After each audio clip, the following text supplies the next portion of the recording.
water wins. And water wins, and water is powerful. And I learned a healthy respect for the power of the water when I was in the Navy, and you're in the middle of the ocean, and you see what it could do. You see these flash floods, and I know, part of me, when I see all these, like, we know where it's going to flood in San Antonio. Turn around, don't drown. But you know where to avoid. But the flash part of flash floods, especially in these construction zones, it can get on you pretty quick, and you might not have time to exit and get to higher ground. And, you see them on TV and you go, idiot. That's the flash part of flash flooding, and that rain came quick last night. I went to a concert at Sam's Burger Joint, and on the way home, it was lightning. And on the way home, you started getting all these alerts. And I'm glad we got home when we did, because an hour later, it was a completely different story. I mean, it's rare that a storm wakes me up. A storm woke me up last night. Well, it didn't wake me up. The dogs did. Yeah, they got awakened, I suppose, by the stuff. But it was coming down pretty hard. It's just weird, all the rain we're having. I was talking about that with my brother this morning. I mean, it's June. Usually that tap is turned off by now. Yeah, and again, you think about some of the summer floods that we have. I think about the July flood in the early 2000s up in New Braunfels, and, you see some of the video from – the Canal River, the tube chute right now. Holy cow, man! You can get down that river in half a beer. As opposed I think it's closed right now. No, they have closed it. I saw Olympia Hills Golf Course closed today and tomorrow because of damage out there while they are dealing with it, which kind of sucks. I was going to try to go play out there tomorrow. But, I mean, I saw Rolling Oaks Mall might be closed, or at least some stores in Rolling Oaks Mall because, I mean, look, it's one of those days, and our radio station has been affected by it too. The gizmos that connect us to Rich Eisen apparently underwater. Well, that's why we're on early, and that's why we're on early. Although, hats off to Pledge. I mean, he got thrown in here and did a hell of a job. He did. Well, because you and I sounded great. I mean, I was driving up here. I'm listening to myself going, damn. That guy's good. That show's pretty good. That guy's good. Yeah. And so we got here as fast as we could at 1:36. Well, why not start the show a little bit early? Why not? Now, we are expecting Brian Schottenheimer. Yes. At any moment, the son of Marty, to do his press conference, his final minicamp press conference. And as soon as he pops up and gets started, we'll go to him. So. Maybe. So we'll see. Or you may just get an extra dose of the Blitz. Well, and there's nothing wrong with that. And look, it's we're doing things a little bit different today. Laundry list of stuff we'll go over. If you're in an area that you want to talk about what you've seen, flooding, places to avoid to help somebody else out, 210-656-ESPN, 656-3776. The power of radio in situations like this is that, because you guys are in places and, maybe it's an area that doesn't normally flood and you see people coming your way that you need to get out of the way, whatever the case may be, damage, different things that you're seeing, why not? And then all the different stuff that we have to talk about today. And you want to credit James Pledger, I'm going to credit you. You called and put your money on Pacers winning last night, and they did. They did. Quite a fourth quarter for the Indiana Pacers. Well, it was a pretty good second quarter too, because that game started out, I'm going, oh boy. Yeah. Now the way it started, it was like, here we go. This is going to be a long night for me and the Indiana Pacers, but it didn't turn out that way. And I tell you, can we give the Pacers some credit now? I mean, I hear, please, somebody give the Pacers a little bit of credit. They may not win this series still, but somebody give them some credit, because all I kept hearing, especially after game 2, is man, Oklahoma City, they're just too tough. There's no way the Pacers can hang with them. Pacers kicked their ass last night. It was an ass kicking last night. Yep. And so I've got one thing to say, Minix. Rick Carlisle is the best coach in the NBA Finals as it stands today. There is no question about it. He was the MVP of last night. And, last night, yes, and a variety of players doing it. You look at the three games that have been played so far in this series. Indiana is plus 27 in the fourth quarters. That's the only quarter that they're ahead in. Oklahoma City starts fast, plus 23. Oklahoma City's plus 3 in the second, plus 7 in the third. But the Pacers plus 27 in the fourth. And you wonder, we know that Indiana has the ability, and they've shown it throughout the postseason, to have these incredible comebacks. But what the hell is going on with the Thunder in the fourth quarters of these games? Well, I think Indiana's wearing them out. I honestly do. I think that's part of what's happening. They're wearing them out. Indiana likes to push the pace. Oklahoma City doesn't. They're more traditional, kind of slow. I don't know if that's the right word, but it makes sense. And I think that's what's happening. They're getting worn out in those fourth quarters a little bit, and it's evident. Well, look, you said that they had to have a must-win mindset in a non-must-win game last night, the Pacers. And they did. They did in the fourth quarter. They did in the second quarter. I mean, that was two really good quarters of basketball. I had the it's unique when you're watching without sound. Just kind of on your phone while you're at a concert. And first quarter, I'm like, all right, cool. Second quarter, fourth quarter was like, my goodness, what the hell is going on here? I mean, at the end of the third, when Oklahoma City took the lead, I thought, all right, they've got this back in control. Yep. Everything is good. They're fine. And they weren't. They weren't. It was a 5-point lead, Oklahoma City, going into that fourth quarter, and it was just dominant. Indiana Pacer basketball in the fourth quarter was dominant. And look, everybody's talking about Ben Mathurin, and you should be. That guy was a stud last night.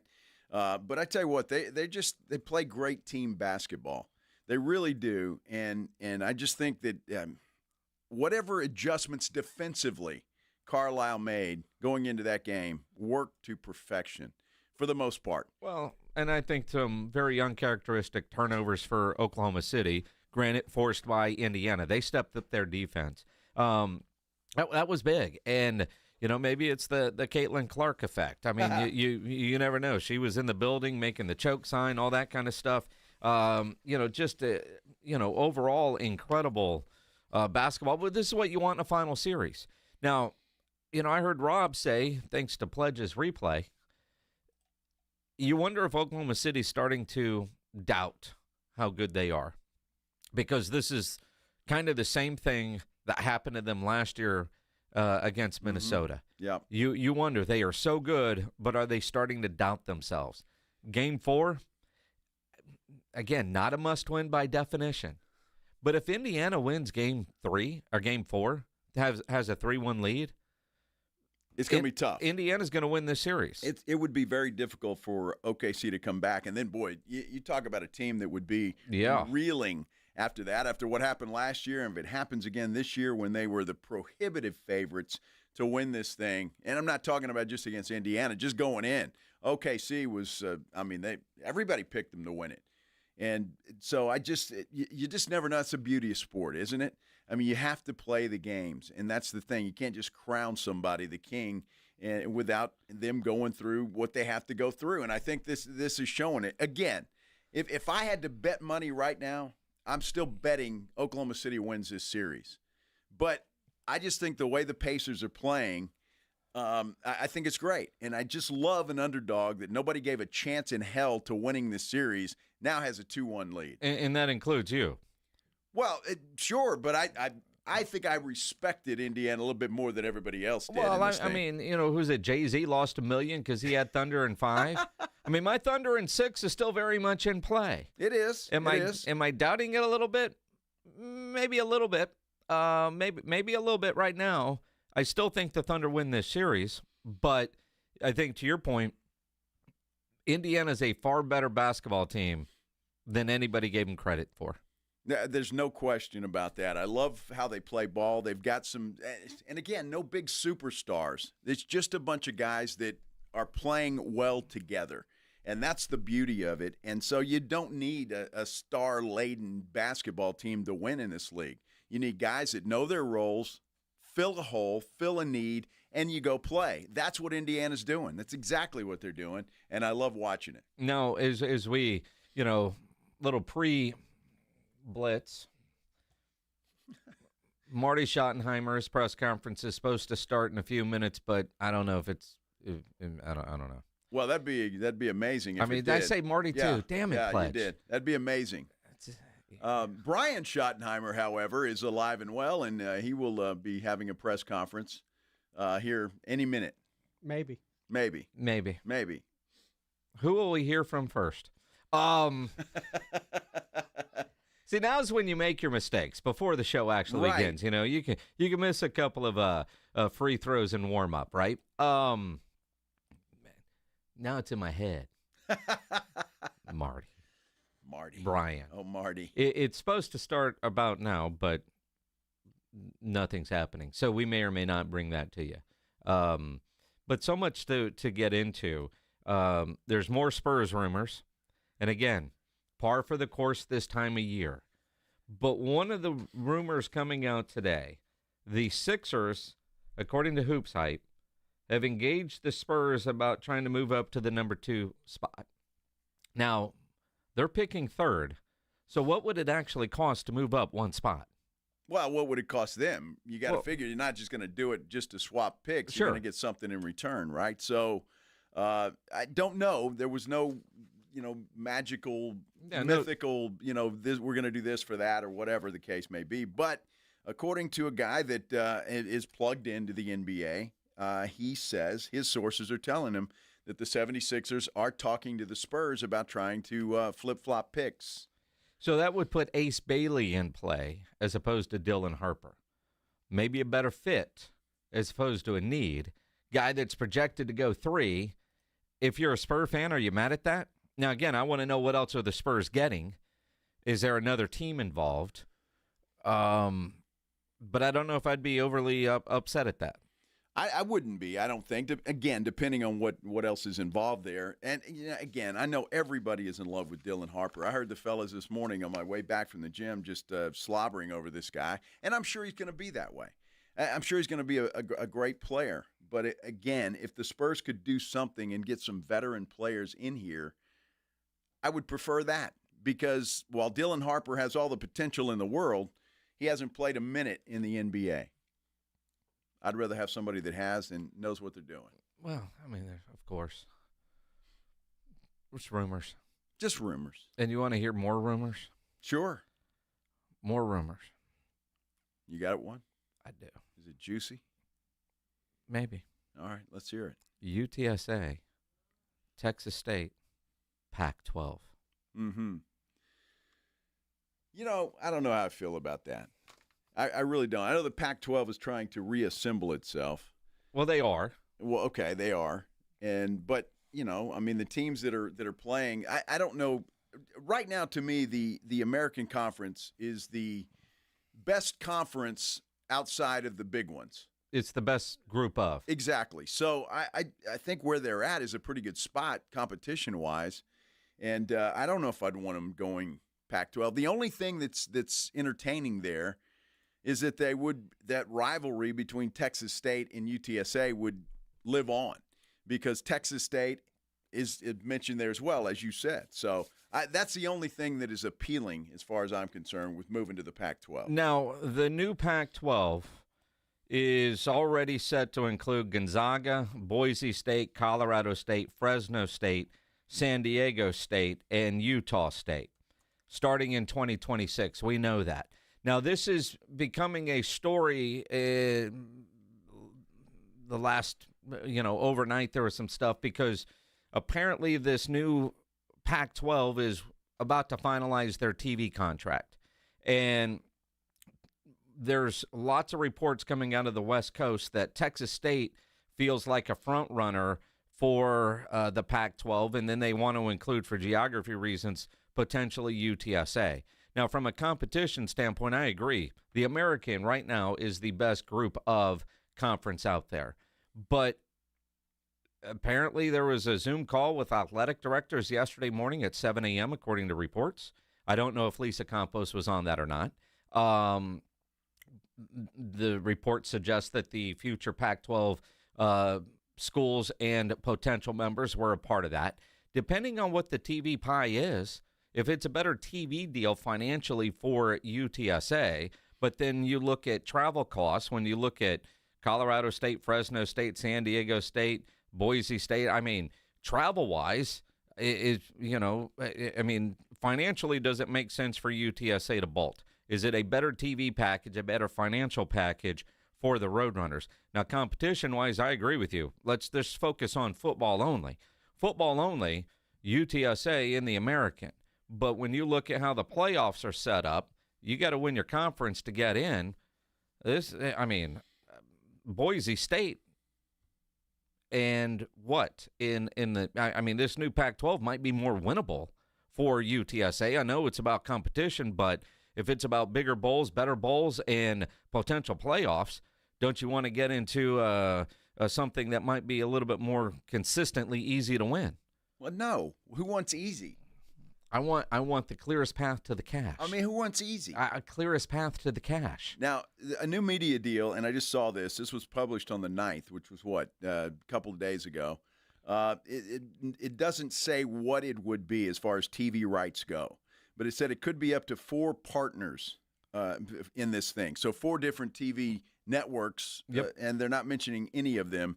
But that's what they're working on right now. Doesn't say any kind of a dollar amount, nothing like that. But they are talking about it, and they're negotiating a TV deal. So that would make a huge difference, at least money, the pie that is split there when it comes to the TV dollars. So a lot to look at, but it's interesting because remember the Pac-12 wanted UTSA earlier. Yep. And UTSA declined.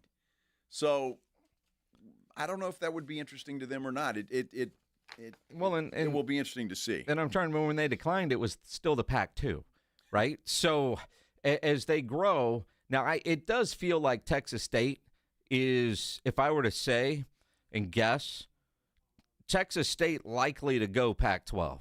And that's the next logical move for them coming out of the Sun Belt. And you look at what they've done up there in San Marcos over the last couple of years. Since G.J. Kinney got there, you look at G.J.'s contract, the facilities, just everything that Texas State has done, they look like they're still trying to climb the conference ladder, if you will. For UTSA, it feels like if a lateral move at best, so it would have to be a financial windfall for them to be able to jump, because right now I think they're still trying to play catch up financially to being in the American when everything else there, when you think about facilities and all the conversations that we've had the last couple of days, I mean, they climbed that ladder faster than their fundraising efforts matched. That's exactly right, and they moved around quite a bit. I like where they're at, and I would like to see them stay there. But again, I agree with you. The dollars, if they're more, if it's a better package, then obviously you have to look at that and look at it hard. I like the American. I like Pernetti, the commissioner of the American. I think he's a forward-thinking guy, and I like him. And I think he's trying to make this conference bigger and better all the time. And so I have a lot of faith in this guy. The new Pac-12, who's the new commissioner? Do they have one yet? The TV deal worked out. I have some questions there that have to be answered, and obviously I would imagine Texas State has the same question. Well, and in the SI article, the Pac-12 has to find at least one more football-playing member by a July 1st deadline. Oh, wow. Now, according to this article posted 14 hours ago, it's been rumored for months that the Bobcats are in the mix to join the new-look Pac-12. Texas State President Kelly Damphouse, I think that's how you say his name, has taken to X recently to either troll sports fans or drop some hints, and he retweeted a photo of 2 beavers swimming in the San Marcos River. Is that a subliminal nod to the Oregon State Beavers? I would assume so, yes. I don't know. And that got everybody talking. That's kind of what, everybody in San Marcos was talking about. So, interesting stuff. Blaze, you want us to break early? We want to take a break early in case. Is Schottenheimer about to start? It looks like it. Either Marty or no, it's not going to be Marty. It won't be Marty? Marty's son. The spirit of Marty will be there, I'm Through sure. his son. Yeah, okay. Yeah, Absolutely. everywhere. All right, our early edition of the Blitz. We're going to wrap that up here and get ready for the regular edition of the Blitz, which normally starts at 2 p.m. So we'll take a break, and hopefully when we come back, Brian Schottenheimer will be at the podium talking Cowboys football. This is The Blitz on San Antonio Sports Star. It's The Blitz with Jason and Joe. Afternoons at 2. Coming up on The Blitz, the Cowboys wrap up their mandatory minicamp. We'll hear from Coach Schottenheimer on how it went. All the reaction from Game 3 of the NBA Finals between the Thunder and Pacers. And the latest on the UTSA drama with their baseball coach, Pat Hallmark. The Blitz starts at 2. The Blitz with Jason and Joe. Afternoons at 2 on 94.1 San Antonio Sports Star. At Progressive, we understand the bond you have with your boat. It's why people name theirs. I named my boat Sure Don't. Get it?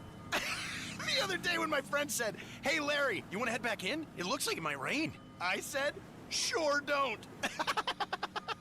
I guess they didn't get it because they didn't laugh. Whatever you call your boat, protected by insuring it with Progressive, America's #1 boat insurer.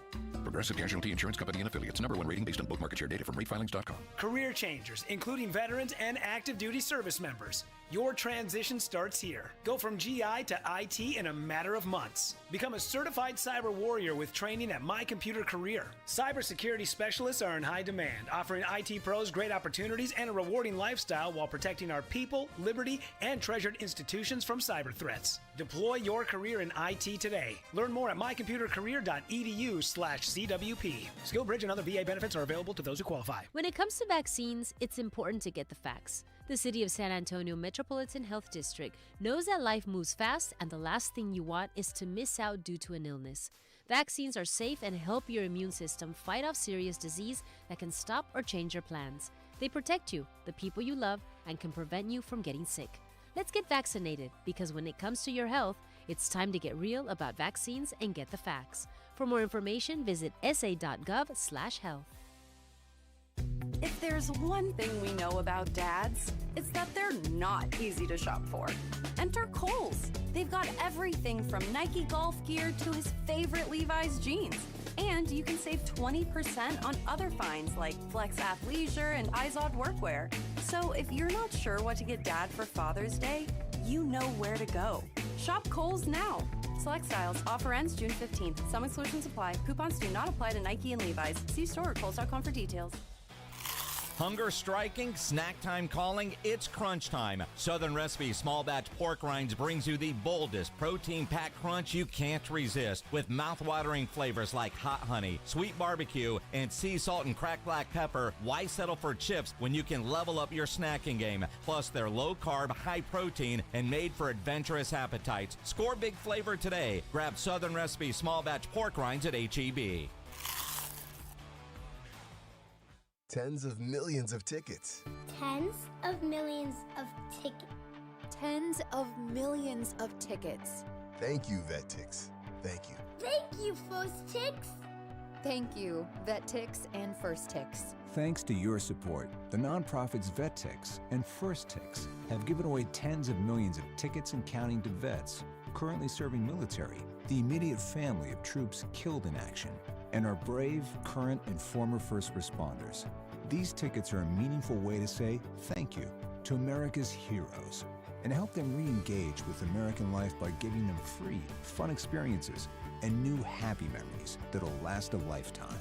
And now, we want you to be part of the mission. Got extra tickets to concerts, games, or special events? Or want to see if you qualify?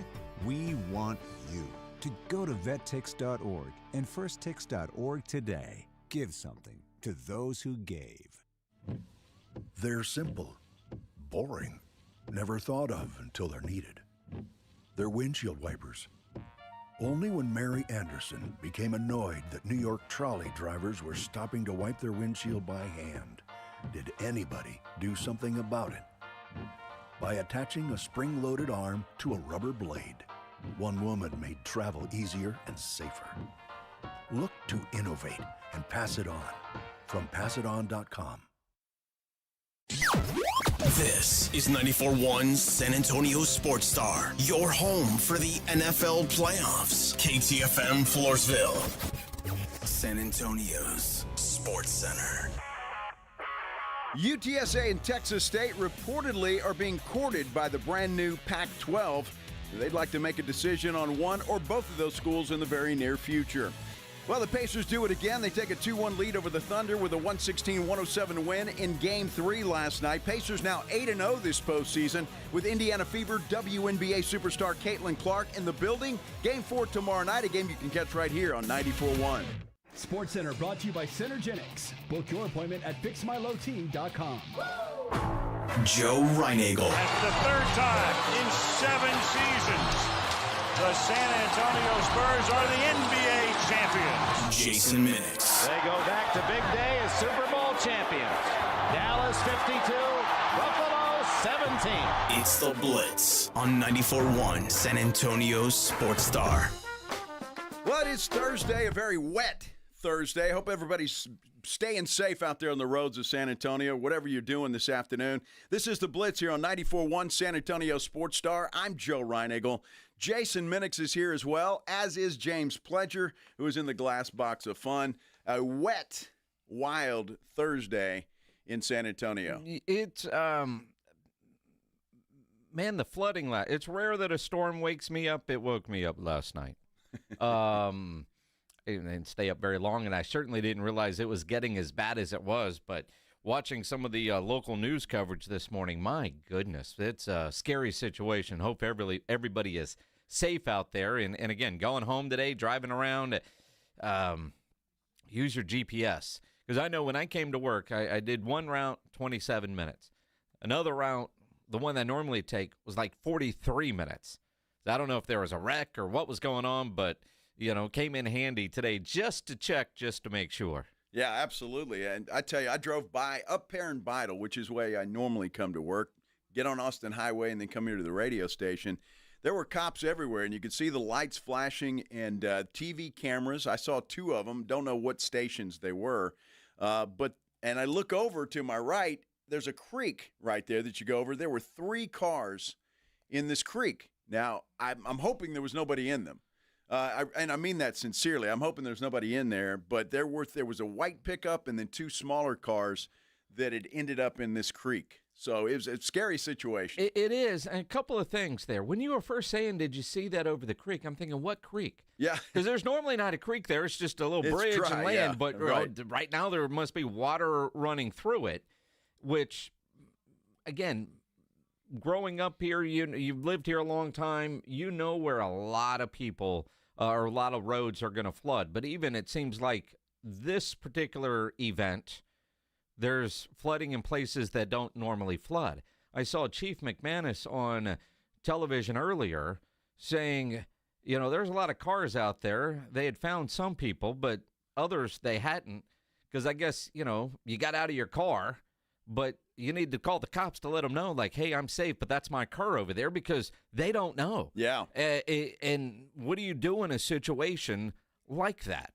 Water is so powerful, and water is going to win.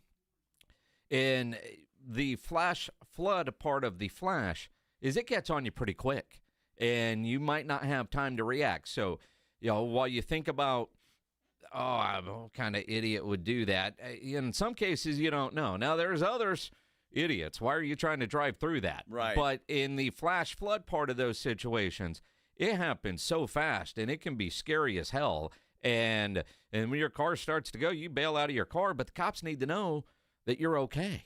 No, absolutely. And on our YouTube page, and you too can subscribe and like our San Antonio Sports Star YouTube page.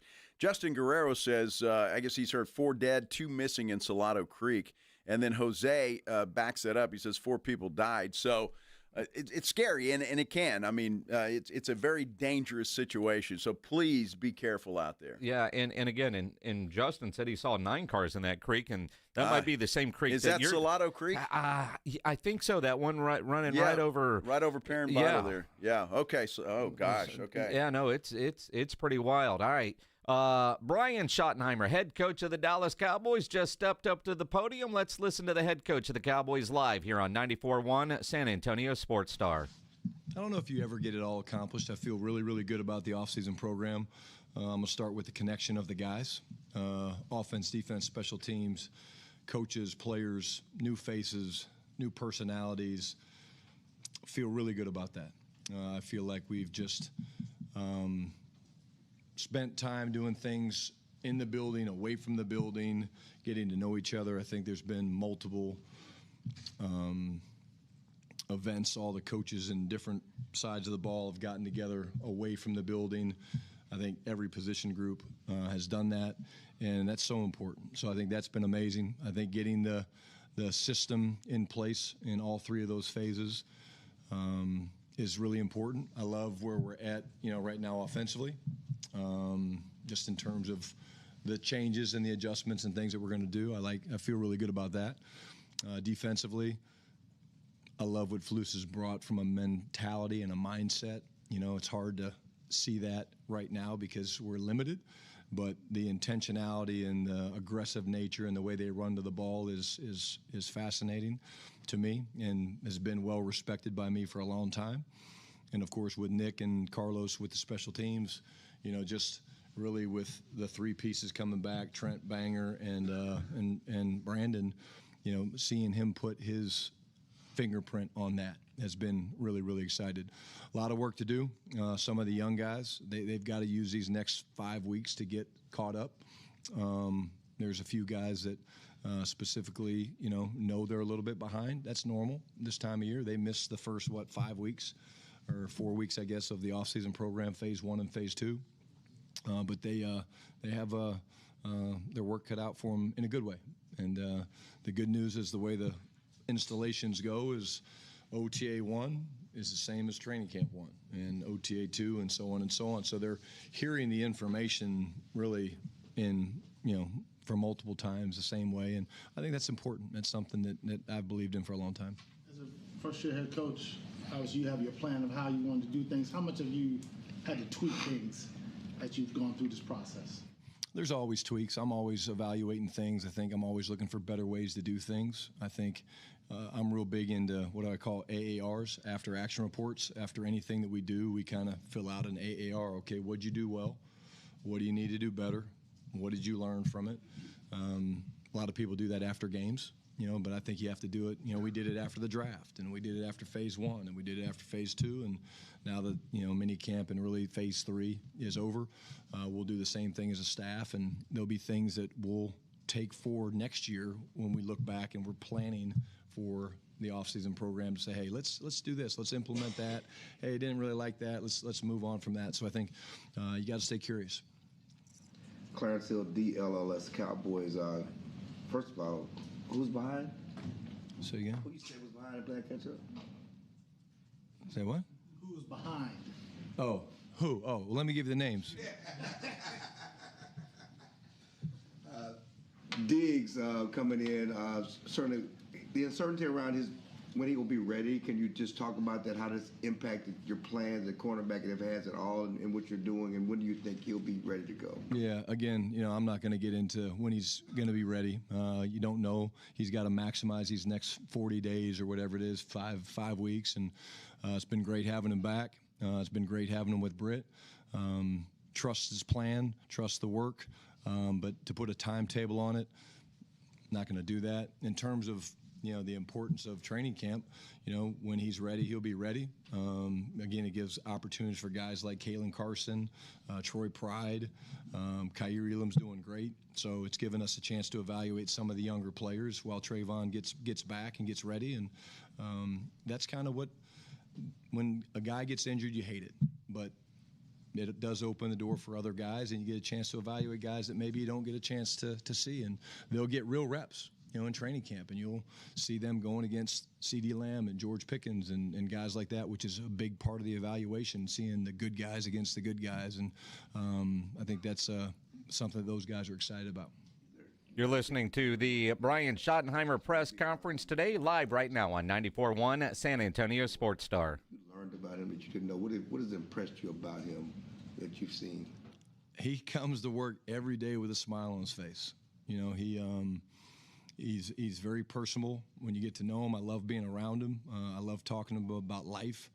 I love shooting baskets against him. I love just watching his, I talk to him a lot about, ball and his experiences at Pittsburgh and what he likes and what he doesn't like. And, he's been amazing. He was the last guy to leave the practice field today. I think that speaks volumes of the fact that he's excited about what we're building. And, I'm a big GP fan. Brian Toddarcher with ESPN. Earlier you said you like a lot where you are offensively. What do you like the most about where you are? I think, we got through the installs, which was good. Today was kind of like the final exam. What do I mean by that? It's like in college when, you have your build up to the big test at the end. We basically took the 9-10 installs that we had, and we did a call-it period at the end, which basically we broke the team up. 2's on one side, 1's on the other, just mix and match in different pieces. And we just put the ball down and called it. I called one side, Clayton called the other, Flus called one side, Andre called the other, and just anything was at our beck and call. So we could go to whatever we want. It could be OTA 1 install, could be OTA 3 install, could be OTA 5 install, and I think it's a good way of checking ourselves with where we are in terms of the command of the system. Remember, the objective is you put all these plays in, but when they go play, they got to play. There's a thing called player's mind, which means when they go out there to play, they can't be thinking about, okay, what's my split, what's my alignment, what's my depth, what's my protection rule. It's got to be where they're free to play and think and react. They're the greatest athletes in the world, and so if you bog them down with too many things where they're thinking about being perfect and robotic, then they're not going to play, a million miles an hour. And so I felt like that. I haven't seen the film yet with the 2s. I felt like the 1s showed great command of what we've done, and we pulled from really all the different installs, and that gets me excited. Dak every year takes his skill guys on a trip. Obviously, there's a camaraderie part of that, but is it more important maybe this year because CD's been around this offseason, wasn't around last year, Pickens is new, that trip maybe takes on added importance at all? Yeah, I think that trip's just awesome in general, Todd. I think it's for a lot of reasons. They work. I mean, you guys probably see some of the videos. I know I see some of the videos. I mean, they work. They put the time in. They talk a lot of ball.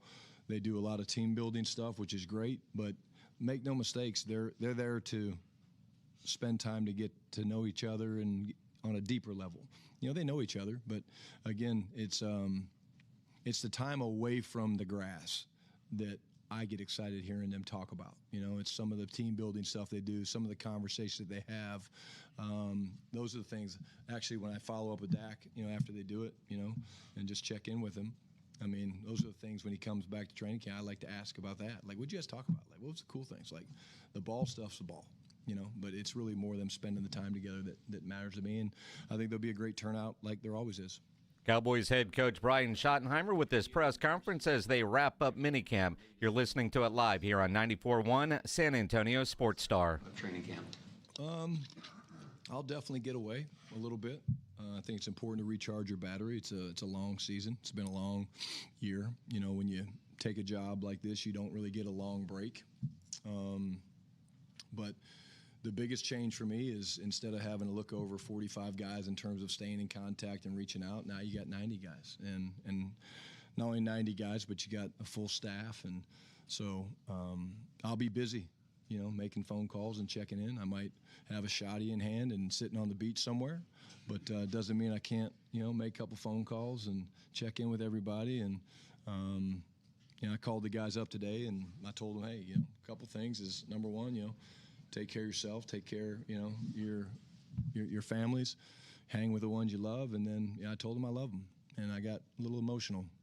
These guys gave us everything that we've asked for this spring, and I think they'll do that when we get started out in Oxnard. And OTAs and minicamp combined, what would you say has been the thing that you've enjoyed the most as your first kind of OTAs minicamp as a head coach? Yeah, the way we ran. The way the energy and the effort that we put out on the practice field. There's a lot of ways to do it now. It's funny. You look around and some teams barely practice at all. Some teams don't wear helmets. And there's a lot of ways to do it, but I would say the way these guys have taken to the way we tried to teach them how to practice has been really, really cool. And I think we showed that you can throw a hell of a practice in an OTA tempo without having guys on the ground, without having collisions.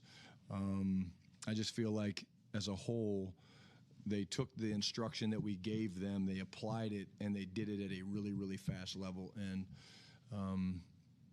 that makes me happy, makes me proud for them. Nick Harris, 4-Star Telegram. When did you start seeing the buy-in from all the guys? And was it player-led? Do you feel like it was something maybe you did, or when did that gradually come about? I don't think it's anything I've done. I think it's and I don't know. I mean, from the first meeting that we had in the locker room, I think there was a excitement. Is it about me? I don't know. I think it's about the energy that they feel around the building.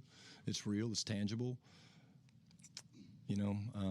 We got a great group of guys, man, and they work. I mean, to have perfect attendance in mandatory minicamp and whatever it was, 90-something% attendance in the off-season program, and that's something that we should be proud of. I don't know what the other teams are doing. Don't really care, quite honestly, but this team and this locker room in general is made up of the right people, and that gives you a chance. Doesn't guarantee us a damn thing, but it gives you a chance, and it tells you that, okay, great, we're going to go out to Oxnard, and then we're going to actually be able to put on pads and practice and play real football, and then we'll know a little bit more about where we stack up against the rest of the league.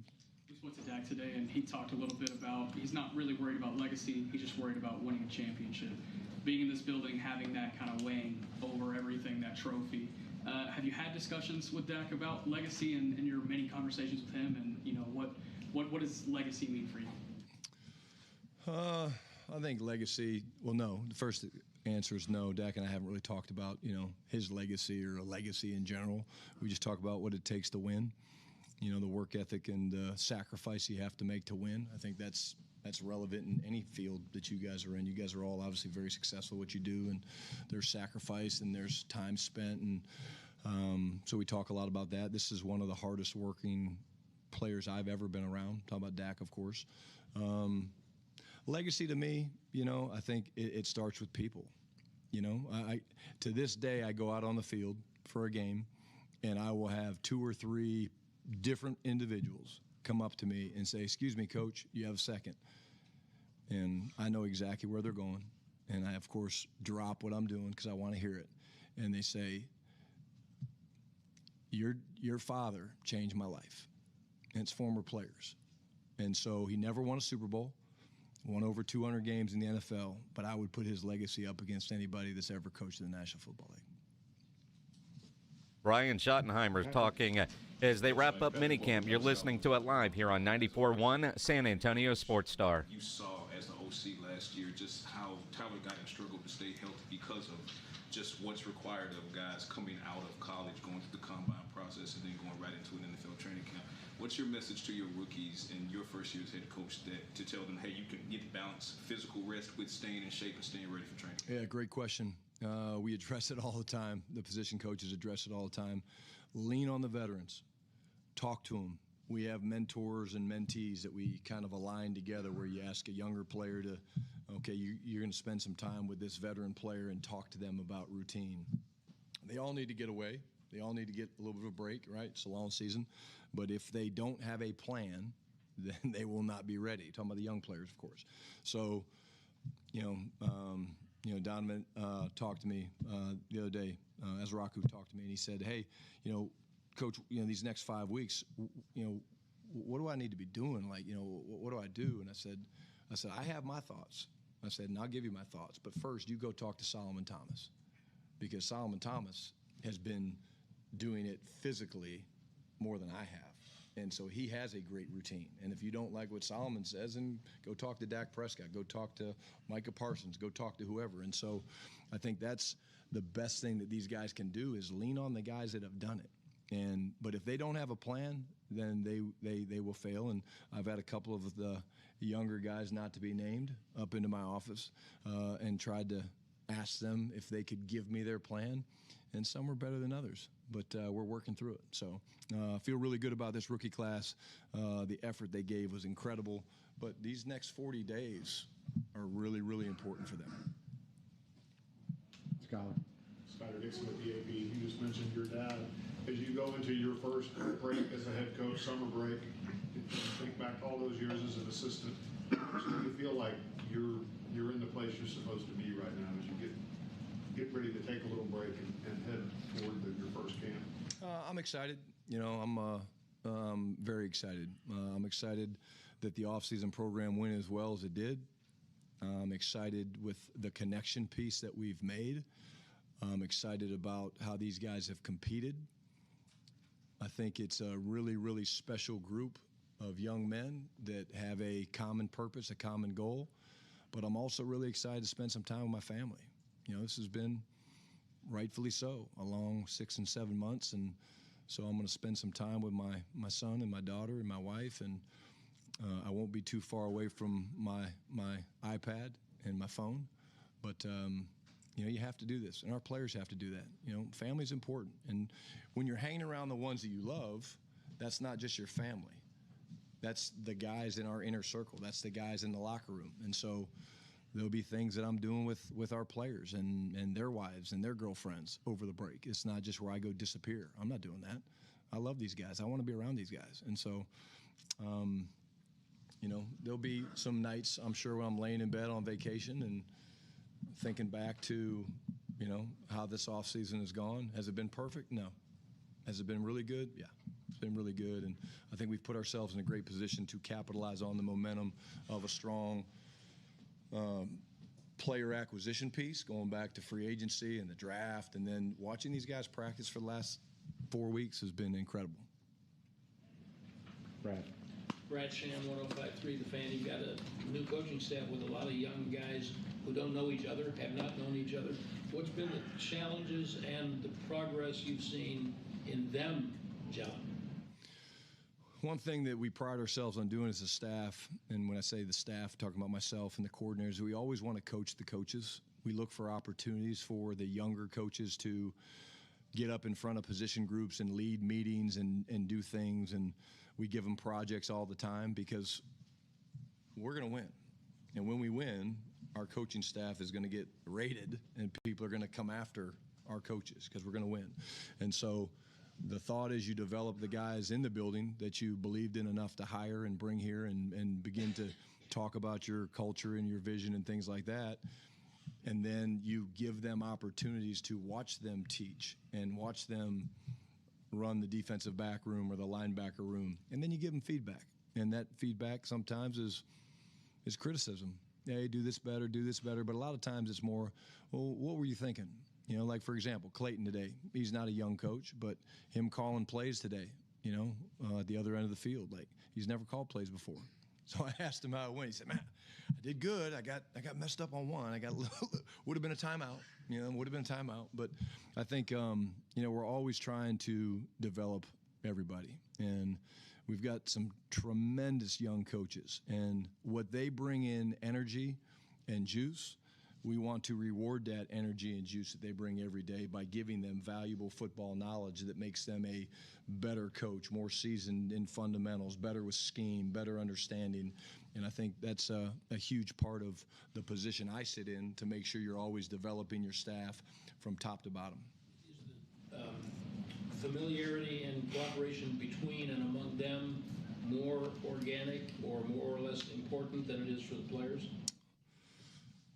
You know, I think we have really hard conversations as a staff, and I think what I will say is this group has blended together really, really fast. Think about, we've got coaches from Chicago, of course, coaches from Dallas, coaches from San Francisco, coaches from Arizona, coaches from college. So I would say, you know, you bring in all these people into a room and a family, and that's, I think, where the off-season program, when I look back, I really like, you know, I could have started the off-season program a week earlier. I didn't.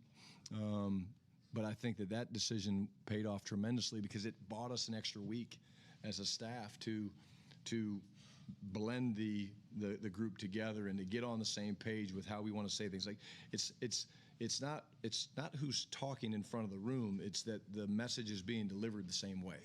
And so I feel like, you know, this group from a relationship standpoint is very strong. We trust one another. We have really good, hard conversations. We don't agree on everything. They challenge me, which is what I want. I don't want yes men. I don't have all the answers. Never have thought I have all the answers. But I love the fact that we can have real conversations. And then once the conversation's over and we decide whatever direction we're going, whether it's the decision I made, someone else made. It's a Cowboys decision, and the players will never know that discussion even happened because it's what's best for us to win. Brian Schottenheimer talking as the Cowboys wrap up minicamp today. I guess next time we hear from him, Oxnard, California. It will be Oxnard. He said he's going to go sit on a beach somewhere. So with a shotty. Yeah, good for him. He's going to go out. He's an emotional guy. Yes. Very emotional guy. But if I recall, his dad was that way too. Yes. He's a lot like his dad. So he got emotional talking about his father and his legacy. So I thought that was interesting as well. We're going to react to what Brian Schottenheimer said. Plus, we're going to talk a little Spurs basketball because there are some trade rumors out there. And get ready because between now and June 25th, they're going to be all over the place. But we'll see how you respond and what do you think when we continue here on The Blitz on 94.1 San Antonio Sports Star. This is a special notice to U.S. taxpayers owing $10,000 or more to the IRS. Tax Relief Advocates is urgently notifying taxpayers that tax relief initiatives are now available that may significantly reduce or eliminate what you owe. If you're afraid of an IRS lien, levy, or wage garnishment, don't lose hope. You can now take advantage of these current relief programs to end all collections, reduce the amount you owe, and resolve your tax problem. Even if you have years of unfiled tax returns or are already in a payment plan, you may still qualify for significant relief. Struggling taxpayers can now get relief they need during these hard economic times. A hotline has been established by Tax Relief Advocates for you to call and see what you qualify for. They are A+ rated with the BBB and have over 1,000 5-star reviews. Don't wait. Call 800-575-7147, 800-575-7147. That's 800-575-7147, or simply visit TRA.com. Must qualify for enrollment. Results may vary.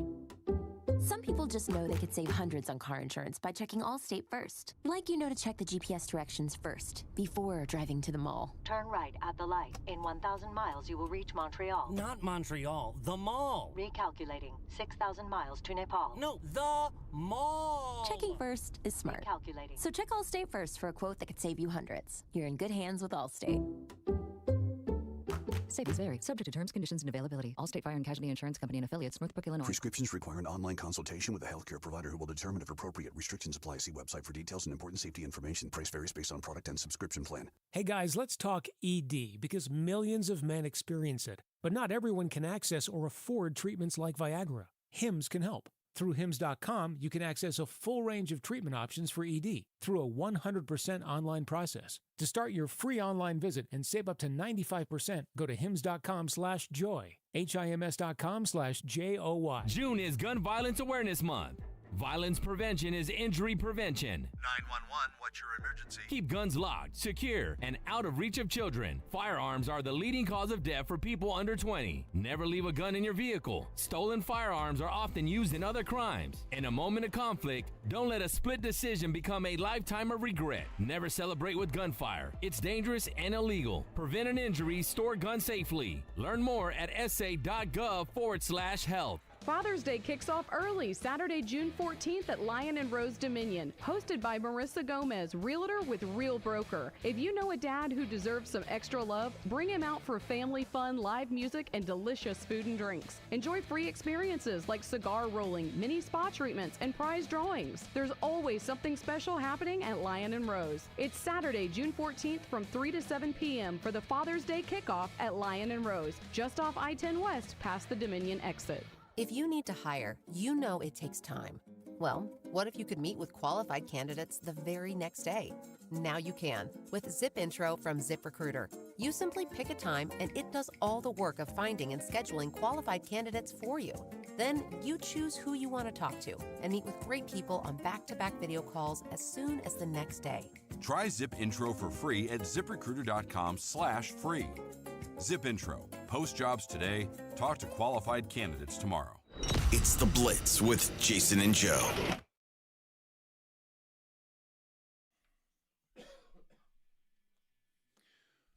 What would it take, Spurs fans, to get rid of that number 2 pick? Would you be willing to do it, or are you stuck on Dylan Harper and keeping the number 2 pick? That's what we're talking about here on The Blitz on 94.1 San Antonio Sports Star. I'm Joe. He's Jason. That's James. Are you confused? I'm always confused. A little bit. I got Joe, though. I was good there. Well, I would hope that you've got Joe. I've got that. On Twitter, at Joe Reinagel 210. Tweet at me, at Jason Minix, or old school, 210-656-ESPN. You play general manager.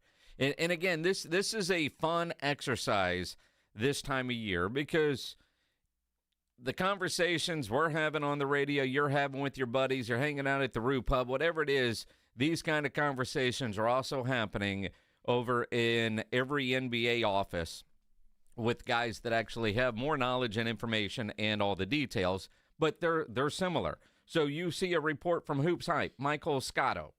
76ers have engaged the Spurs about potentially moving up to the number 2 pick. They're at number 3. Yeah.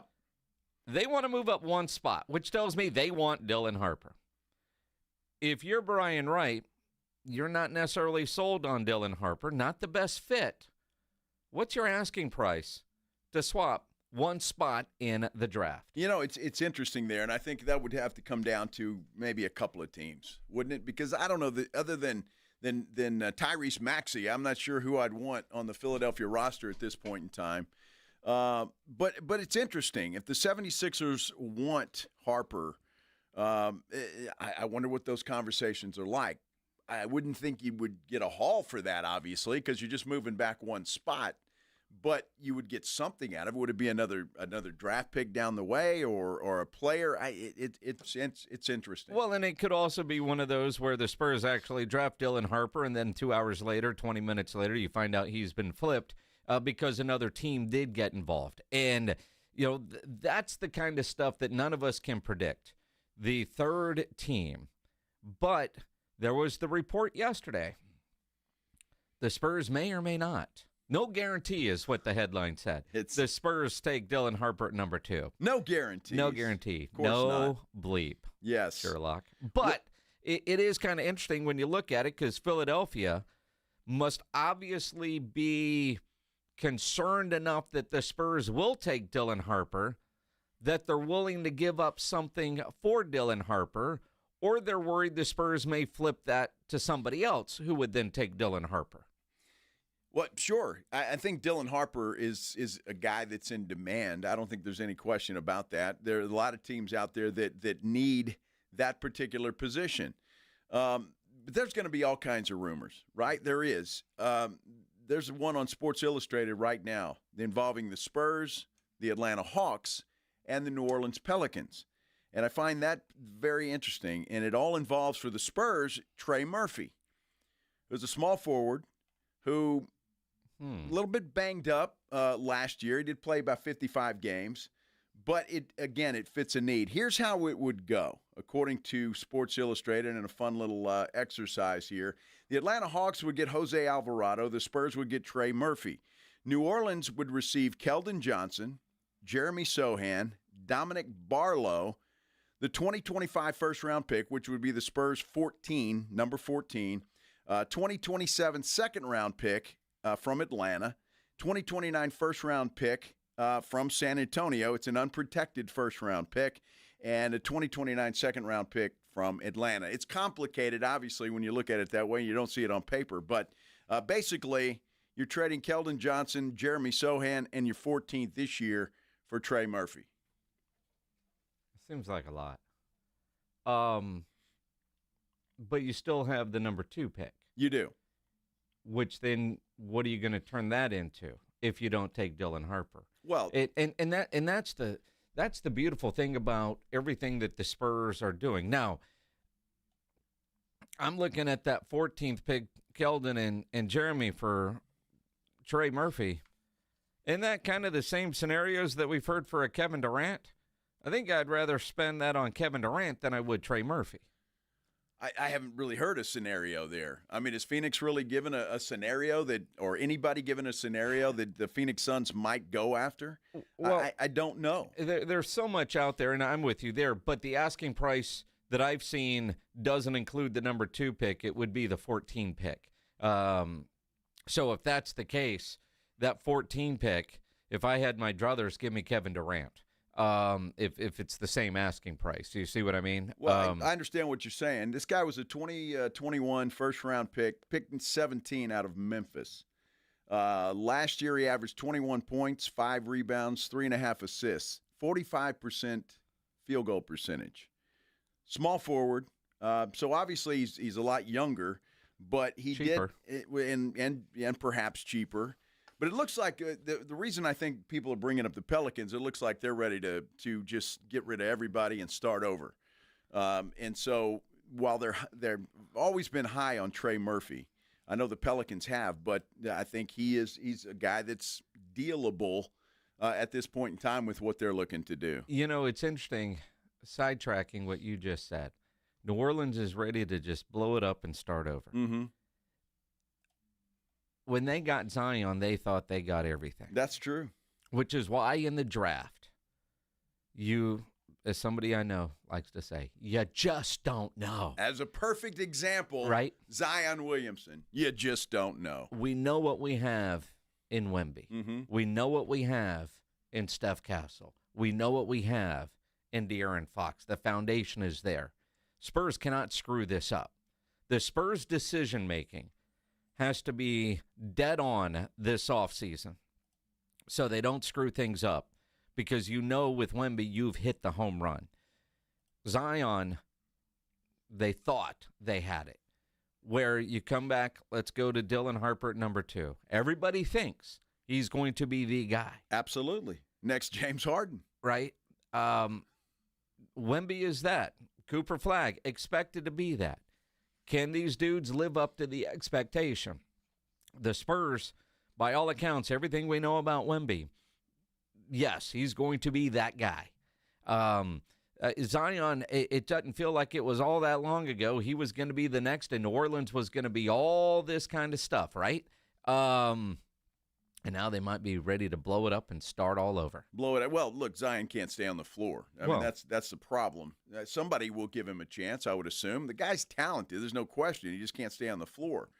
And maybe you use a trade like that if anybody will give you a haul for Zion. I'm not sure, honestly, at this point anybody would, just simply because he can't stay on the floor. But if you're going to blow that thing up and start over, which is not a bad idea for the Pelicans, maybe you can get something that's not quite as expensive for a guy that would fill a need in a Trey Murphy or a guy like that. I still prefer some of the others that you try to get Brooklyn's pick, and there's other scenarios out there that are more interesting to me than this one necessarily. But imagine all the different conversations, and I don't know how they do it over there at the Spurs facility. Is it a whole bunch of grease boards and all the different scenarios written up there? Is it Post-it notes? But you can imagine all the different scenarios. But then the one thing that is just damn near impossible to predict is when the third team gets involved. And so many of these feel like there's got to be a third team involved, right? Yes. And I think you're going to have to in a lot of these scenarios. The Spurs, obviously we saw with the De'Aaron Fox deal, and the Spurs did, I think, a damn good job with that trade. And it worked to their benefit. Yep. And I think a lot of that was because Fox wanted to come to San Antonio, and they made it happen. So everybody expects that to happen every single time. You want to obviously get over on whoever you're trading with. It doesn't always happen. And the player you're trading for doesn't always work out. It's the same scenario as a draft pick. So it's all a roll of the dice. You do what you think is best, and then you move on and try to make that work. All I know is whatever moves they make between now and the draft and then when free agency starts, so it's June 12th. So for the next, 3 or 4 weeks, it's going to be such interesting decision-making to get the Spurs to where we're talking about them in June playing in games. Like we had Game 3 of the NBA Finals last night where the Indiana Pacers shocked the world. But not Joe Reinagel. Not me, baby. I knew it was going to happen. Put my money where my mouth was. Well, you knew they were going to cover. You bet Indiana to cover. I knew it was going to be a close game. That's what I said, I think, something like that. Look, I've won money 2 out of the 3 games on Indiana, so I'm pretty happy with the Pacers at this point in time, and they're already a 6-point dog tomorrow night in Game 4. Oh, yeah. Crazy.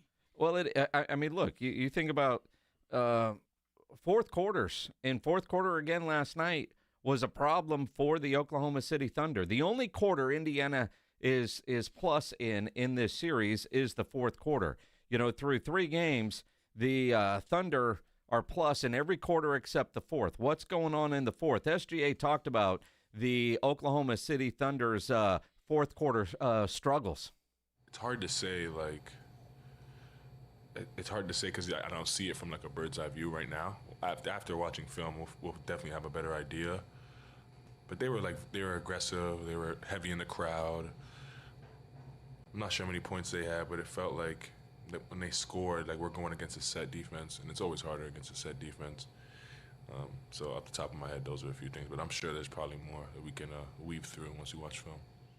Look, what I love about this is we do the same thing every game. Yep. Right? Oh, Indiana, they've got Oklahoma City's number. We did it after Game 2. Oklahoma City's going to roll. They're going to win the next 4 games or 3 games, whatever it was. And it's just what we do. We always overreact. And I'm talking about all of us.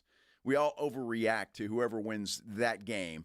And we'll do the same thing in Game 4, regardless of the outcome. So it's fun to do. But, look, I think Indiana, the one thing I do know about the Pacers is that they can play with Oklahoma City. They've proven that. They can play with them. And this is going to be obviously it's going to be a 6 or 7 game series, and I think that's all anybody wanted. Thunder in 6 is still very much in play, so I still feel pretty good about that. I wouldn't be too happy with that. They got to win 3 in a row. They got to win 3 in a row. Yeah, they do. Pacers. When was the last time they lost 2 in a row? When was the last time the Thunder lost 2 in a row? Good question. Good question. March 10th. How did he know that? He's making stuff. How about that? No, I mean I'm sure. But you look at it. But Oklahoma City gets off to fast starts. They're plus 23 in the first quarters in the finals. Indiana is plus 27 in the fourth, and we know the Pacers are like cockroaches, man. You can't kill them. No matter what the lead is in the fourth quarter, you feel like they're not going to go away. You know, even in Game 2 when it was a blowout and Richard Jefferson called time of death with a lot of time left on the clock, it was like, dude, have you watched the Pacers? He was right that time. But for the most part, Indiana plays better at seemingly when they're down. Well, I mean, think about it. They go into that fourth quarter down 5, and they erased that in about, a minute? It wasn't long. They erased it really, really quick. So it's going to be a fun series. It already has been as far as I'm concerned, but it's going to be a fun series to go as we move on forward. Coming back, the Cowboys wrap up minicamp. A lot of the players were talking about how things are going. You heard from the head coach. Now we'll hear from some of the players, including GP, better known as George Pickens, in case you didn't know. We'll continue here on the Blitz on 94.1 San Antonio Sports Star. It's the Morning Huddle with A.J. Hoffman and Rob Thompson. Friday on the Morning Huddle, OTAs are done. Shotty speaks. Where do we go from here? We're talking about it. 4 games into the Stanley Cup, 4 games into the NBA Finals. We'll preview the Game 5s. We'll take a look at the U.S. Open. We got the UFC. Tons going on. We're going to talk about it all. Party starts at 6. It's the Morning Huddle with A.J. Hoffman and Rob Thompson. Mornings 6 to 10 on 94.1 San Antonio Sports Star. We're going to draw one name of a person that sold their car to GiveMeTheVin.com and give them $25,000. Wow. Give Me the Vin is giving away $25,000 in cash every month. Could you imagine being that person? Wouldn't that feel great? That would be awesome. Well, honey, you won. Yeah. Oh, my God. Heather Krager of Dallas, Texas won $25,000 and Give Me the Vin's big cash giveaway. That's so cool. You could be next to get a little more, maybe a lot more. I guess that old Mercedes was worth more than I thought. No purchase necessary. For official rules, go to GiveMeTheVin.com. Calling all snack MVPs, it's time to huddle up with Southern Recipe Small Batch Pork Rinds, the low-carb, high-protein snack with a flavor-packed crunch. From sea salt and cracked black pepper to hot honey, sweet barbecue, and more, these bold bites are ready to tackle your crunch time cravings. Find your flavor playbook at H-E-B and make every bite count. Because when it's crunch time, there's only one snack you need on your team. Southern Recipe Small Batch. If you get arrested, get out of jail fast by calling AA Best Bail Bonds, 210-225-2121. Text bail to 474747 or online at mybestbailbonds.com. You don't have to call attorneys or anybody else. Don't be forced into a PR bond. If the jail offers you one, make sure you understand the conditions before accepting it. AA Best Bail Bonds. Nobody beats their price. They have payment plans. Call 210-225-2121 or mybestbailbonds.com. License number 149. When you're hiring, have you ever felt like you're missing out on meeting great candidates? Well, they're not hard to find when you go to ZipRecruiter.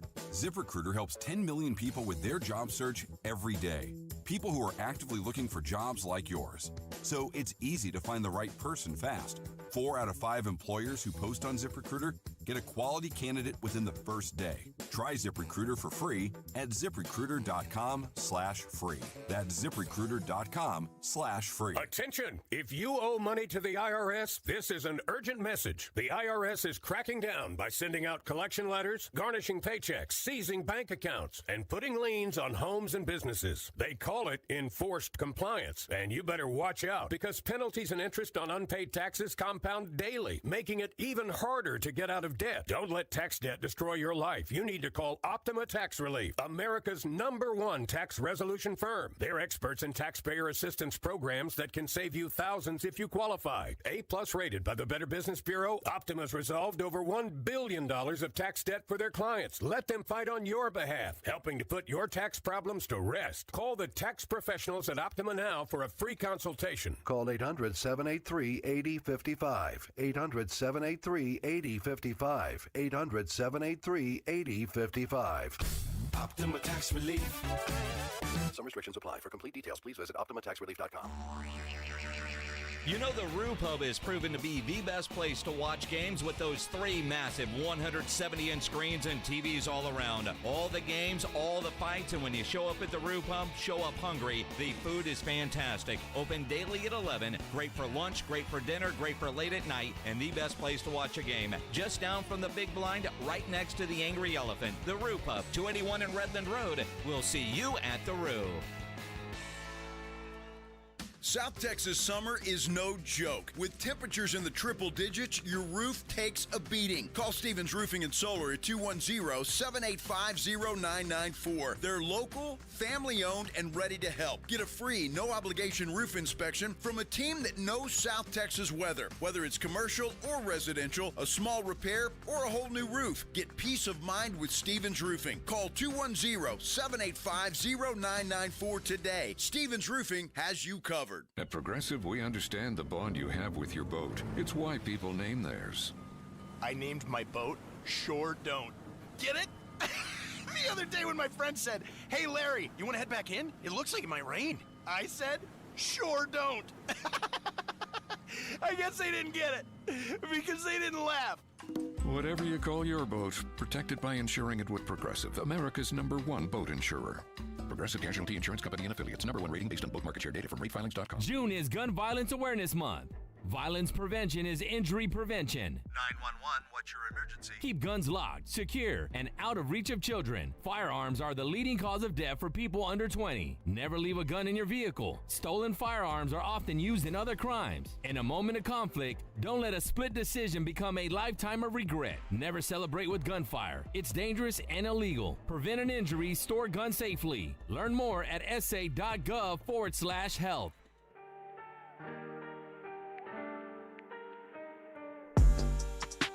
It's a bittersweet day, Minix, because on one hand, the Cowboys and everybody else in the NFL are wrapping up minicamps. What's bitter about that is we won't have football for a month. A month. A month. Even longer than a month.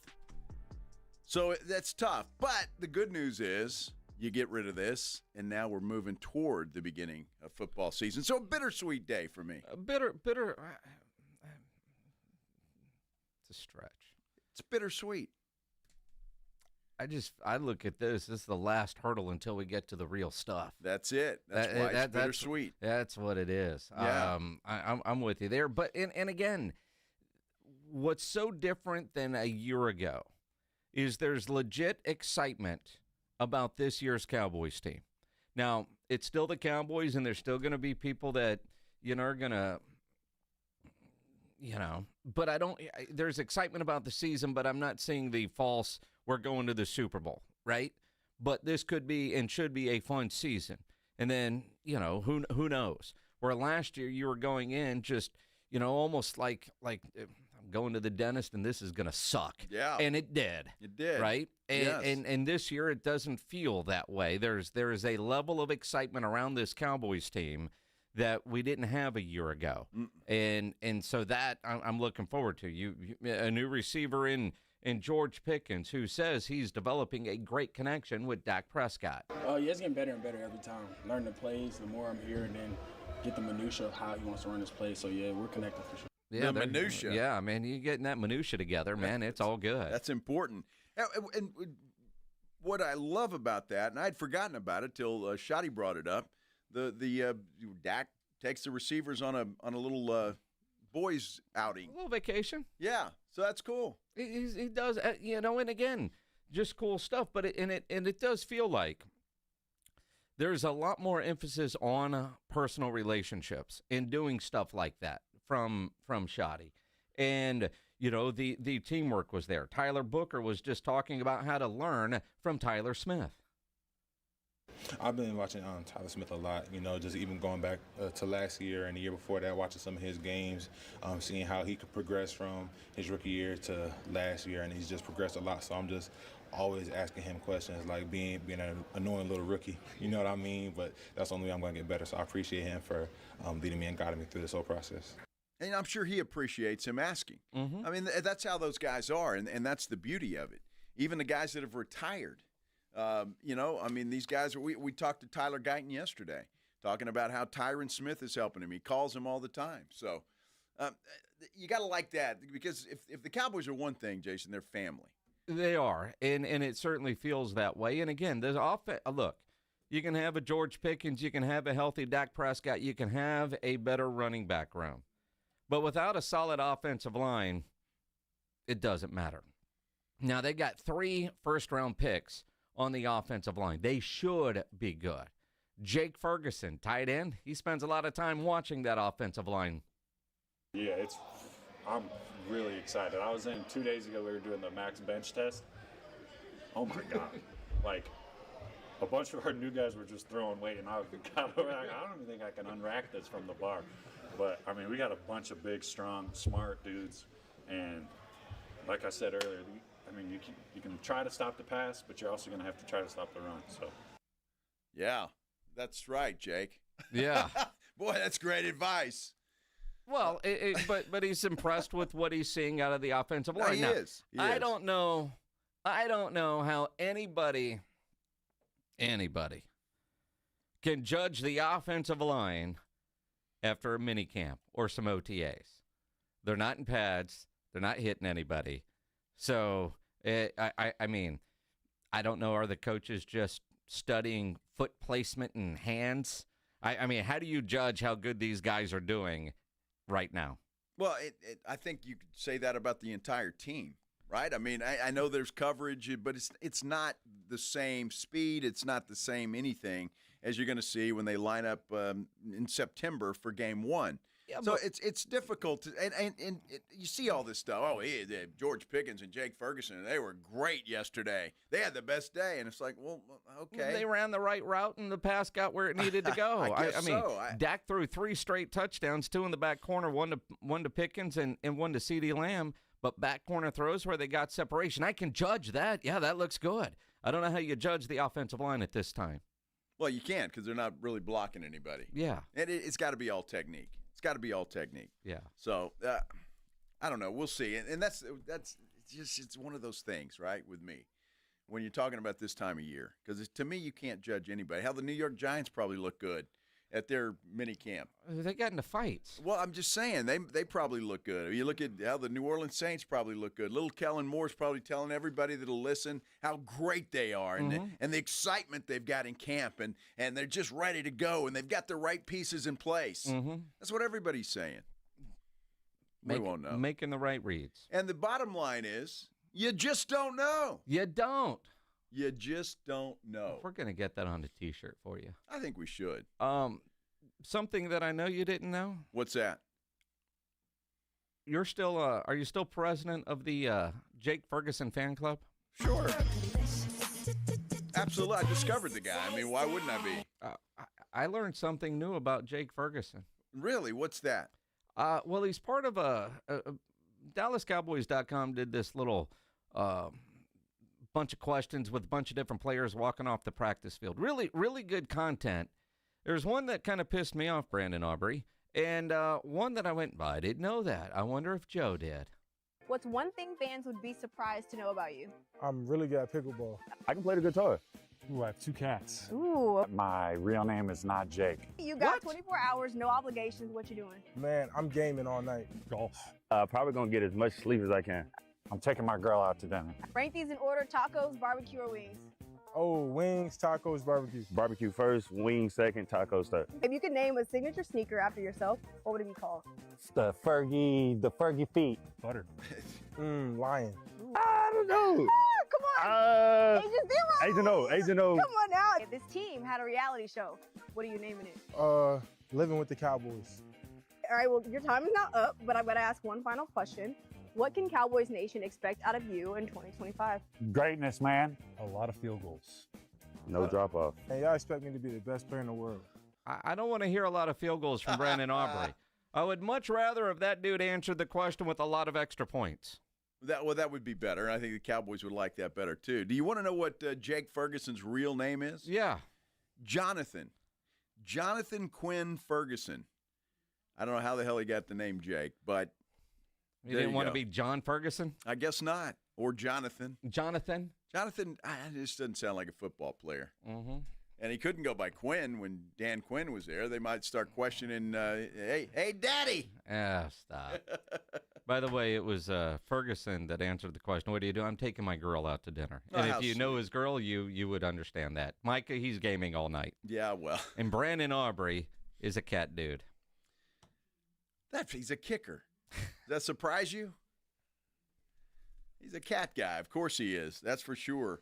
Do you remember, we did a story not too long ago about a guy that was on a mule and he was being chased by the cops? Is that Cowboy Cody? It's Cowboy Cody, and he's back in the news. He's in trouble again. Shocker. And it doesn't involve a mule this time. Huh? We'll talk about it when we return here on The Blitz on 94.1 San Antonio Sports Star. When you need an electrician, you know Hill Electric is available for both residential and commercial needs. I've used Hill Electric for a variety of projects in my home through the years. They do fantastic work and have for over 3 decades. The family-owned Hill Electric has served San Antonio homes and businesses. Whatever your project is, Hill Electric has the right service at the right price. Never a service charge, always free estimates. So it costs you absolutely nothing to figure out what it will take to get a project done. Call Hill Electric, 210-404-9074. 404-9074 or hill-electric.com. You're riding with the Blitz. Afternoons 2 to 6. KTFM Floresville. And everywhere at sasportstar.com. Prescriptions require an online consultation with a healthcare provider who will determine if appropriate. Restrictions apply. See website for details and important safety information. Price varies based on product and subscription plan. Hey guys, let's talk ED because millions of men experience it, but not everyone can access or afford treatments like Viagra. Hims can help. Through Hims.com, you can access a full range of treatment options for ED through a 100% online process. To start your free online visit and save up to 95%, go to hims.com/joy. HIMS.com/JOY. Mellow Mushroom has the best pizza in San Antonio. Mellow delivers the best pizza experience with their delicious dough, premium ingredients, and unique flavors. Delivering a higher order of pizza is the standard. If Mellow can make a pizza this delicious, imagine what they can do with munchies, greens, calzones, and burgers. Mellow Mushroom has San Antonio's best happy hour with food specials and half-off adult beverages. Mellow Mushroom is at 1604 and Stone Oak Parkway. Hang with friends, watch the game, and mellow out at Mellow Mushroom. The Gomez Law Firm has been San Antonio's trusted law firm for 50 years. We have Jose with the Gomez Law Firm here with us today. Jose, tell us about the cases you all specialize in. We do ride-sharing cases, we do 18-wheeler cases, work injuries. We will be happy to take a look at and see if we can help. If you or your family have been injured in an accident or hit by a company vehicle, you need to visit joegomezlaw.com. Call the Gomez Law Firm at 736-4040. As a fan, you know all the important sports cliches. And when you save money by bundling your home and auto with Progressive, you can get out there and give it 110%, even though that's mathematically impossible. And remember, failure is not an option. Well, it's always an option, just not a good one. But you're not worried because you've got ice in your veins. You're on fire. How can both of those things be true at the same time? Well, that's between you and your doctor. So get out there and leave it all on the field. Leave what? Who cares? Just leave it and save with a bundle from Progressive. Progressive Casualty Insurance Company affiliates and other insurers. Not available in all states or situations. Do you have 3 ex-wives and your current trophy wife wants a life insurance policy 3 times the size of the policies you had to purchase for your previous mistakes? If so, you need to call Big Lou at Term Provider, 800-777-1225. Big Lou is intimately familiar with your problems, and if you're 50 or 60 years old and in reasonably good health, a $1 million policy should only cost about $100 to $200 per month. Big Lou may have a solution for your previous policies as well. You may even save enough money to lighten the load on your new $1 million policy. Remember, call Big Lou. He's like you, except he's only on number 2. Call Term Provider at 800-777-1225. That's 800-777-1225. For $1 million in term life insurance that you can live with. Call Big Lou at 800-777-1225. 800-777-1225. As a fan, you know all the important sports cliches. And when you save money by bundling your home and auto with Progressive, you can get out there and give it 110%, even though that's mathematically impossible. And remember, failure is not an option. Well, it's always an option, just not a good one. But you're not worried because you've got ice in your veins. You're on fire. How can both of those things be true at the same time? Well, that's between you and your doctor. So get out there and leave it all on the field. Leave what? Who cares? Just leave it and save with a bundle from Progressive. Progressive Casualty Insurance Company affiliates and other insurers. Not available in all states or situations. Ready to order? Yes. We're earning unlimited 3% cash back on dining and entertainment with the Capital One Saver card. So let's just get one of everything. Everything? Fire everything. The Capital One Saver card is at table 27, and they're earning unlimited 3% cash back. Yes, Chef! This is so nice. Had a feeling you'd want 3% cash back on dessert. Ooh, tiramisu. Earn unlimited 3% cash back on dining and entertainment with the Capital One Saver card. Capital One, what's in your wallet? Terms apply. See CapitalOne.com for details. San Antonio's Sports Center. There are reports this afternoon that the new Pac-12 is courting both UTSA and Texas State. They'd like to have a decision made in the near future. Well, the noise increases as we get closer to the draft surrounding the Spurs. Hoops Hype's Michael Scotto reports the Philadelphia 76ers have engaged with the Spurs about potentially moving up to the number 2 pick. NBA draft now less than 2 weeks away, Wednesday, June 25th. Joe Reinagel. And the 3rd time in 7 seasons, the San Antonio Spurs are the NBA champions. Jason Minix. They go back to big day as Super Bowl champions. Dallas 52, Buffalo 17. It's the Blitz on 94.1 San Antonio's Sports Star. I hope everybody's having a great Thursday out there and being careful as you drive around this beautiful city of San Antonio. Lots of rain, lots of flooding, and unfortunately there have been some casualties. Absolutely. It's the Express News has an article, and the photo on Twitter shows a cop car, a police SUV, SAPD SUV, in the high waters, right? And you just realize how bad it's been. The most one-day rain total, the highest that we've had in over 12 years, according to the paper, 6.12 inches of rain fell on Thursday so far. Then you couple that with what we had last night and, late Wednesday into Thursday, the most since 9.87 inches of rain fell on May 25th of 2013. Wow.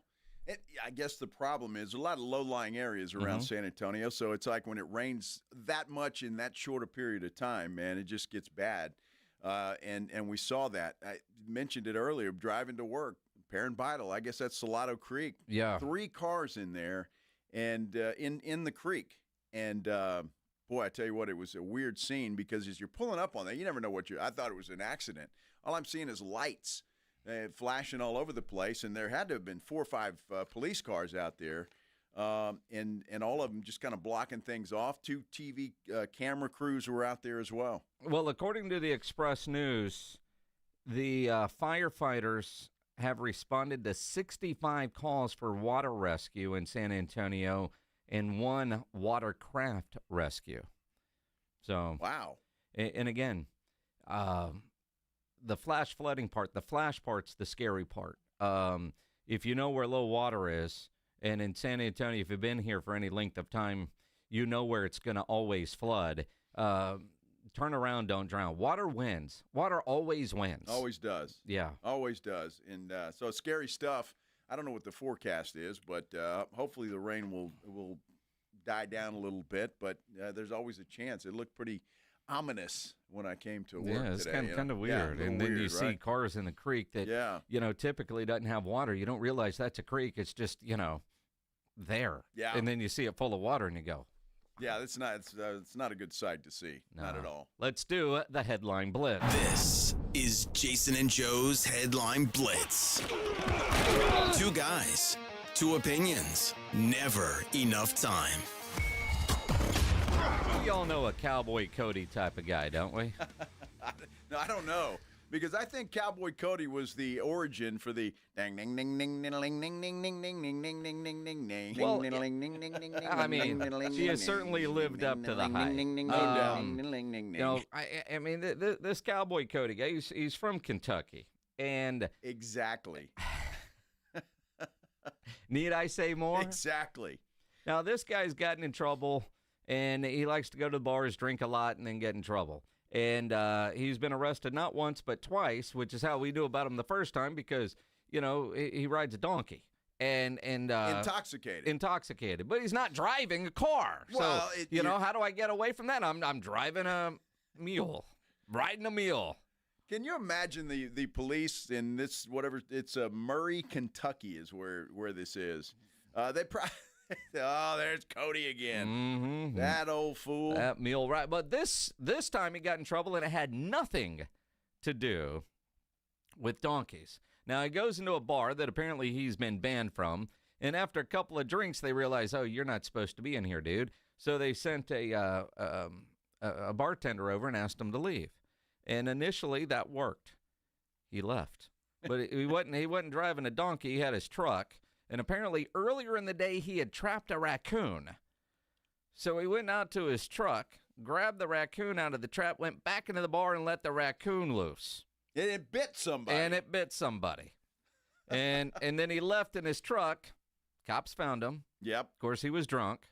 They were able to arrest him on all kinds of charges. And his mugshot, he looks exactly what you would think a Cowboy Cody riding a mule would look like. But I tell you what, he got the memo about no bad mug shots because he's smiling away, although that doesn't help him too much. But I'm just saying. I got to say, though, he's kind of got Reinhagel-looking hair.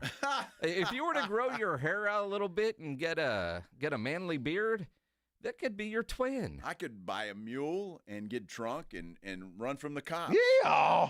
It sounds like he's having a hell of a time. I don't know what this guy does for a living, but he's obviously got enough money to drink and go to jail and buy mules.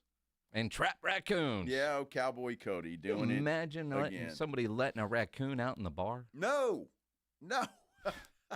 You see me up on a bar stool, screaming like a girl. I'm telling you, man. I'm reading this article. All right, you trapped a raccoon. You put it in your truck, in the cage, and then you go to a bar? I mean, at what point when you trap the raccoon were you not trying to figure out, was it going to be stew or were you going to do some sort of catch and release? But you go to the bar? Kentucky. Yeah, that was dinner. Well, I mean, but you just left it in your truck. It wasn't going anywhere. It was in a cage. Yeah, that was dinner. So Cody, gets arrested, and I hope they gave him, dinner in jail. Poor guy. Stew. Raccoon stew. BYOR. Bring your own raccoon. Ding, ding, ding, ding, ding, ding, ding, ding. I'm telling you, dude, Murray, Kentucky is not on the bucket list. Although, I don't know. Now I'd kind of like to go to the bar Cody was banned really? from. Yeah, that'd be kind of cool. You hear stories about Cowboy Cody. Yeah. Local celebrity. Yes, of course. He's that guy. Watch out for raccoons. Exactly, especially if he's around. Cowboy Cody. At least I know what he looks like now. It looks like looking in a mirror. Yeah, that's it. Dude, seriously, go find the article. He's got Rhino looking hair. It's just a little bit poofier. Well, it is a little poofy, and he's got a full beard. Yeah. No, yeah. Which I can't do. No. I can't do that. But the guy has really good hair. He does. It looks pretty dirty, though. I'm just saying. There's Kentucky jokes. Stop. Looks dirty. Good Lord. Your dad ever lie to you? Not that I'm aware of. Well, me either. And why would you think your dad was lying anyway? Now, here's a story. Yeah, this is quite the story. Now, again, I guess there are people that live lies and they tell them forever. Uh-huh. You know, and there are storytellers out there, and there's some you want to call BS on. And I can tell you as a Navy guy, there's an old saying that only a sailor will believe in other sailors' stories about stuff that happens in other countries because you've been there and you've lived it. Yep. Now, and I've got some really good stories, but I've got witnesses, and you've met some of them. I mean, and you've heard the story. I mean, but this guy, there's a Hunter Dobbins. He's a rookie for the Red Sox. And growing up, he thought his daddy was drafted by the New York Yankees. Well, that's daddy. He has heard these stories since he was a kid about how dad got drafted by the Yankees, not once but twice, and then got traded to the Arizona Diamondbacks. And Hunter's now in the big leagues, and he hates the Yankees. And so last week he was going to pitch against the Yankees, and he said something along the lines of, I'd retire before I'd put on that uniform because of his hatred for the Yankees because of the stories his dad has told his whole life. Uh-huh. So he's telling this to the media. And the media did a little research. The Boston newspaper, they tried to find out when dad was drafted. There's no record. They talked to Brian Cashman. He's been the GM there forever. There's no recollection of this guy ever getting drafted by the Yankees. The Diamondbacks have never heard of this guy. He apparently did play 2 years in the Independent League, but his dad has been telling lies to his kid forever. I think it's funny as hell. Well, I mean, and then the kid was asked, because he's going to pitch against the Yankees again this week, when they found out, dad's full of crap and has been lying to you, even like his friendship with Andy Pettitte. And so the media is like, hey, what do you think of these stories about your dad? My feelings and all that they're based off of my personal experiences and nothing to do with growing up or family. And also, it was a rivalry, so we're just having some fun.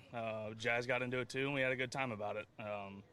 The whole backstory, stuff that I had heard growing up and, seen pictures of and, from my dad. So at the end of the day, it's just from my dad and what I kind of grew my love for the game. But at the end of the day, I don't go and fact check my dad or anything like that. Well, who would fact check their dad? And it even went to the length of having pictures. Do you think he went and bought a Yankees uniform and took pictures? Or a Diamondbacks uniform? I'm guessing. The guy just said he had pictures. Andy Pettitte said he's never heard of the guy. I don't remember him. And Andy Pettitte wouldn't lie, I don't think. He's a nice guy. So you met Andy Pettitte one time at a bar or something, and now all of a sudden you're besties? Yeah, I mean, you took a picture of him with a card show and showed that to your kid? Yeah, here's my good friend Andy. What happened with Joe and Jelly Roll? Well, I actually met Jelly Roll, and we are good friends now, and that's what I tell everybody. So yeah. And since I don't have kids, I guess I could tell my kids. You do have kids. But look, that story probably worked really well with the ladies. Yeah, I mean, he probably used that in every bar he went into. Yeah, I played for the Yankees. Me and Andy Pettitte, we're like this. Yeah. I'm sure, here, if you don't believe me, look at the picture. Oh, that probably worked well. They got him a wife and a kid that's now a major leaguer. There you An go, actual major leaguer. How about that? I wonder if a little fight between son and dad these days. I mean, how awkward do you think that phone call is between his kid and his dad? I think it's hilarious. I really do. And I don't know. Good for dad, but I wouldn't have fact checked. I'd have bought that from my dad. Oh, why would you lie about that? To your son. I mean, to anybody. I told you, Minix, admit it. There's not a guy alive listening to this program or otherwise that hasn't told a few lies to get in some girl's britches. Britches, huh? How old are you? I'm just saying. Well, there's not a guy alive that has not told a lie or two.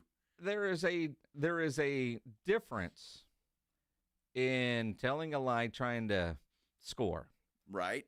But then at some point, it's so big of a lie. I mean, just to keep it going for all these years and then tell your kid. And so, all through Little League, everybody probably thought, oh, yeah, that's his dad. He got drafted, never made it, but he got drafted. It's like, we were trying to make up stories about you at the Rangers game wearing that 21 Reinagel jersey, right? And we had this, because people kept asking Joe, who's that? Yeah. Well, it's me. Oh, it's disappointing. It's like you got to make up a story about, this was this kid. He was going to be a hot prospect, and, something happened. Obviously, I won't be wearing that back to a Rangers game if we're fortunate enough to be back in the suite. Now, if we're just in the stands, I'll wear the hell out of it. But you have to have a good story. You could be Hunter Dobbins' dad. I could be. I'll think of a story for the next time, because there was only one guy that asked me. Well, there's one guy at the game and then one guy at the airport. Oh, that's a good point. Yeah, that's true. And the guy at the airport seemed really disappointed that you said it was my name. He was. He was really disappointed. Well, the guy at the ball game, he's like, "Oh, I never heard of that guy anyway." So, like, okay. Funny stuff, man. Funny stuff. I didn't even think about that, though. I really didn't. So I'll be prepared with a good story next time. Well, yeah, because now you could tell, like, the future grandkid, the one that's about to pop. Yeah. That you got drafted by the Cardinals, just never made it. I can tell the current one. Well, that's true. I can tell him. He's at the age he'd believe you. I think he'd believe me, and I'll just keep it going. Yeah. Yeah. Forever, and then he's going to get in the major leagues and talk about his granddad, and then they'll call BS. Boy, I hope he gets in the major leagues, and I hope I'm still around to see it and benefit from it, because that's really all that matters. Keep dreaming. Kids are supposed to just, be more famous than you. Yeah. And let you soak it in. All these athletes that buy their mom's houses and stuff like that. Where's my house? Are you listening to yourself? I'm just saying. I'm a little jealous. That's all. And look, I mean, let's be honest. Your oldest grandson is what? 3. 3. Yeah. Any house he's going to get you is actually going to be a home. And he's going to just pay the bill. Yeah, exactly. For somebody to come change your diaper. That's exactly right. Which, again, something that we're going to need at some point. Yes, we are. So, if he does that, I just want a good home where there's a lot of action happening, because I hear that happens in these homes. It does happen. It does happen. Yes. You know what else happens this time of year? Rumors. Rumors happen. That's right. I'm not talking about me, because if you hear anything, don't believe it. Rumors happen when it comes to the San Antonio Spurs, because it is draft time and they've got draft capital, and they also hold the number 2 pick. Put on your general manager's hat. What would you do if you were approached by a team that wants that number 2 pick? There's a scenario there. We will talk about it when we continue here on The Blitz on 94.1 San Antonio Sports Star. First, I want to talk to you about Stevens Roofing. My goodness, it is a perfect time to talk about Stevens Roofing with all of the rain we've had, the thunderstorms, the lightning, all of that stuff. Last night, the night before, I tell you what, it could take a toll on your roof. That is for sure. I hope this isn't happening to you, but if you all of a sudden developed a leak in your roof and you need a roofer that you can trust and that's going to do great work, Stevens Roofing and Solar is the company for you. 210-785-0994. Local company, family-owned company, and after all, they've been dealing with all of these conditions that we've been dealing with for a long time. They live here. They know exactly what it takes to take care of a house that's been damaged by a thunderstorm or whatever the case may be. Stevens Roofing is just the absolute best. They've been in business for a long time, and that'll tell you right there, you don't stay in that business for as long as they have if you're not doing it right. They do it right. If you think you've got a problem with your roof, call Stevens Roofing at 210-785-0994, or you can visit them online at stevensroofing.net. They'll send a crew out. They'll check your roof, no obligation, free of charge. Give them a call. Why don't you do it now? 210-785-0994. If you travel as much as the San Antonio sports guys travel, while you're on the road, be sure to take us along. Listen to the 94.1 San Antonio Sports Star live stream anywhere on the Odyssey radio app. Father's Day kicks off early Saturday, June 14th at Lion and Rose Dominion. Enjoy free experiences like cigar rolling, mini spa treatments, and prize drawings. It's Saturday, June 14th from 3 to 7 p.m. at Lion and Rose, just off I-10 West past the Dominion exit. Hunger striking, snack time calling, it's crunch time. Southern Recipe Small Batch Pork Rinds brings you the boldest protein-packed crunch you can't resist, with mouth-watering flavors like hot honey, sweet barbecue, and sea salt and cracked black pepper. Why settle for chips when you can level up your snacking game? Plus, they're low-carb, high-protein, and made for adventurous appetites. Score big flavor today. Grab Southern Recipe Small Batch Pork Rinds at H-E-B. As a fan, you know all the important sports cliches. And when you save money by bundling your home and auto with Progressive, you can get out there and give it 110%, even though that's mathematically impossible. And remember, failure is not an option. Well, it's always an option, just not a good one. But you're not worried because you've got ice in your veins. You're on fire. How can both of those things be true at the same time? Well, that's between you and your doctor. So get out there and leave it all on the field. Leave what? Who cares? Just leave it and save with a bundle from Progressive. Progressive Casualty Insurance Company affiliates and other insurers. Not available in all states or situations. Father's Day is Sunday, and if you haven't found a gift yet, don't panic. Just come to Macy's Father's Day sale for gifts that'll make Dad say, this is perfect. Shop designer polos from Lacoste and Tommy Hilfiger, 30 to 50% off. Watches from Citizen and Bulova, 30% off. Fragrance gift sets, boxed and ready to give. Even a 36-piece Cuisinart grill set, now half off. Hurry in. Father's Day is this Sunday, and this sale is happening now at Macy's. Savings off already reduced prices. Exclusions apply.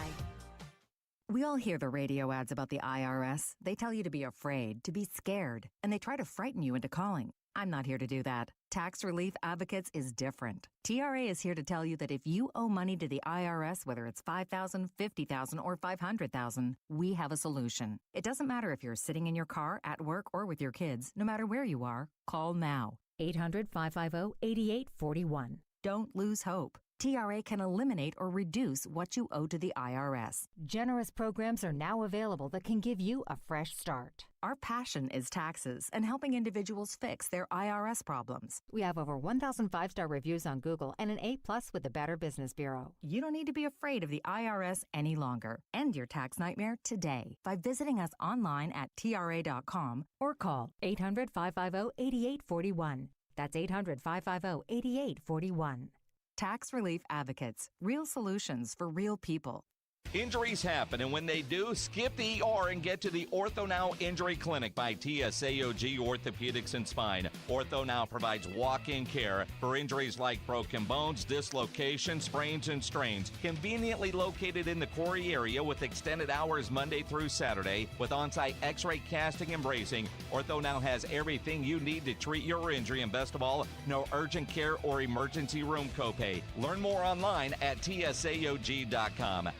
There's a reason Intuitive Services Group handles our janitorial needs here at 94.1. They're local and serious about cleanliness. From nightly cleaning to detailed floor care, they deliver. We trust them, and you can too. Call Mo at 830-470-3007. That's 830-470-3007. Buyers Barricades is proud to provide traffic control, rental, and sales for work zones and events in the San Antonio area and beyond. Buyers Barricades, the Texas authority in barricade rental. Learn more online at buyersbarricades.com.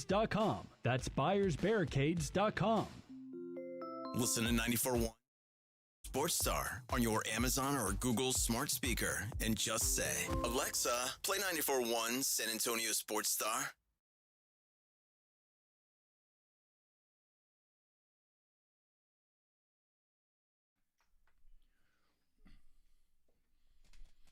Happy Thursday, everybody. Hope everybody's having a great Thursday out there. This is the Blitz on 94.1 San Antonio Sports Star. I'm Joe Reinagel. Jason Minix is here, as is James Pledger, and we're happy that you're here as well. You can talk to us on our YouTube page if you like and subscribe to San Antonio Sports Star YouTube page. Get a hold of Minix on Twitter, at Jason Minix. I'm at Joe Reinagel 210. Or you can call the old-fashioned way. What is it, 210-656-3776? There you go. How about that? All right. I've been practicing all night. All night. You can do that. You know, somebody just tweeted us from a bar in East Texas, some bartender chick grabbing a possum out of the bar and walking it outside. Dude, possums are awful. Are they not? They're just giant rats. They are. But, I mean, that ain't a raccoon. At least a possum, I think we've seen enough of those get caught. Not that I would do this if I saw one. But, you know, if you grab it by the tail, it's going to play dead and you can do something. You can't do that with a raccoon.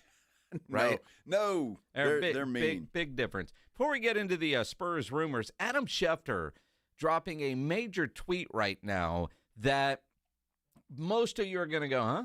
But this is pretty major. Brian Rolapp, a highly respected, longtime NFL executive who some have always considered as the potential successor to NFL Commissioner Roger Goodell, is quitting the NFL. Wow. He's going to become the PGA Tour CEO. Wow. He has spent 22 years with the NFL, yet Goodell sent a memo today to all team executives and presidents to notify them of Rolapp's departure.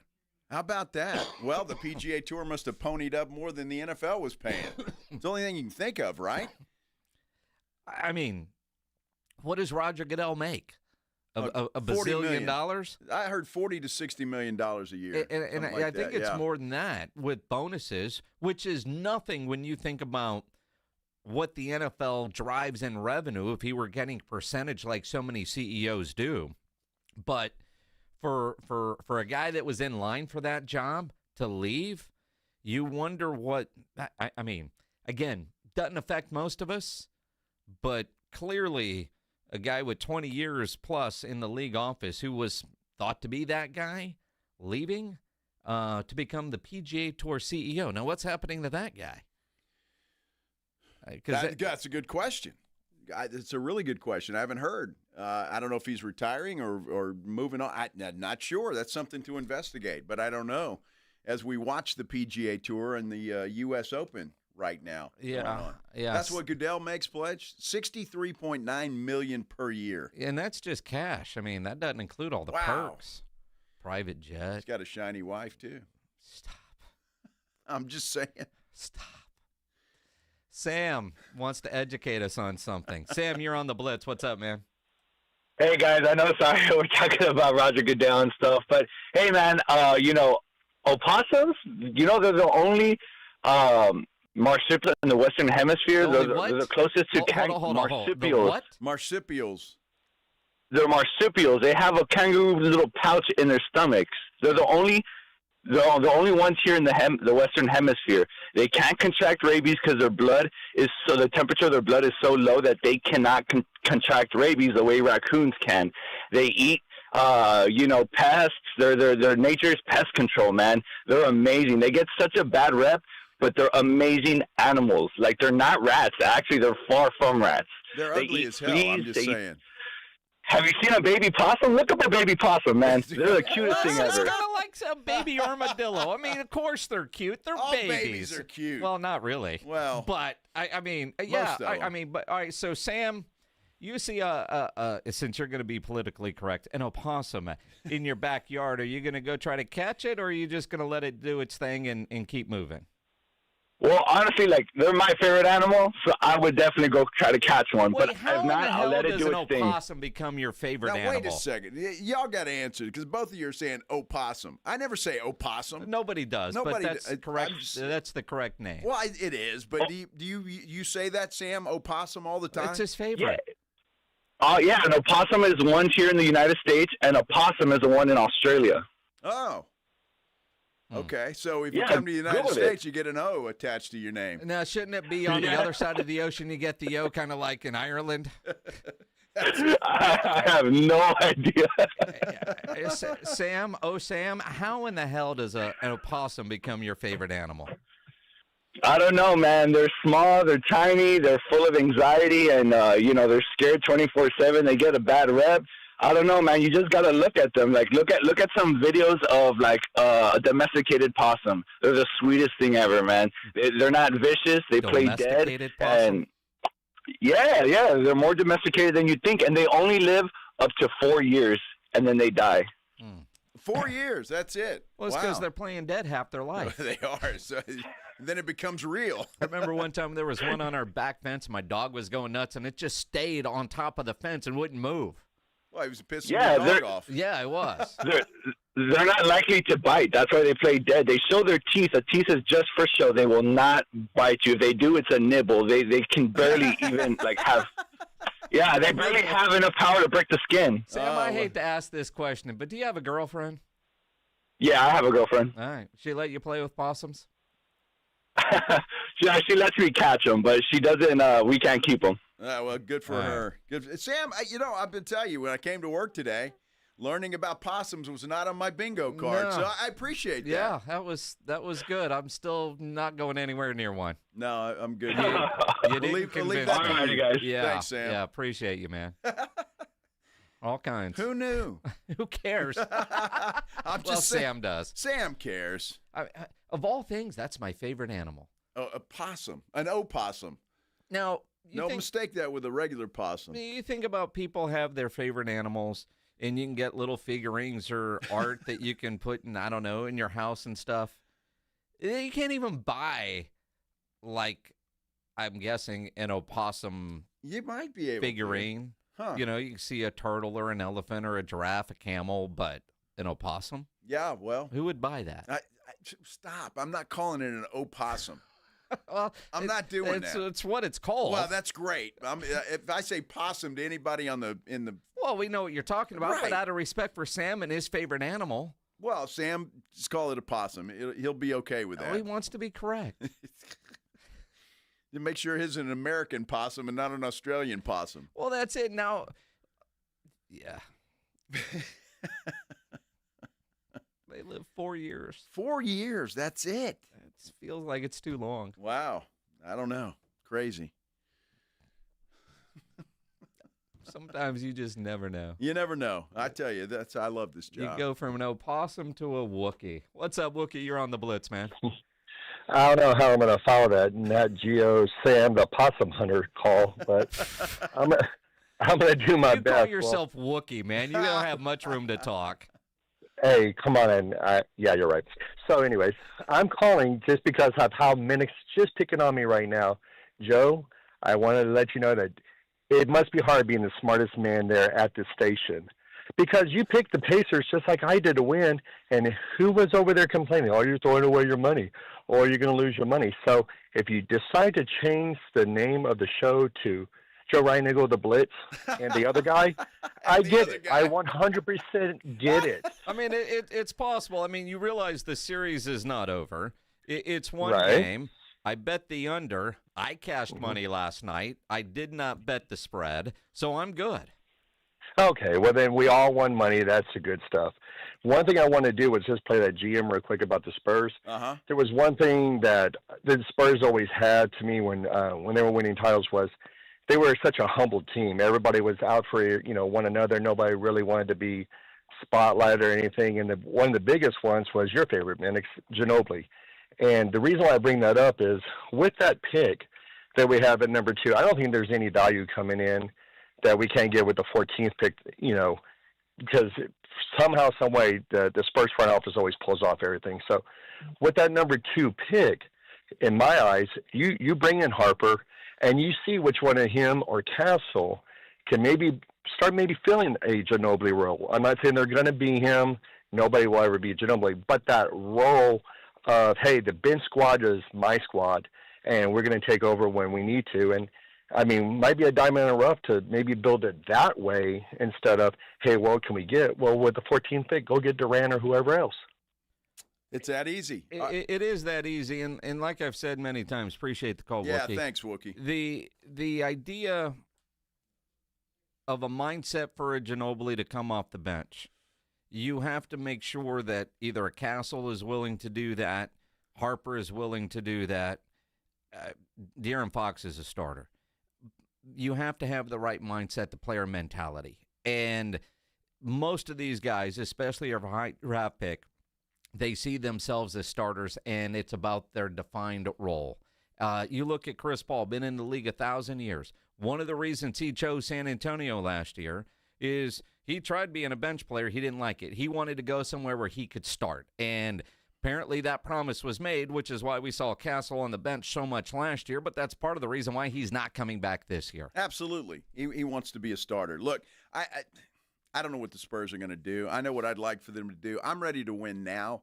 And I get Dylan Harper. He may be great. Maybe he's the third in a row Rookie of the Year. Who knows?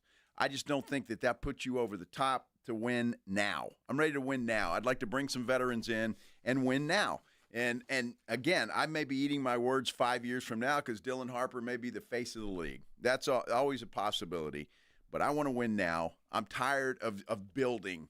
I'm done with that. And if Dylan Harper's going to take at least a couple of years to get acclimated to the NBA before he does something, Stephon Castle, hopefully he improves. I'm ready to win now. And I think the Spurs are in the best place. They have the best opportunity right now to do something and make this team a contender next year. And I'm all for Dylan Harper, but if they can flip that pick and to turn it into something that's worth a lot more than a Dylan Harper, that's what you got to do. That's what I expect the Spurs to do. They don't have to move the pick. They're not just going to move the pick because, we're going to be crowded at a position field. If they move the pick, it's because they are getting extreme value for it. Yes, that is absolutely true. So, look, rumors, and we're going to cover them all over the next couple of weeks because it's fun to talk about, and the possibilities are endless.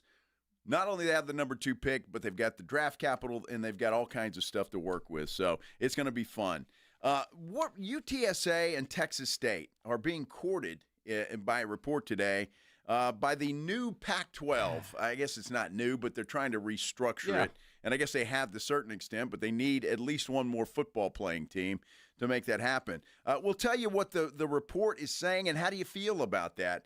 It should be an interesting conversation. We'll do that when we continue here on the Blitz on 94.1 San Antonio Sports Star. You know, guys, Father's Day coming up this weekend. Looking for a great Father's Day gift for yourself, or you need to tell somebody, hey, this is what I want. Maybe for your dad, you want to get that extra boost of health and energy needed to live your best life. Synergenics and Low T Center are offering free weight loss consultations and free T-tests as a special offer celebrating dads.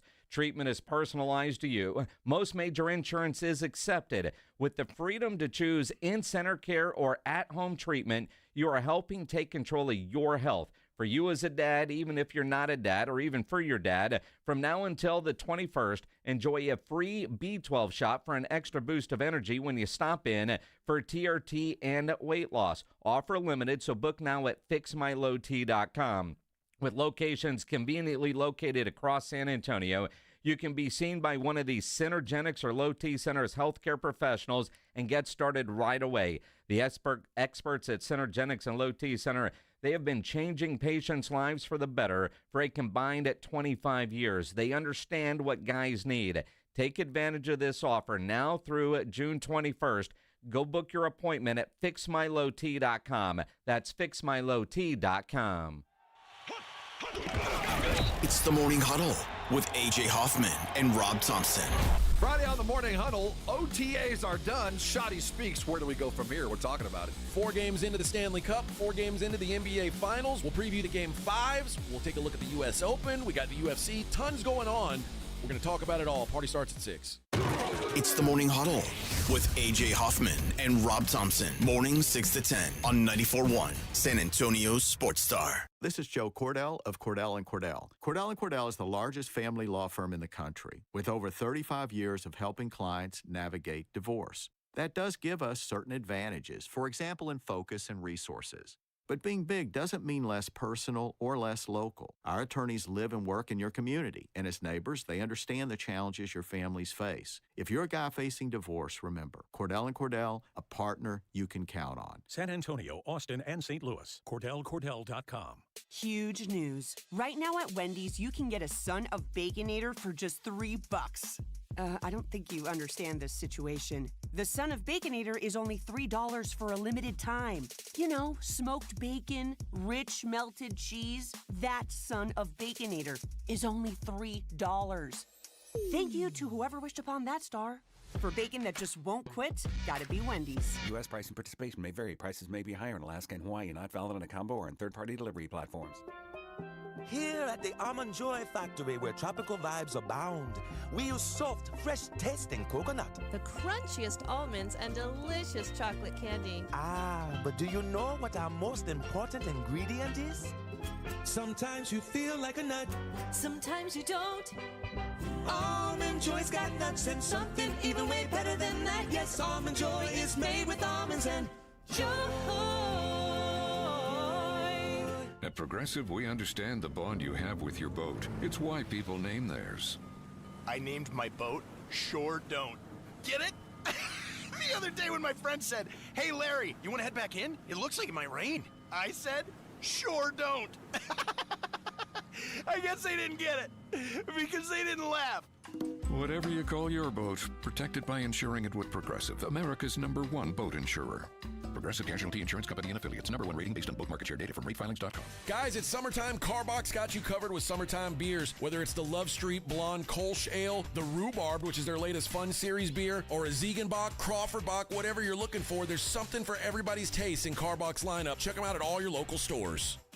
In the 80s, everyone was breaking. Break dancing, that is. Lots of moves, spins, flashy colors, and a whole lot of cardboard. Breaking in the 80s was good, but breaking now, not so good. That's why Dave Ramsey recommends Connecticut water softeners in San Antonio and the Hill Country. Seems like many brands of water softeners these days have flashy lights, sounds, and moving parts. Bad news, all those parts are more likely to break and break and break again. With Connecticut water softeners, there are fewer moving parts, and a Connecticut only runs on kinetic energy and is up to 80% more efficient than other competing models. A Connecticut was built to work, not break. That's why a Connecticut was backed by an outstanding 10-year warranty, and right now receive a free reverse osmosis drinking station at your kitchen sink. $400 off with a trade-in of any water softener and 0% interest for 12 months with approved credit. With a Connecticut, you'll have water soft as parachute pants on the dance floor. ConnecticutSA.com. License number 38961. When it comes to vaccines, it's important to get the facts.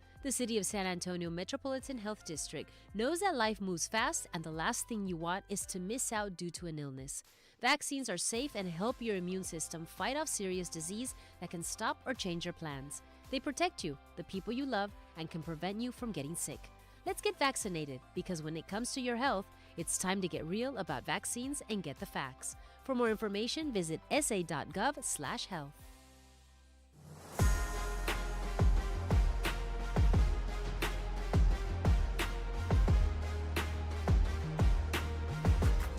You know, I think we're all from America. I think I'm going to go as Joe O'Reinagel. You go Jason O'Minix. James O'Pledger. O'Reinagel. O'Reinagel. O'Pledger. Oh, my goodness. We hear O'Pledger way too much. Yeah, we sure do, man. Oh, man. Good Lord. It's a Blitz on 94.1. San Antonio Sports Star. UTSA and Texas State being courted, and I think more so probably Texas State than UTSA at this point in time, but who knows, because they had courted UTSA before when everybody abandoned them.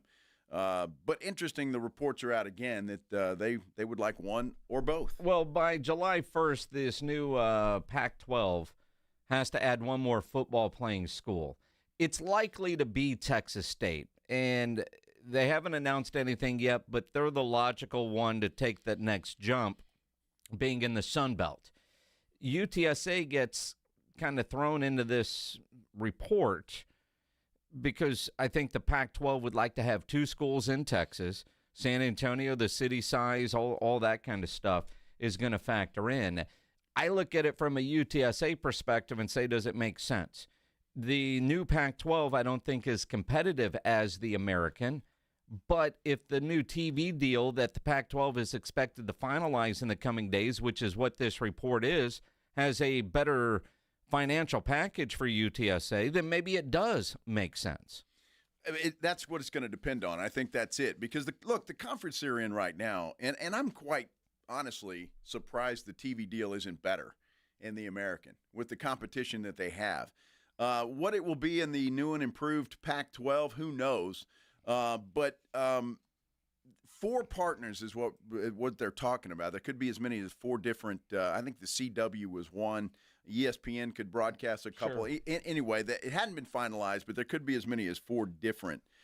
So obviously, if the money's better and it's better for UTSA's pocketbook, then I think you make that jump. Well, and again,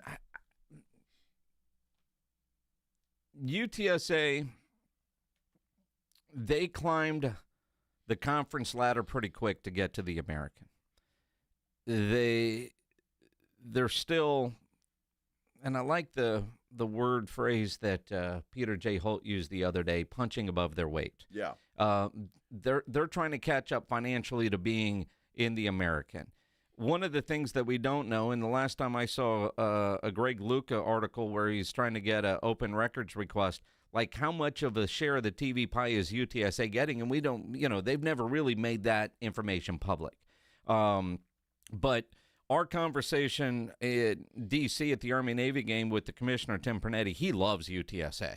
Now, he's the commissioner. Yeah. He probably says that about all of it, but it seems like he really loves UTSA and what Jeff Traylor has done with the football program. And then you look at the success that they've had in, women's basketball and obviously the baseball run. They need to get Pat Hallmark's deal done and then maybe go to the Pac-12, but that's a whole nother story. But it is interesting that their name is mentioned, but there's not this whole, I don't know, groundswell of excitement for it, because I think most UTSA fans are thrilled to be in the American. The next move doesn't need to be lateral. It would be Big 12, although financially I don't know how they could do that at this point like the University of Houston did. I would rather them go up into a power conference if financially they could do it than what seems like a lateral move to what this new Pac-12 is. It's the name. You look at the schools in there, it ain't the same. No. It's not the Pac-12 that we grew up watching. It's, man, almost feels like the old Mountain West in a way. Yeah, it really does. There's some bigger name schools, I guess, if you want to look at it that way. Oregon State. With Washington State Oregon State, Washington State, what is it? Oregon State, Washington State, Fresno State, Boise State, everybody with the state. Colorado State, Gonzaga, that's basketball, which is why they need a football school. And again, Texas State in the Sun Belt, they want to make that jump. And everything that Texas State has done since they hired G.J. Kinney has been a home run. What Don Coryell has done since he's become athletic director, lightning fast, has changed the football program, at least there at Texas State.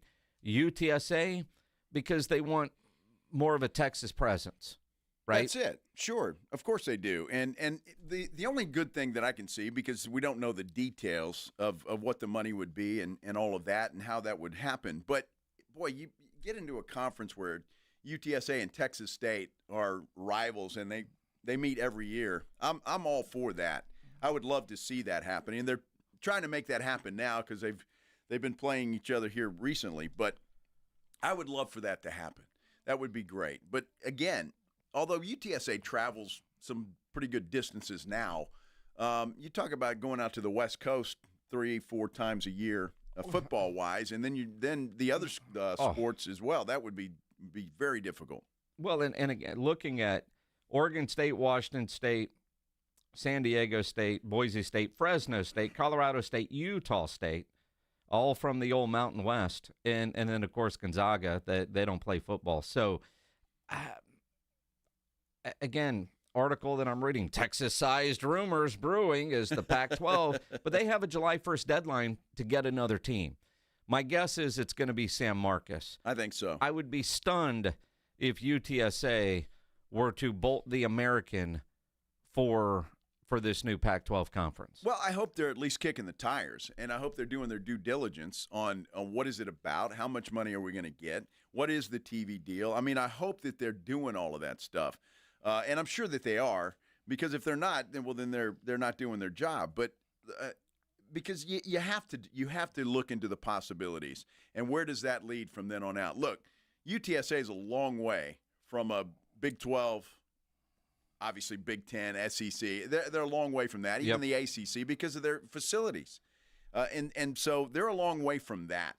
So if the Pac-12 is offering more and you think that would help you out financially, then you have to certainly take it serious. Now, one of the reports says what the conference officially referred to as an autonomous conference in public statement. Texas State still in the mix. UTSA has become more likely. UNLV finances may hold them back from moving conferences. Again, there was apparently a meeting yesterday at 7 a.m. 7 a.m. Zoom meeting. That's what it says. I have no idea if Lisa Campos was in on that meeting or not. But UTSA is being talked about. And it's weird because I'm not hearing about anything locally about this. No. Where every other time there was this kind of chatter, you heard all kinds of things. And even different people that you text, you're not getting anything. So, again, I think it's worth UTSA doing due diligence. And if financially it makes sense, sure. But it feels like such a lateral move from where they are in the American. It absolutely does, because, look, we've talked about it a lot, and I think it's absolutely true. Number one, I think they've got a fantastic commissioner in Pernetti. That's number one. I think he's a hell of a leader to start with. Secondly, to me, they are the best small conference, if that makes sense, other than the Big 10, SEC, Big 12. They're right there, and so, to me, they're in the best conference they could possibly be in at this point in time. Now, I don't know what they get money-wise from the TV deal with the AAC, but you have to at least explore the possibilities, and what would it be? Are they offering a Texas State and a UTSA a sweetheart deal to come to the Pac-12? So it's worth looking into, but it would take a lot to get me to jump. I'm with you. And again, a lot of it feels like here's a headline: Texas State feels like Pac-12 front runner. All right. And then you're getting UTSA included. So those that are in the weeds in the Pac-12, they're hearing a lot more Texas State than UTSA. And maybe there's just a push to try to get UTSA, or, because they know they got to get at least one, but they want to add more than one. But then you're talking about sharing that TV pie, and they haven't announced what the TV deal is, except for it's expected to be announced soon. Well, it's interesting. And look, I'm glad the Pac-12's coming back. Obviously, it's not going to be what the Pac-12 was, but I'm glad that it's coming back, because those are good schools that are in there. But they are, I think, for the most part, with some exceptions, UTSA-level schools. But I think UTSA's in the best spot they could be in as it stands right now. I love the conference they're in. I love the competition that they face, especially in football. And it's fun. And for me, as a football fan, as a UTSA football fan, I'm here for it. I like it. Absolutely. Now, I'm reading about this meeting. It was the 8 Pac-12 presidents and athletic directors met via Zoom at 7 a.m. So I don't know if that included the potential futures, or maybe that was the Pac-12 commissioners and athletic directors and presidents talking about who they were going to invite. And they say in this article, assuming Texas State does join, will they be coming alone? Could UTSA come with them? Well, it's interesting. I just want to know what donkey set up a Zoom call for 7 o'clock in the morning. Dude, those are suits, man. Dude. I mean, suits. Holy cow. 7 o'clock in the morning. Well, people with real jobs do that. Well, that means that they got to get up. You're on a Zoom call. You got to be ready. You got to be presentable. People like that, I mean, they have breakfast meetings for fun. I mean, it's a lifestyle you and I don't subscribe to, but, those are those people that wake up at 5 and, I mean, Next time we ask Lisa Campos, we should ask what her day is like. I imagine she's got early meetings and late night. I mean, 7 a.m. When can we all get together? 7 a.m. 7 a.m. Yeah, because we're not doing anything else but sleeping at 7 a.m. Again, people with real jobs do that. We don't have a real job? Compared to that? No. We're in the toy department. What are you kidding? We are in the toy department. I like it that way. We get to solve everybody's problems, so that's good. But interesting that UTSA is being mentioned in that. And again, the Pac-12 had interest in UTSA before. The Roadrunners actually declined because it was a falling conference at that time. There were 2 schools at that point in time. Yeah. So I'm glad that UTSA is mentioned in that. Look, it's an up-and-coming program. We've been talking about it, and that's why it's sad to see and hear about some of the things we hear about, like facility issues and typographical errors on contracts of coaches and things of that nature. So it's very sad. They got to fix that. They got to fix that. I think they'll get fixed. It will. How do you feel about the Missions in Frisco? I know they play Tuesday night. We got a 4-pack of tickets to give away. We do. Why don't we give those away right now? To caller 12 in honor of the Pac-12. Perfect. How about that? Perfect. 210. 656-3776. There you go. Or 656 ESPN. Also add the 210 to that. Caller number 12, you're going to get that 4-pack of tickets to go see the Missions take on the Frisco Rough Riders. I hope everybody's staying safe out there, man. Really, it's pretty bad. And Justin Guerrero on our YouTube page, or Joshua Jimenez, I think it was, or Justin Guerrero, one of those guys. One same of those dude, YouTube really. guys, said he walked by there and they pulled like a bunch of cars out of the Salado Creek. Oh, wow. Stay safe out there. We'll continue here on the Blitz on 94.1 San Antonio Sports Star. You're locked on the Blitz with Jason and Joe. Afternoons 2 to 6. KTFM Floresville.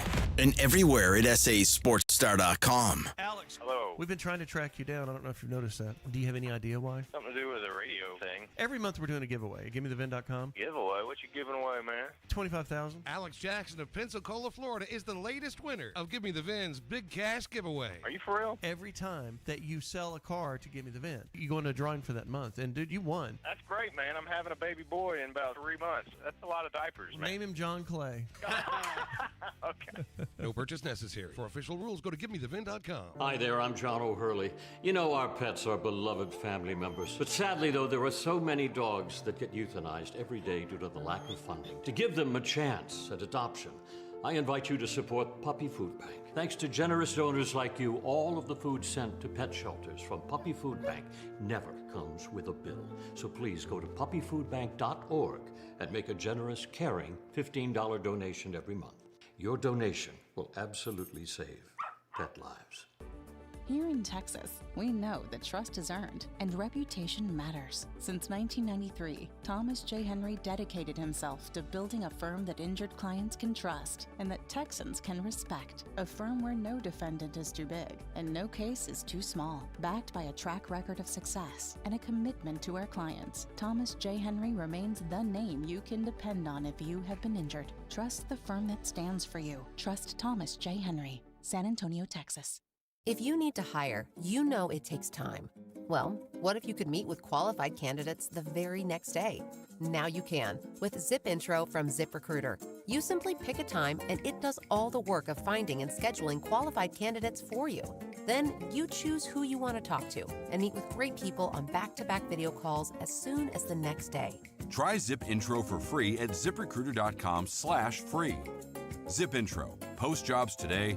Talk to qualified candidates tomorrow. Father's Day kicks off early Saturday, June 14th at Lion and Rose Dominion. Hosted by Marissa Gomez, realtor with Real Broker. If you know a dad who deserves some extra love, bring him out for family fun, live music, and delicious food and drinks. Enjoy free experiences like cigar rolling, mini spa treatments, and prize drawings. There's always something special happening at Lion and Rose. It's Saturday, June 14th from 3 to 7 p.m. for the Father's Day kickoff at Lion and Rose, just off I-10 West past the Dominion exit. June is Gun Violence Awareness Month. Violence prevention is injury prevention. 911, what's your emergency? Keep guns locked, secure, and out of reach of children. Firearms are the leading cause of death for people under 20. Never leave a gun in your vehicle. Stolen firearms are often used in other crimes. In a moment of conflict, don't let a split decision become a lifetime of regret. Never celebrate with gunfire. It's dangerous and illegal. Prevent an injury, store guns safely. Learn more at sa.gov/health. Watching Clorox cleanup spray dissolve tough grime in the shower feels like... Wait, this really just happened? I'm shocked. Underwear and everything? It feels like being able to zip up your overpacked suitcase on the first try. Smooth. With Clorox, clean feels satisfying. Clean feels good. Use as directed.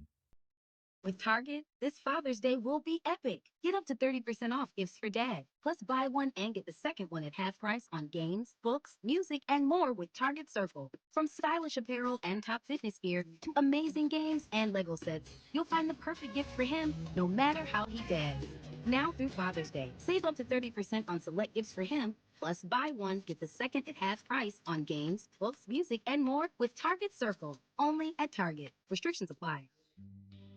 Hey America, we need to have a little talk. We've got more food in our country than we know what to do with. Food at the grocery store and food in the vending machines, fast food, health food, and seafood. We've got so much food that anything people don't buy, we just throw out. Yet 17 million kids in America struggle with hunger. That ain't right. Luckily, the Feeding America nationwide network of food banks has volunteers gathering excess food and getting it to hungry kids. They're kind of like food angels. Yeah, I made that up. It's kind of catchy. Hello, people. This isn't rocket science. We could solve hunger today. To start, become a food angel yourself by supporting Feeding America and your local food bank at feedingamerica.org. We can't do it without your help. To help solve hunger in Mississippi, contact Mississippi Food Network or visit feedingamerica.org. Brought to you by Feeding America and the Ad Council. I can't get the ketchup bottle open. Here, let me try. Here you go. Thanks. You don't have to be a hero to be a hero. When you adopt a child from foster care, just being there makes all the difference. To learn more, call 1-888-200-4005. San Antonio's Sports Center. Let's get you caught up on what's happening at the U.S. Open. It is round one. Sungjae Im is 5 under par through 11 holes right now. He is your leader, but the leader in the clubhouse is J.J. Spawn, the American. There are 3 players at -3. So the U.S. Open is underway, and Sungjae Im is leading that thing. UTSA, Texas State, they're being courted by the Pac-12. Sports Center is brought to you by Buyers Barricades, the Texas authority in barricade rental. BuyersBarricades.com. Joe Reinagel. That's the third time in 7 seasons. The San Antonio Spurs are the NBA champions. Jason Minix. They go back to big day as Super Bowl champions. Dallas 52, Buffalo 17. It's the Blitz on 94.1 San Antonio's Sports Star. Well, I hope everybody's having a great Thursday out there, staying safe out there on the streets of San Antonio or wherever you happen to be on this Thursday afternoon. We appreciate you spending some time with us here on the Blitz on 94.1 San Antonio Sports Star. I'm Joe Reinagel. Jason Minix is here. James Pledger is punching the buttons in the glass box of fun. But, boy, I tell you what, some bad stuff happening weather-wise around San Antonio. Although it looks nice outside right now, so the remnants of it. Now, we're in a room with no windows. But as you guys are driving around today and you see some areas that are still blocked that aren't normally blocked, and I say that because if you're from here, you've been here any length of time, rain event like what we had, although it was a record, but you know where the areas are going to flood. But if there's places that don't normally, let us know where those places are. Like I know when I came to work today, you know, I got a couple of different routes I could take, but out of curiosity, I just punched in my GPS. And one route was 27 minutes. That's the one I took. The other one was 43. And normally the 43-minute one is either 26, 28 minutes. So, so I was a little surprised. Now, that was the route you took, and it didn't take you that long, so whatever was showing up on mine, but you saw all those cars in the Salado Creek that didn't realize was actually a creek because I've never seen water in it. No, there really is never water in there, but it used to be a creek. You could tell that, and there was water in there, and there were cars in there. And I don't know how many they pulled out. One of our YouTube listeners, Justin Guerrero, said he walked over there, and he claims they drug 7 cars out of the creek, and there's maybe 4 left. So a lot of cars down in there, and I know that there were some people that didn't make it, and that's always sad, certainly. But just be careful out there. Yeah, my weather app here says it is sunny outside, so it's not raining. It doesn't show any chance of rain for the next several days. So good news, we can dry out a little bit. And you know what sucks? We need rain, right?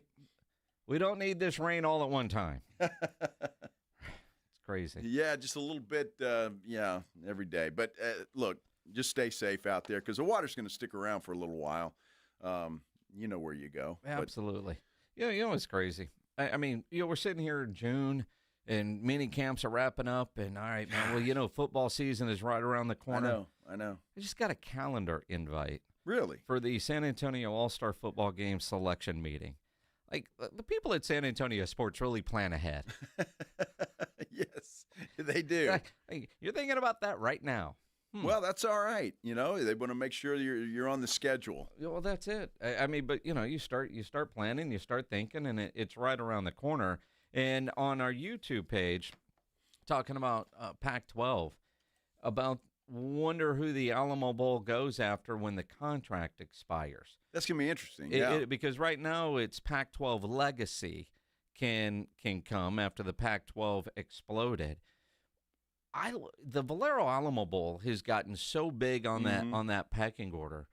It will be very interesting to see who they go after and the conference affiliations, because one of the great things now when you have the Big 12 and the old Pac-12 is you're getting a team that's very high up, where I don't know where they would get an SEC school or a Big 10 school.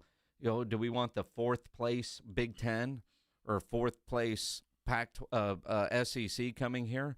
I mean, that's I'm sure interesting conversations that Derek Fox and the crew over there are having about keeping the Alamo Bowl at the elevated level that it is. Well, I would sure like to see the Alamo Bowl get involved somehow in the college football playoff discussion. Yes. I think that it deserves a seat at that table, I believe. And so hopefully that will happen at some point in time, especially as they expand the college football playoffs, and they will. There's just too much money to be made. But that's where I think the Valero Alamo Bowl should be, involved in the college football playoff contract. And look, they can still have a bowl game, right? I mean, there's no law saying you college football playoff or bowl game. I think you can do both. So I'd love to see that. More football here in San Antonio. I'm here for it. Absolutely. Yeah, no doubt about it. So happy about that for sure. When so many things happening today that are just, kind of comical, kind of fun.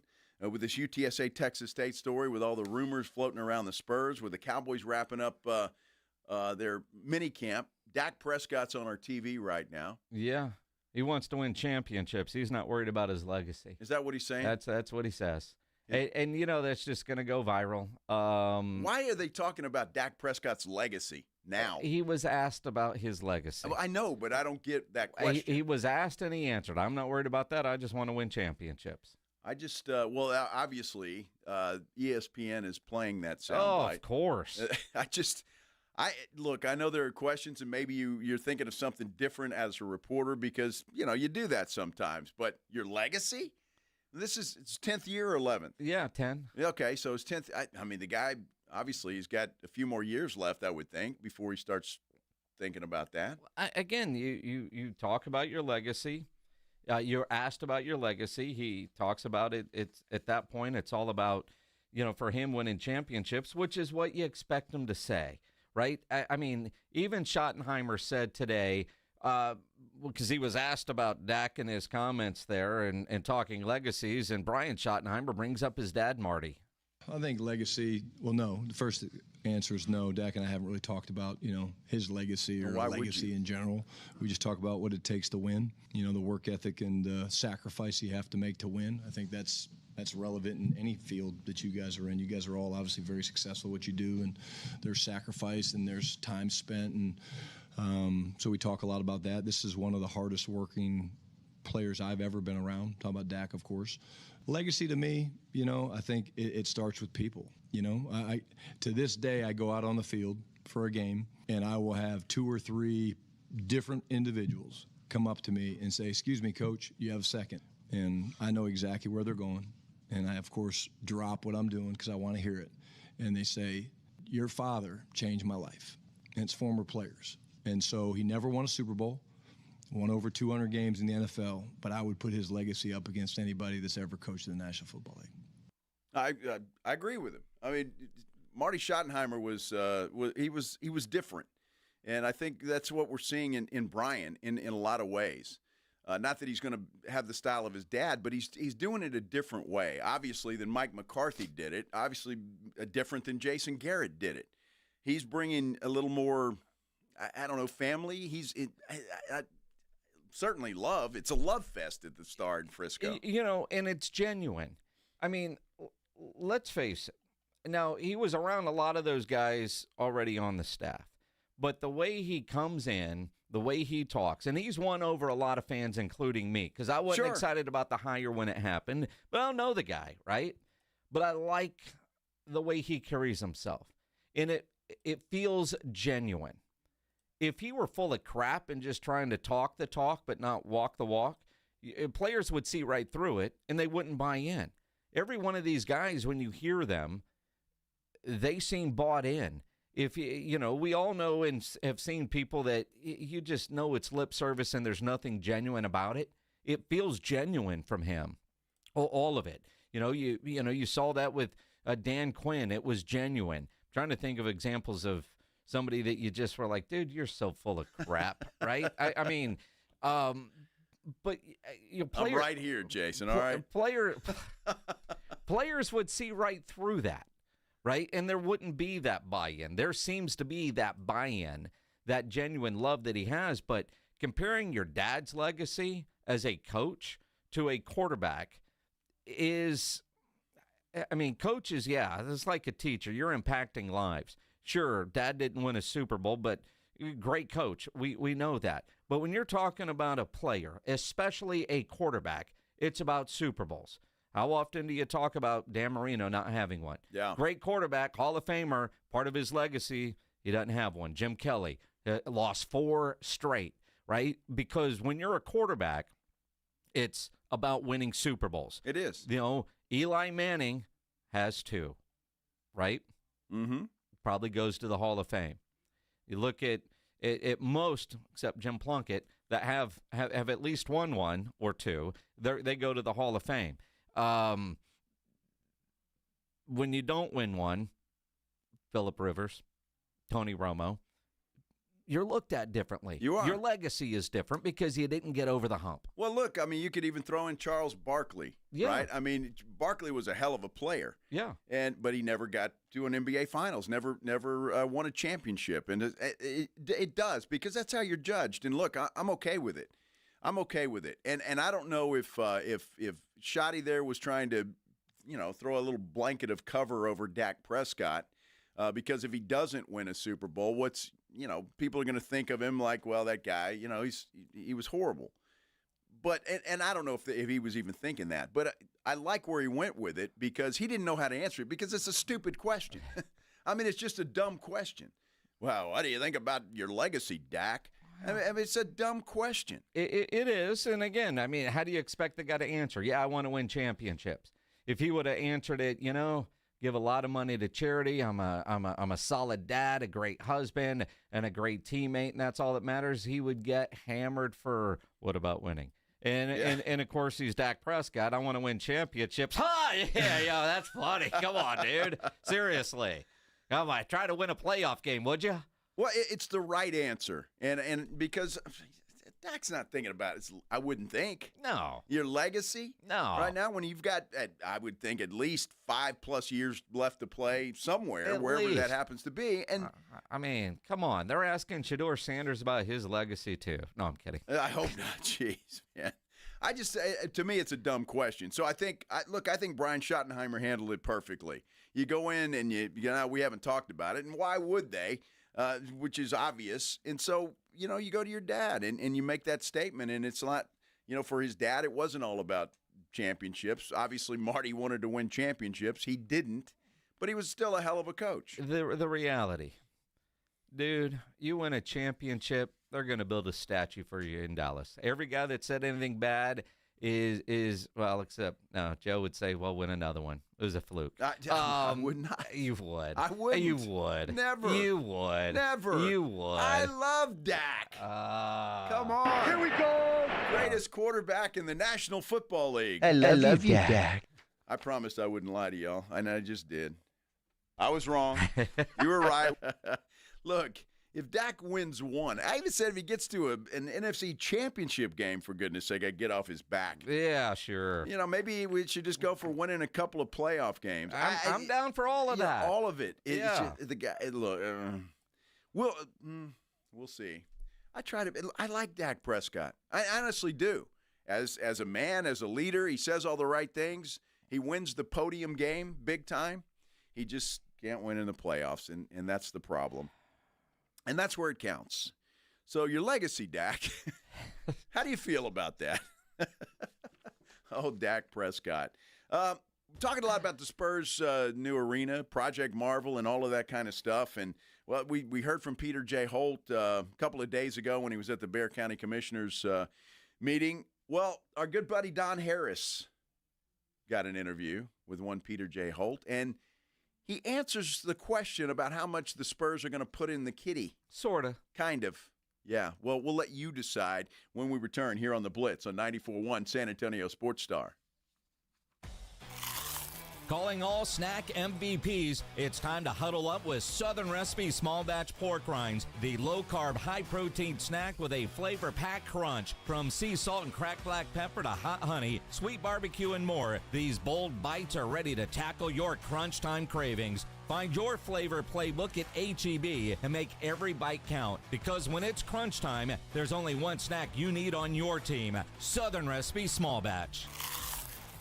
This is Joe Cordell of Cordell & Cordell. Serving in the military requires great sacrifices, not just for one's country, but also for one's family.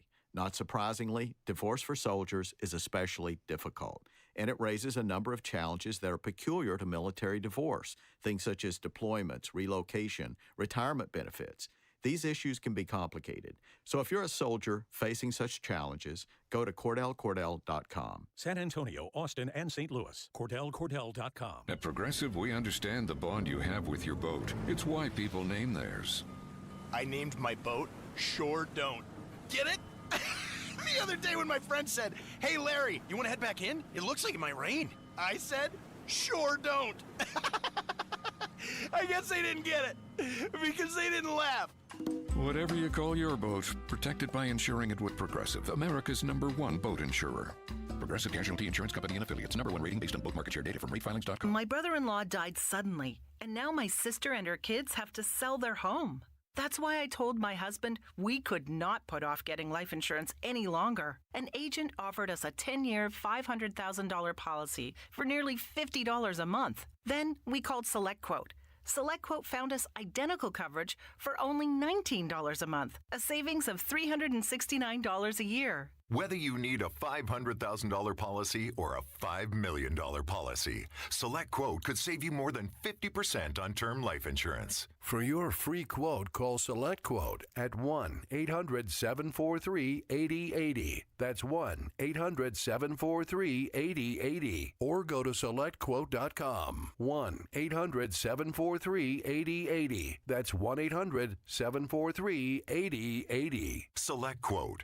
We shop, You save. Full details on example policies at selectquote.com/commercials.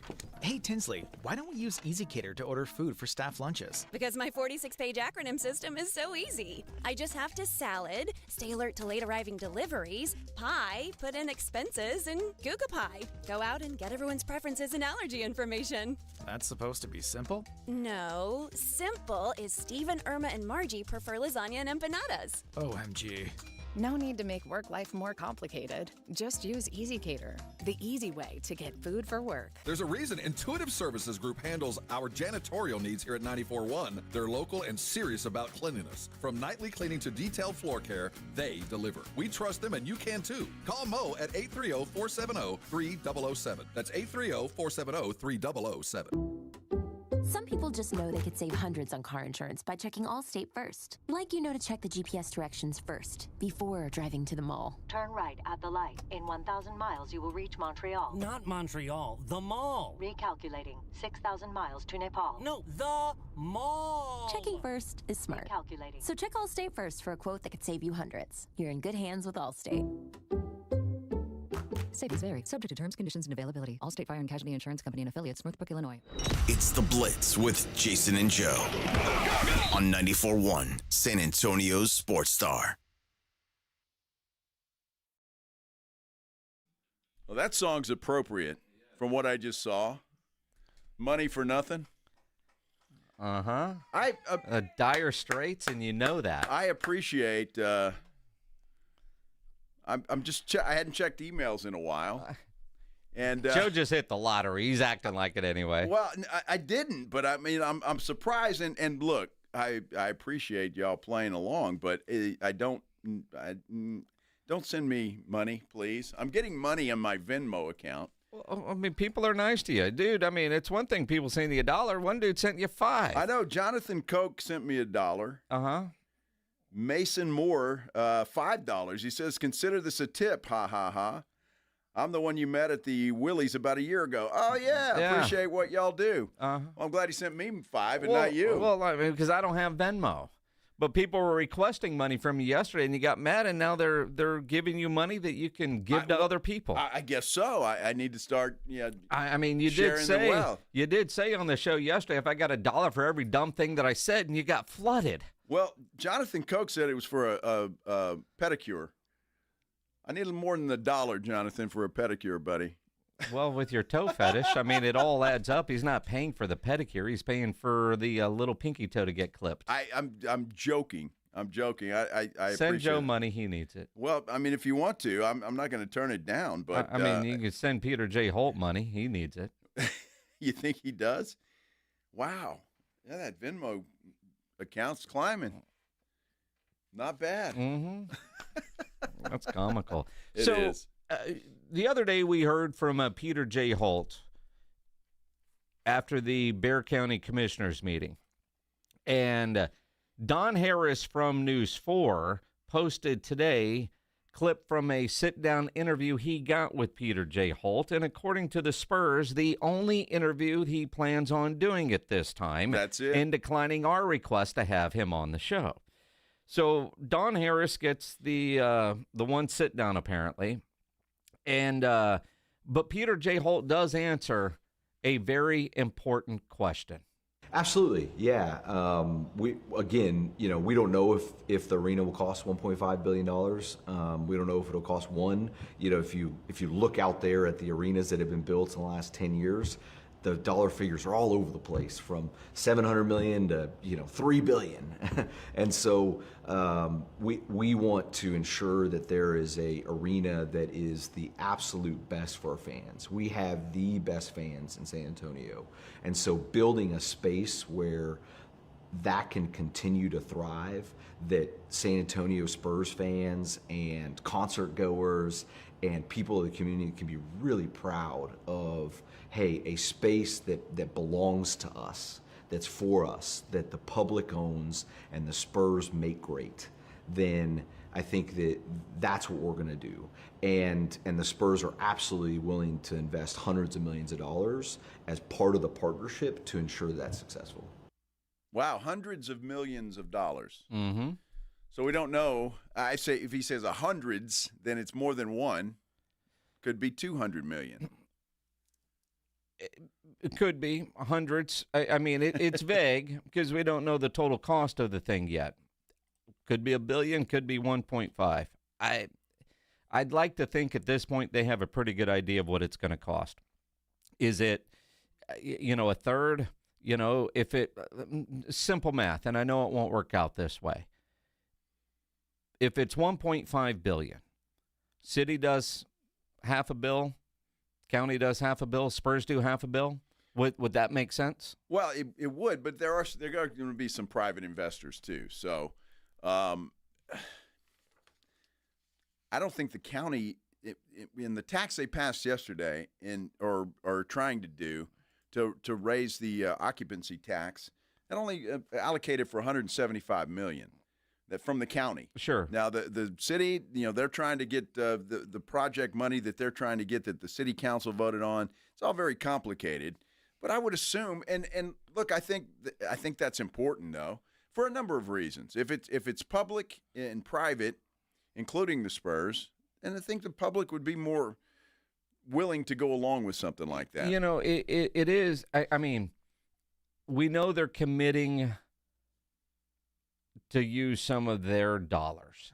And it's still vague, but at least he threw out a big hundreds of millions. Man, that sounds like a lot.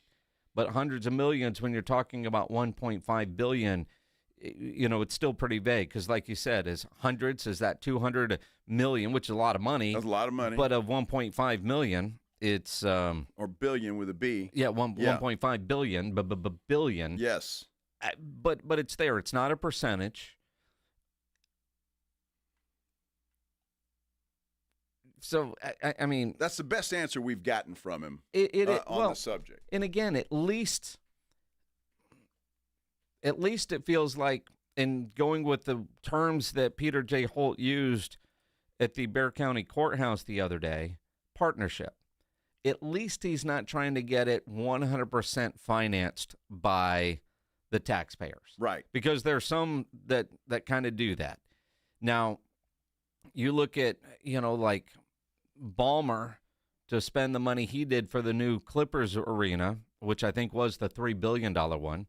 Ballmer could do that with what's in his couch, right? I don't know that Peter J. Holt and their investors could do that.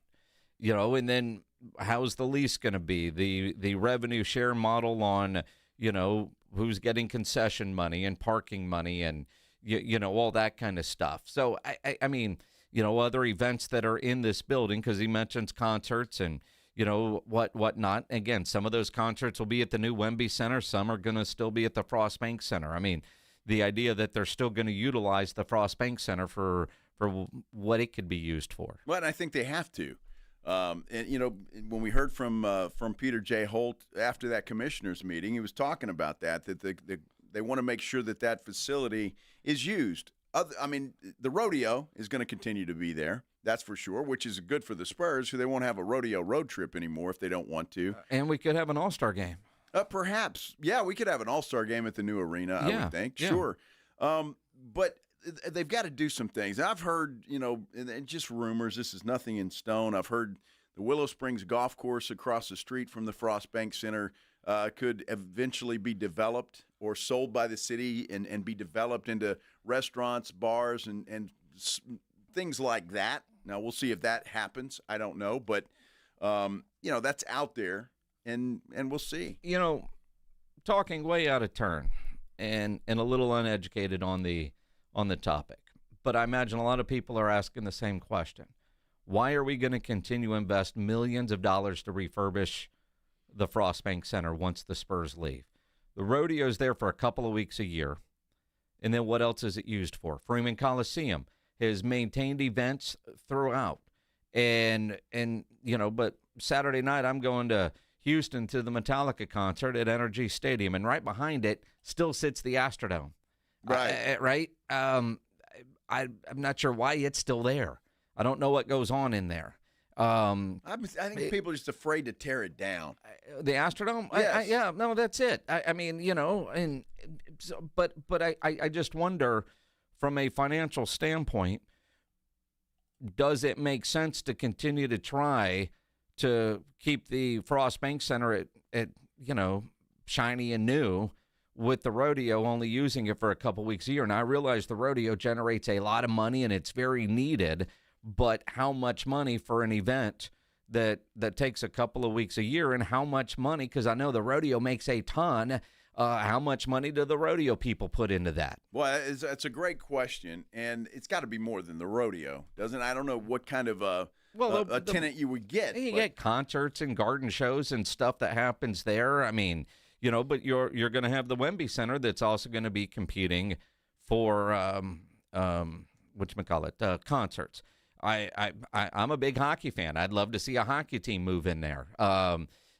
Something, if they're going to spend the kind of money they seem to want to spend, and I know Judge Peter Sakai, because it's county-owned, has to do everything he can to protect county-owned properties, but when, public money, I don't care if we're talking about county money or city money, does it make sense to continue to invest that kind of money into a building that, as old as it is, in those buildings, they age out and you build something new? That's what happens in the arena stadium kind of world. You look at Jerry World, the old Texas Stadium. I mean, my goodness, that was a cathedral. What's it now? Land. And will be the site of the new Mavericks arena. Yeah, that's the report, right? Yeah. And it was supposed to attach a casino to that thing, too, and it doesn't look like that's going to happen. Well, but soon, just maybe, not soon enough. Maybe so.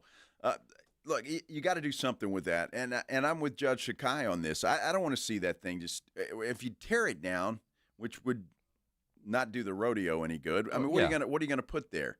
I mean, you've got a lot of valuable land there, and, you got to – look, while the Spurs are playing – you could have events at the Frost Bank Center at the same time. Sure. And the other part, too, we talk about trying to get some stuff over in that area. That hadn't happened in the 20-some-odd years that the Spurs have been playing over there. So what are they going to do now when the Spurs leave? What bar wants to open up across from the Frost Bank Center if there's no Spurs games? Well, that's a good point. But if there are other events, other things happening – that would be perfect, though, for if you do it. I love what they did with Southtown. Yeah. Southtown's fantastic. If you did something like that on the east side over there, if it is Willow Springs or wherever, I'd hate to see Willow Springs closed down. I mean, one of my favorite golf courses of all time. I haven't played out there in about 100 years. Yeah, exactly. It's a great golf course. There's always those great restaurants. Man, I can't believe they went out of business. Haven't eaten there in a decade. Exactly right. But, if they do that, then people will go.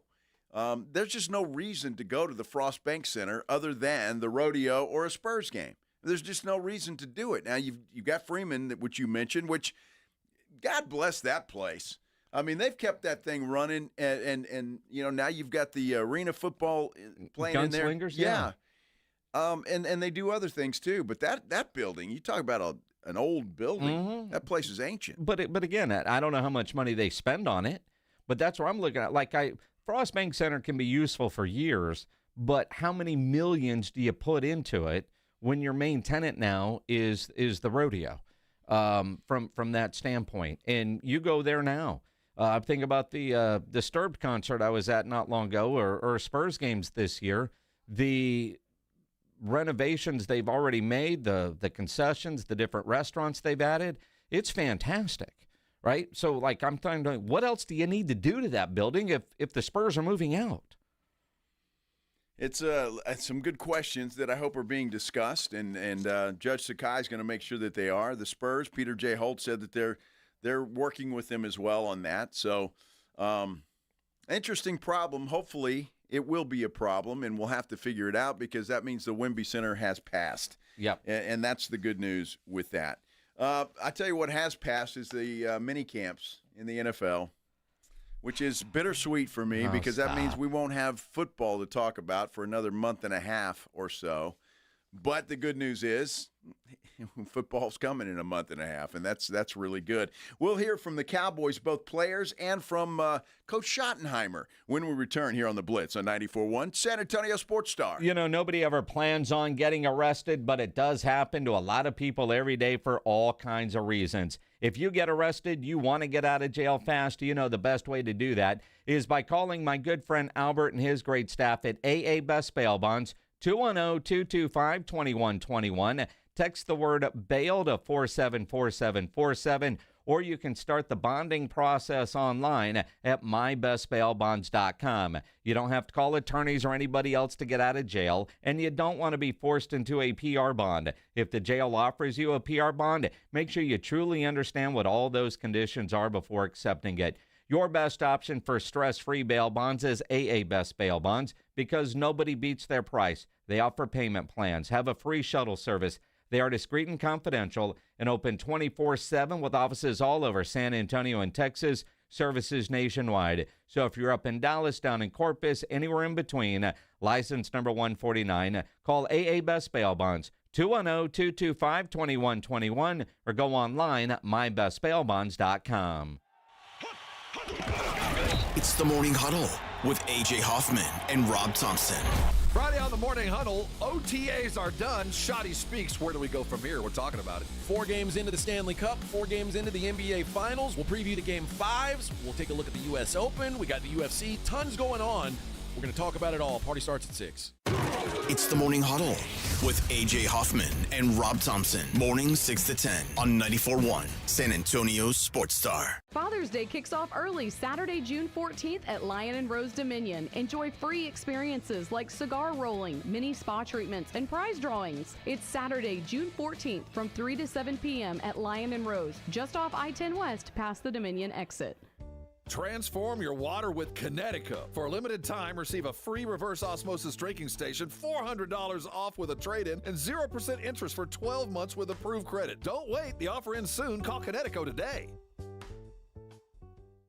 Another checkup? Why are so many people getting new puppies? Dr. Kim's veterinary office is littered with cuteness. We are booked solid for weeks, but who can say no to a puppy, right? Oh, who's a good boy? Oh, who's what? Oh, She needs to find extra vet techs to get those pups some extra love. I need Indeed. Indeed you do. When you sponsor a job on Indeed, candidates can find it easier, so you can hire easier. Redeem your $75 credit at Indeed.com/credit. Terms and conditions apply. Prescriptions require an online consultation with a healthcare provider who will determine if appropriate. Restrictions apply. See website for details and important safety information. Price varies based on product and subscription plan. Hey guys, let's talk ED because millions of men experience it, but not everyone can access or afford treatments like Viagra. Hims can help. Through Hims.com, you can access a full range of treatment options for ED through a 100% online process. To start your free online visit and save up to 95%, go to Hims.com/joy, HIMS.com/JOY. When you buy a new house, you might say, "Shut the front door." Winning. No, seriously, shut the front door. We own this house now. But you actually need to say, "Like a good neighbor, State Farm is there." That's right. The local State Farm agent is there to help you choose the coverage you need. Welcome to my crib. No one says that anymore, but I don't care. So just remember, like a good neighbor, State Farm is there. State Farm, Bloomington, Illinois. School's out, summer's in, and that vacation countdown is officially on. But what about your four-legged MVP? Bluebonnet Bunkin' Biscuit in Selma has your furry family member covered. Daycare, boarding, grooming, and training, they've got it all. They're built for your pet's health, happiness, and tail-wagging good times. If you're in the military, your teacher, or your first responder, they've got barking good exclusive discounts. So go ahead, book that trip, hit the beach, crush your summer plans. Bluebonnet Bunkin' Biscuit has your pet in good hands. Because home away from home isn't just for humans. Bluebonnet Bunkin' Biscuits in Selma. Huge news. Right now at Wendy's, you can get a Son of Baconator for just $3. I don't think you understand this situation. The Son of Baconator is only $3 for a limited time. You know, smoked bacon, rich melted cheese. That Son of Baconator is only $3. Thank you to whoever wished upon that star. For bacon that just won't quit, gotta be Wendy's. U.S. price and participation may vary. Prices may be higher in Alaska and Hawaii, not valid on a combo or on third-party delivery platforms. At Progressive, we understand the bond you have with your boat. It's why people name theirs. I named my boat Sure Don't. Get it? The other day when my friend said, "Hey Larry, you want to head back in? It looks like it might rain." I said, "Sure don't." I guess they didn't get it because they didn't laugh. Whatever you call your boat, protect it by insuring it with Progressive, America's #1 boat insurer. Progressive Casualty Insurance Company and Affiliates. Number 1 rating based on book market share data from ratefilings.com. June is Gun Violence Awareness Month. Violence prevention is injury prevention. 911, what's your emergency? Keep guns locked, secure, and out of reach of children. Firearms are the leading cause of death for people under 20. Never leave a gun in your vehicle. Stolen firearms are often used in other crimes. In a moment of conflict, don't let a split decision become a lifetime of regret. Never celebrate with gunfire. It's dangerous and illegal. Prevent an injury, store guns safely. Learn more at sa.gov/health.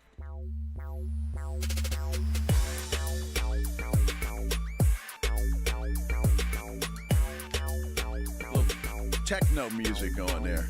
Is that? Sounds a little techno. Sure. Isn't that what techno would sound like? Maybe.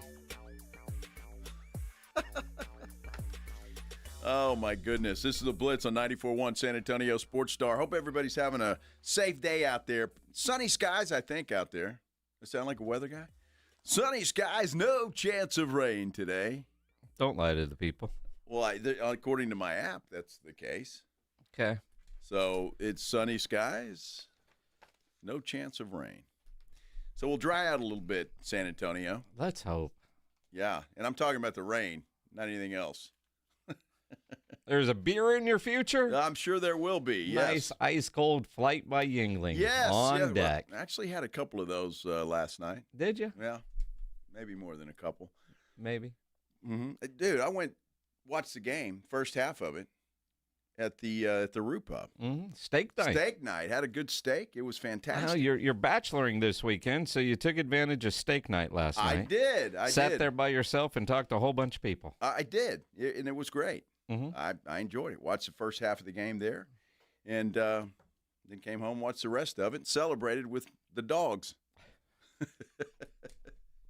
Glad the Pacers held on to that thing, that's for sure. Cowboys minicamp is over, so we won't see the Cowboys again until the middle of July or so, something like that, when they get together in Oxnard for training camp, which is going to be a lot of fun and very interesting, that's for sure. Just because you said it earlier in the show, and if you missed it, Minix was talking about there is at least a little bit of hope this year going in, where last year there was absolutely none. Well, and again, I obviously it all starts with health and Dak Prescott, right? Sure. But you look at you take that off the board, and you look and you say, okay. Last year, Jerry Jones, after a disappointing playoff loss, used the term all in and then didn't do a damn thing to help this team. And went into last year with a lame duck head coach who ultimately got fired. Dak got hurt. Somehow that team still managed to win 7 games. This year, you get a Pickens, you have a solid draft, you address the running back situation, and you hire a coach that nobody was excited about when you hired him. But, man, he says all the right things, and the players seem to buy in. The fans seem to be excited about what Schotty says, and, all right, I mean, can you win? But there is a different level of excitement, and you get a healthy quarterback. Now, Dak Prescott, 6 healthy years, they've all been good. The injury years, not. But every time he's had a major injury, he has bounced back with an incredible season. Can that happen again? And he's got a new wide receiver in George Pickens. He does, and looks like he's going to have a running game this year that he didn't have last year. So that's a good thing too. Well, and again, you look at all of that, and last offseason, his big takeaway right now, as you talk about, I mean, he's healthy. Just that I'm healthy. It's been a great offseason. It's going to continue to be a great offseason until we get into camp. So, honestly, just the momentum, just staying healthy and the momentum of this mini camp, these OTAs, and making sure that I'm not the only one who keeps that momentum, but the rest of the guys, and make sure some of these young guys are doing the things necessary and taking care of their bodies to hit the ground running when we get together in July. And it's not talking about his hamstring and what he's limited in doing, because he seems to be where he needs to be when it comes to that. You know what? They didn't have to amputate the leg. Well, I'm glad. It's a miracle. It's a miracle. I didn't think he'd walk again. Look, it was just a serious injury. We talk about a hamstring muscle tearing off the bone. Yeah. That sounds pretty bad. Sounds bad. I mean, it sounds horrible. Awful. But he's recovered. He's I don't know if you'd say, is he 100% yet, but he's close. I mean, I don't know. Would you say he's 100%? Probably not, but for what he needs to do right now, I mean, what did he say a couple weeks ago? If he had to play, he could. That's what he said. But he doesn't have to. But he was able to go through. He's got a new wide receiver that he's got to get on the same page with. And, you think about all the talk about George Pickens when he was coming from Pittsburgh and the reputation that he was bringing with him. Dak was asked about perception versus reality when it comes to that. Yeah, I don't think that's why you should ever really listen to what somebody else says about somebody. I think you should judge everyone not judge, but find out for yourself who they are and allow them to reveal their character to you. The guy's been great. He's been phenomenal. He's a guy that loves football, loves his teammates. He's been excited every day that he's been here. He's been early. So no concerns on the personal matters of GP and anything about it. Just super excited that he's on our team. He's one of us, and he's a brother, and it's just about continuing to grow and making sure that we're putting the best out there, and that's his approach. Well, and that's good, and I expect that. New team, fresh start, all of that. But, again, like we've been saying about the entire Dallas Cowboy team, the proof will be once the season starts, and I don't know, maybe Pickens only catches one ball in a game and CD gets 12. How does he react then? That's been his problem. It's during game day, not necessarily any other time. Although you look at it, and again, CD there. You mentioned that. The fact that CD is there this offseason. It's valuable, CD being here. I mean, it's hard to even put in comparison him being here, the work we're able to get versus last year, versus him under the contract negotiations. But just to have him here, having these practices, getting off to a good start, understanding each other, what we're trying to accomplish, has been monumental. And then obviously adding GP, something that's been monumental. And I've said it before, when you bring in guys like that, talented guys I've played with over the years, that you look at their resume and they're winning, I mean, that's credit to them. They make that process of me getting to know them that much easier. They know how to get separation. They know how to win at the ball. For me, it's just about learning their bodies and just making sure communicating a few things for them. No, that's good. I love that. Was Pickens always called GP? Probably. GP. Come on, JR. Schotty does that a lot, right? It's like Flus. Well, that's Eberflus has always been Flus. Flus, GP. Pledge. Tyler got in his TG. I see your arm. T-book. I don't know what the hell you're saying. You never know what Pledge. James Pledger, Pledge, Pledgy, Shaggy. I mean, he's got all kinds of nicknames. He does. It's interesting, though, Dak talks about learning these guys, and clearly he likes George Pickens. Enough to at least invite him on the famous wide receiver trip that's coming up. Yeah, I mean, it's just after we break here for a couple of weeks, and then before we get back together for a couple of weeks, just one check in on guys, right? Just get them all there, make sure that they're in shape, doing the things that they need to do.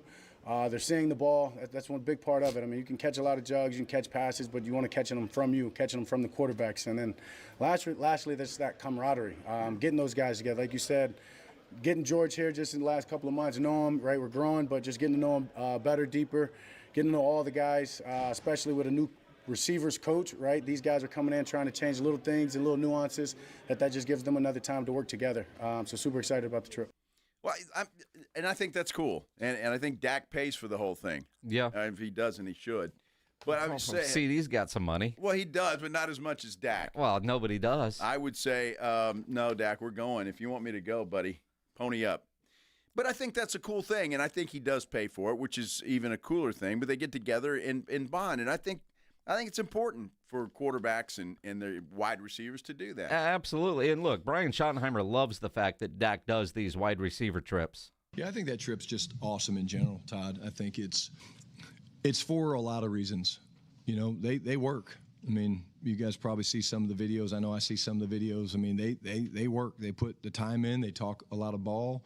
They do a lot of team building stuff, which is great. But make no mistakes, they're there to spend time to get to know each other and on a deeper level. They know each other, but again, it's the time away from the grass that I get excited hearing them talk about. It's some of the team building stuff they do, some of the conversations they have. Those are the things. Actually, when I follow up with Dak, after they do it, and just check in with him, I mean, those are the things when he comes back to training camp, I like to ask about that. Like, what'd you guys talk about? Like, what was the cool things? Like, the ball stuff's the ball, but it's really more them spending the time together that matters to me. And I think there'll be a great turnout like there always is. I'm sure there will be. But if you're Dak and your coach asks that, I'm sorry, that's private. Yeah, I can't tell you that. It's like talking to your dad. Exactly. I'm not telling you everything that happened at camp. We did a few things, boss. But, can't tell you everything we did. No, don't want to. And you don't want to know either. No, you probably You might ask don't. like you want to know.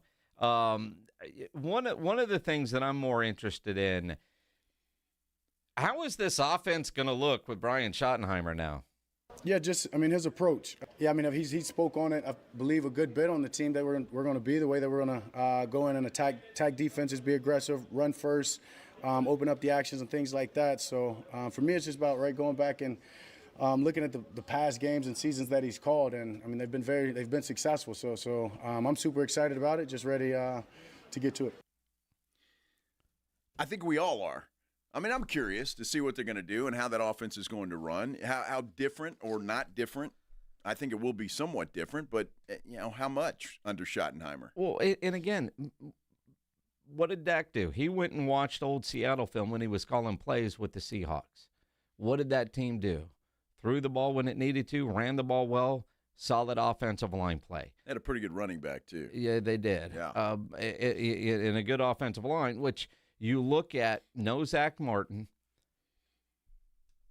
another rookie offensive line first-round pick in Tyler Booker, Tyler Guyton, everything we've heard, nothing but great things about his offseason. His expected improvement from year one to year two, by all accounts, should be incredible. Even Dak was talking about the jump that he has made. Very, very excited and pleased with their approach and the way that they've taken this offseason. I spoke about Book before, but then Guyton's made a huge step, and it's in the mentals, it's in his approach, it's in his preparation, it's in the way that he's taking care of his body, working out, and practicing. So I'm not going to be surprised with the jump that he makes this year, because I've watched every step in the process that he's put into this, and excited for him.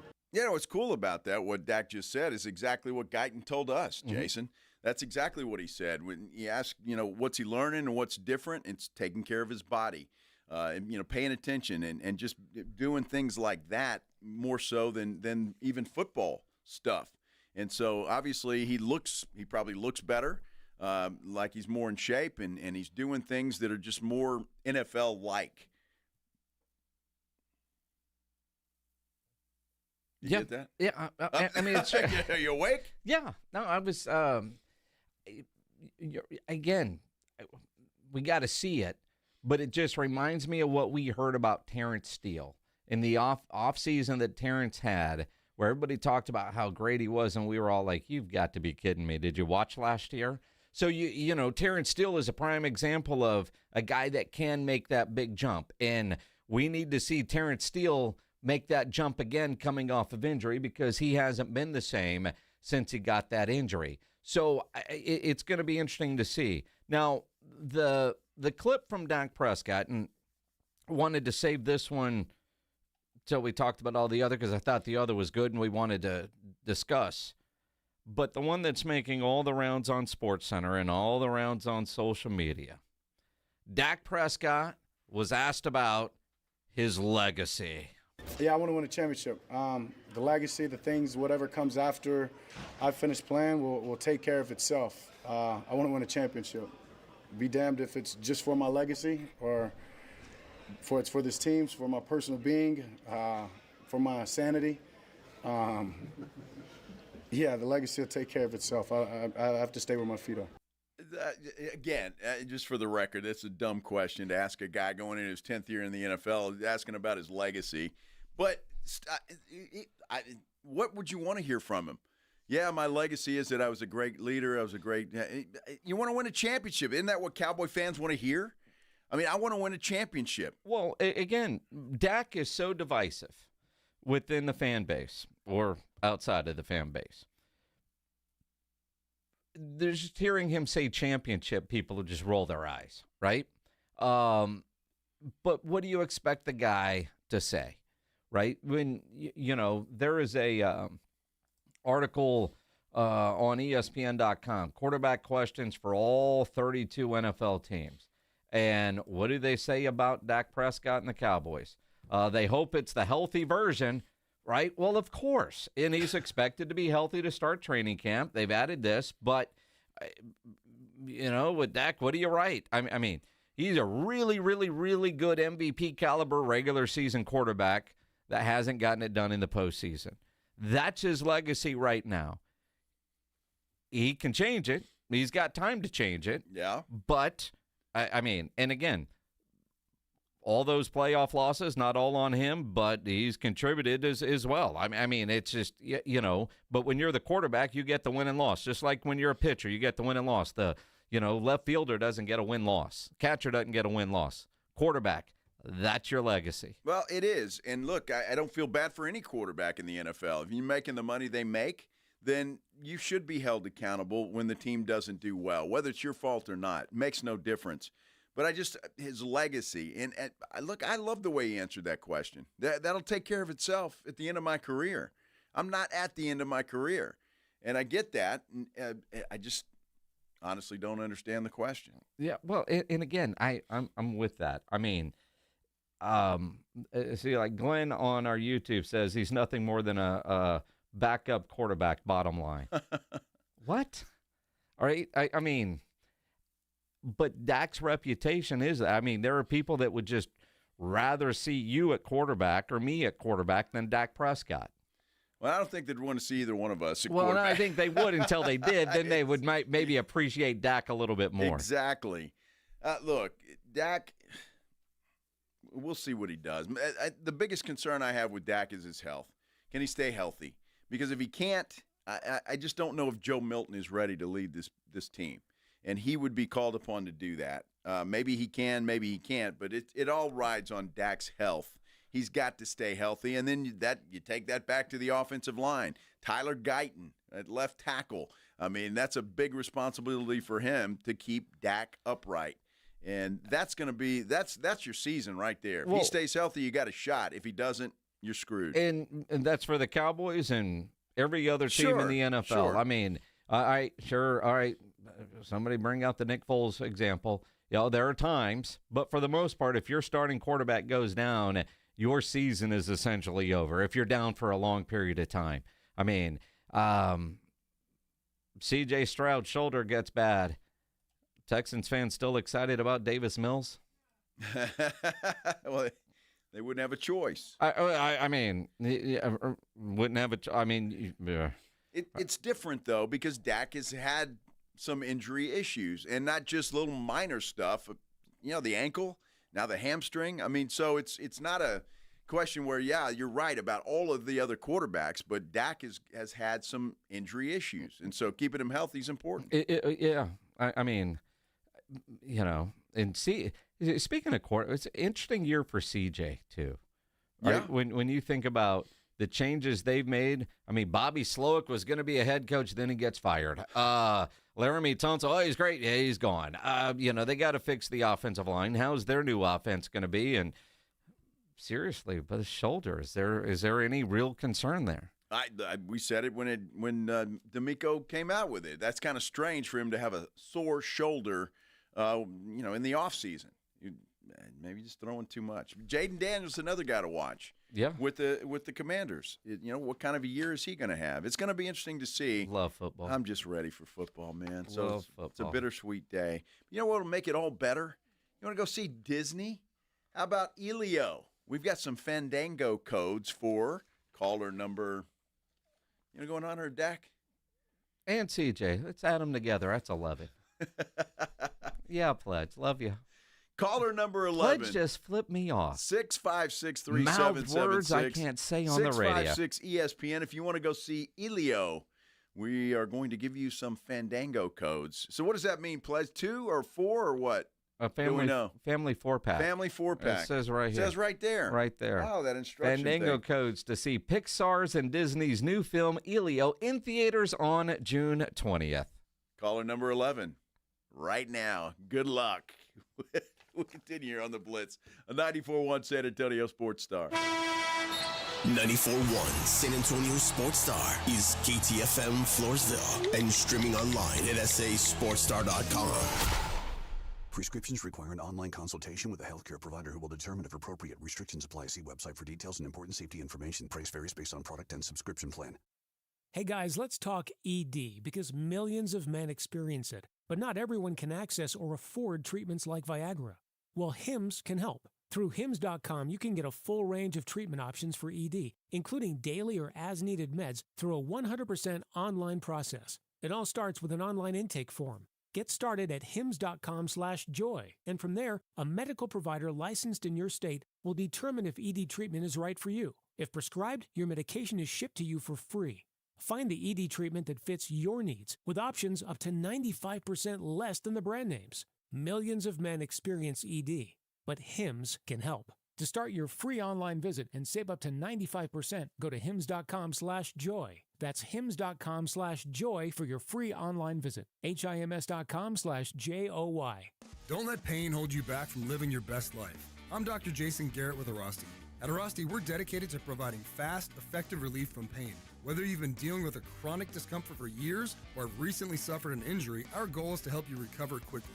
Our treatment is all natural, non-invasive, and covered by most insurance plans. With convenient locations nearby, relief is just a call away. Visit Arasti.com. That's AIRROSTI.com. Arasti, we fix pain fast. Father's Day kicks off early Saturday, June 14th at Lion and Rose Dominion, hosted by Marissa Gomez, realtor with Real Broker. If you know a dad who deserves some extra love, bring him out for family fun, live music, and delicious food and drinks. Enjoy free experiences like cigar rolling, mini spa treatments, and prize drawings. There's always something special happening at Lion and Rose. It's Saturday, June 14th from 3 to 7 p.m. for the Father's Day kickoff at Lion and Rose, just off I-10 West past the Dominion exit. An accident can leave you struggling to pay for medical bills. At Thomas J. Henry, we believe you deserve justice no matter your financial situation. That's why you don't pay us unless we win your case. Thomas J. Henry, the name you know, the firm you trust. San Antonio, Texas. Prescriptions require an online consultation with a healthcare provider who will determine if appropriate. Restrictions apply. See website for details and important safety information. Price varies based on product and subscription plan. Hey guys, let's talk ED because millions of men experience it, but not everyone can access or afford treatments like Viagra. Well, Hims can help. Through Hims.com, you can get a full range of treatment options for ED, including daily or as-needed meds through a 100% online process. It all starts with an online intake form. Get started at hims.com/joy, and from there, a medical provider licensed in your state will determine if ED treatment is right for you. If prescribed, your medication is shipped to you for free. Find the ED treatment that fits your needs with options up to 95% less than the brand names. Millions of men experience ED, but Hims can help. To start your free online visit and save up to 95%, go to hims.com/joy. That's hims.com/joy for your free online visit. HIMS.com/JOY. You need parts? We got parts. Product availability? Just one part that makes O'Reilly stand apart. Get one free set of brake pads when you buy 2 brake rotors. Upgrade to Brake Best Select brake pads for $10 more, or upgrade to Brake Best Select Pro or import direct pads for just $20. Offer in-store only. Restrictions apply. See store for details. O'Reilly Auto Parts. There's a reason Intuitive Services Group handles our janitorial needs here at 94.1. They're local and serious about cleanliness. From nightly cleaning to detailed floor care, they deliver. We trust them, and you can too. Call Mo at 830-470-3007. That's 830-470-3007. If you need to hire, you know it takes time. Well, what if you could meet with qualified candidates the very next day? Now you can with Zip Intro from ZipRecruiter. You simply pick a time and it does all the work of finding and scheduling qualified candidates for you. Then you choose who you want to talk to and meet with great people on back-to-back video calls as soon as the next day. Try Zip Intro for free at ziprecruiter.com/free. Zip Intro. Post jobs today. Talk to qualified candidates tomorrow. San Antonio's Sports Center. Getting you updated on the U.S. Open, round 1, closing itself out here. We do have a leader in the clubhouse. It is an American player by the name of J.J. Spaun. Well, we've got basketball tomorrow night. It will be Game 4 of the NBA Finals. The Pacers go into that game with a 2-1 lead. They beat the Thunder last night. Pacers now 8-0 this postseason with Indiana Fever WNBA superstar Caitlin Clark in the building. Joe Reinagle. That's the third time in 7 seasons the San Antonio Spurs are the NBA champions. Jason Minix. They go back to big day as Super Bowl champions. Dallas 52, Buffalo 17. It's the Blitz on 94.1 San Antonio's Sports Star. And it is 5 o'clock. If you're getting off work, congratulations. Thursday is over. You might as well be Friday as far as you're concerned, because you're not going to do anything tonight, certainly not work-wise. I hope not anyway. Friday for some. Friday for some. Got a good long weekend. For some. For some. For some we do. Or you do. That's all right. Do you work at all between now and football season on a Friday? I got one. I got one Friday in there that I'm going to work. Yeah, because Reinagle's going to be off. Because somebody snagged that before he could do it. Son of a biscuit eater. We're happy you're spending part of your day with us here on the Blitz on 94.1 San Antonio Sports Star. Be careful out there, although I think it is, I don't know, we're in a room with no windows, but I think it's nice outside right now. So hopefully we're drying out and doing all those things, and just be careful wherever you're going. I just kind of hope all the cars that have been stuck in places that cars don't normally go have been fished out. Yeah, I hope so too. I really do. Boy, that would suck, wouldn't it? Even if you made it out of there, you're watching your car go down the river.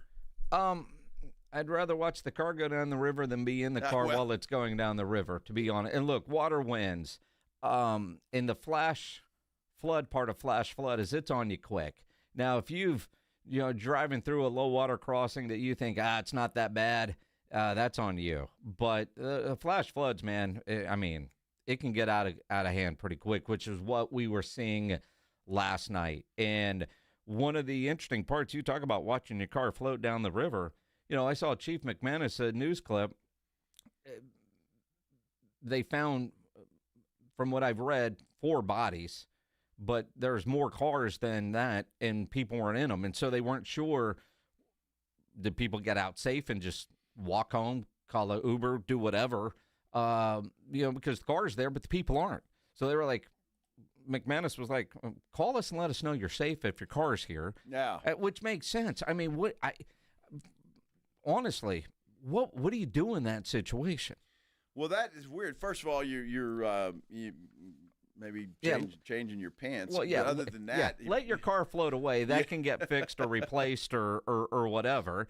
If you're in that kind of situation, it's not like you can just hang out on the side of the road because there's flooding and it's rainy and it's nasty. So you're going somewhere, right? But then do you call do you call 911 or? Yeah, hey, my car.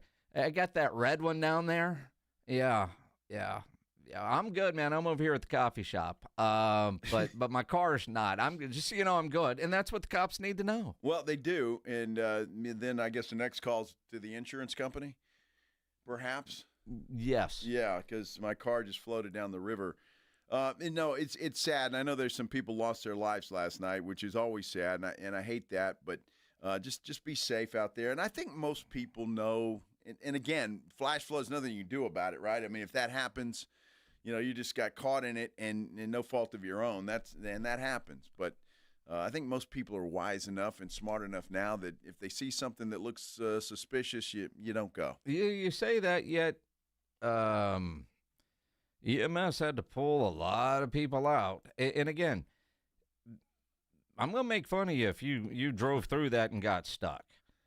65 calls, according to the Express News, for water rescues. Wow. Now, if you grew up here, you've been here a long time, and you know where it's always flooding and you got stuck, I'm going to make fun of you.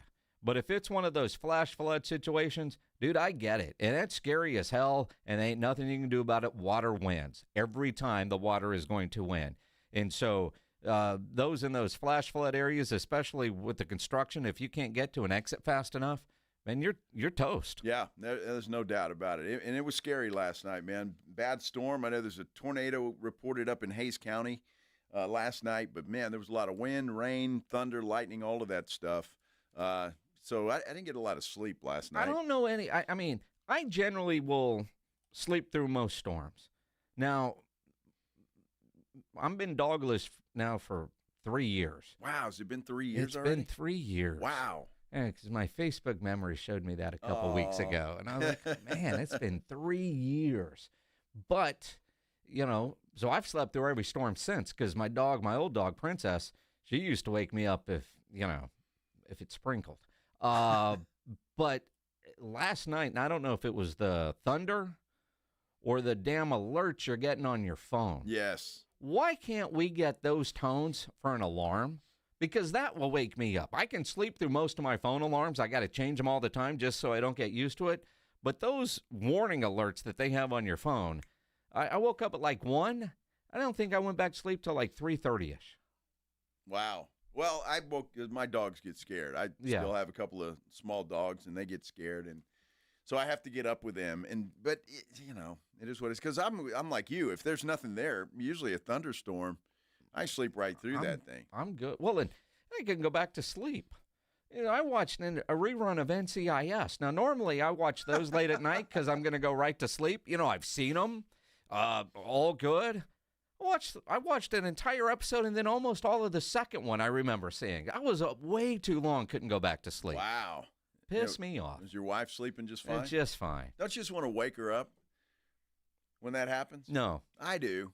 No. Why would I get myself in trouble? Well, I just want to, Maggie, you all right?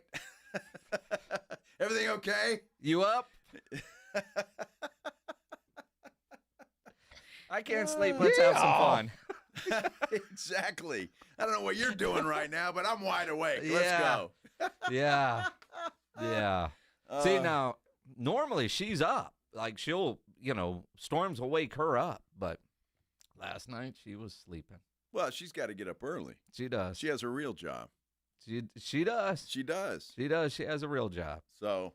And we went to a concert last night, so, she was out late. She was tired. I'm curious. I saw your post. How was that show? The Deads, they were great. Yeah? Yeah, they put on a really good show. 3 girls, right? 3 girls. Wow. 3 girls. Interesting. Good hardcore rock and roll. Well, that's good. Yeah. So that's your style, right? Yeah. Well, that's good. Yeah, rock and roll. Rock and roll? Yeah. I mean, but hardcore stuff, right? It's interesting because I'm going to throw names out there that you may or may not know. I probably won't, but that's all right. Go ahead. I look at the Deads, and they remind me musically styles. There's like some Hailstorm, a little bit of Lita Ford, and some Katy Perry, right? I've heard of Lita Ford and Katy Perry. Was the first one you said? You've heard of Hailstorm as well. Yeah, I think so. Lizzie Hale. Okay. I would hope. But yeah, no, they're fantastic. I saw them a couple of years ago. They were opening for Candlebox, and I know they've been on tour with like Seether. So, but they just haven't had that like hit record that really put them over the top. Like a lot of bands like that, they're just waiting for that break, but they don't seem to write music that is radio friendly. Radio friendly, I got you. So they're little potty mouth girls? I wouldn't say potty mouth, but it's just not that catchy radio. Oh, I got you. I mean, they got memorable songs, but also, radio songs got to be 3 minutes.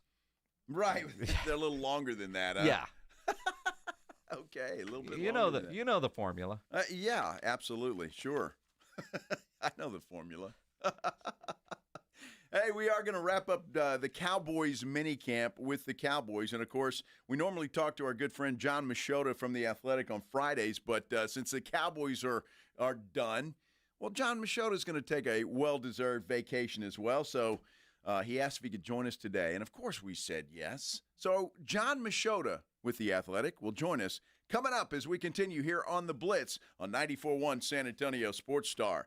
I want to tell you about the Golf Club of Texas. I can only imagine with all the rain that we've had how beautiful that golf course is going to be. It's going to be plush. It's going to be green, all of those things. It already looks fantastic, but it's just like your yard, right? You get a lot of good rain. It just greens up like that, and that's what the Golf Club of Texas is going to look like. You need to try and get out there this weekend. If you go to golfclubtexas.com, again, that's golfclubtexas.com, that's where the best rates are always available. Check it out, see what they have available this weekend, and get out. We've all been kind of stuck in with the rain and the bad weather, but I think that's going to clear up and be a lot better. Look, the Golf Club of Texas, not a private club, but you're going to think it is. With all the improvements they've made to that thing, it is just absolutely gorgeous. And then they've got the 10 Cup Bar and Grill out there as well. That place is fantastic. Any kind of beer you want, just about anything. They've got a wide variety of beer. The food is fantastic. Whatever you want out there, it is awesome, and the service is second to none. It is a great place. Even if you're not playing golf, you want to go out there for lunch or dinner, it's a great place to go. Take the family out there, and you certainly won't break the bank. Golf Club of Texas, you know exactly where it is. It's right there off Briggs Ranch Road off Highway 90. Whether it's for dinner at the 10 Cup or round with your buddies, have your next tournament out there. They do a great job. You got to go check them out. Again, best rates always online at golfclubtexas.com. The Golf Club of Texas is the friendliest golf course in Texas. Picture your perfect KFC meal. Then picture the perfect price. You're thinking of the $20 taste of KFC meal. Everything you love about KFC in one meal. 6 pieces of original recipe chicken. 4 sides, including creamy mashed potatoes and gravy, sweet corn, fresh coleslaw, and cheesy mac and cheese. And don't forget 4 flaky biscuits. The $20 taste of KFC meal. All your favorites for just $20.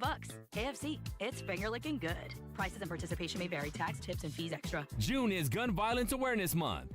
Violence prevention is injury prevention. 911, what's your emergency? Keep guns locked, secure, and out of reach of children. Firearms are the leading cause of death for people under 20. Never leave a gun in your vehicle. Stolen firearms are often used in other crimes. In a moment of conflict, don't let a split decision become a lifetime of regret. Never celebrate with gunfire. It's dangerous and illegal. Prevent an injury, store guns safely. Learn more at sa.gov/health. You know the Roo Pub is proven to be the best place to watch games with those 3 massive 170-inch screens and TVs all around. All the games, all the fights, and when you show up at the Roo Pub, show up hungry. The food is fantastic. Open daily at 11. Great for lunch, great for dinner, great for late at night, and the best place to watch a game. Just down from the big blind, right next to the Angry Elephant. The Roo Pub, 281 in Redland Road. We'll see you at the Roo. Most of us go to the doctor when we're sick or need prescriptions refilled. But at the Institute for Functional Health, we offer a different and complete version of primary care. This means you will get the medications you need, but we will also put together a custom game plan to fix the root cause and allow your body to heal itself. I'm Dr. Torres at the Institute for Functional Health, and we help people get off of medications. Call me for a free consultation, 468-1891, or online at iffhealth.com. You will experience a doctor's visit unlike any you've ever had. 468-1891.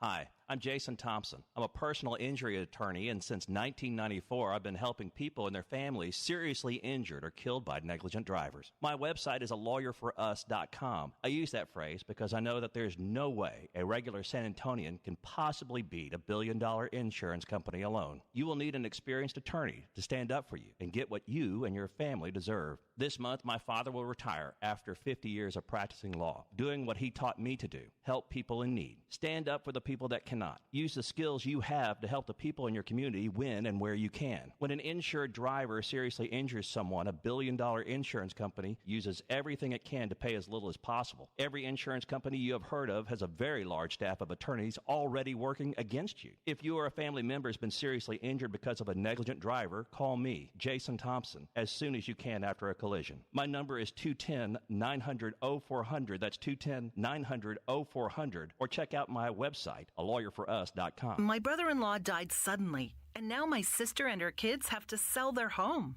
That's why I told my husband we could not put off getting life insurance any longer. An agent offered us a 10-year, $500,000 policy for nearly $50 a month. Then we called SelectQuote. SelectQuote found us identical coverage for only $19 a month, a savings of $369 a year. Whether you need a $500,000 policy or a $5 million policy, SelectQuote could save you more than 50% on term life insurance. For your free quote, call SelectQuote at 1-800-743-8080. That's 1-800-743-8080. Or go to SelectQuote.com. 1-800-743-8080. That's 1-800-743-8080. SelectQuote. We shop. You save. Full details on example policies at selectquote.com/commercials. Father's Day kicks off early Saturday, June 14th at Lion and Rose Dominion. Enjoy free experiences like cigar rolling, mini spa treatments, and prize drawings. It's Saturday, June 14th from 3 to 7 p.m. at Lion and Rose, just off I-10 West past the Dominion exit. I'm A.J. Hoffman from the Morning Huddle. Join me and Rob Thompson tomorrow morning at 6, your early morning wake-up call on 94.1 San Antonio's Sports Star.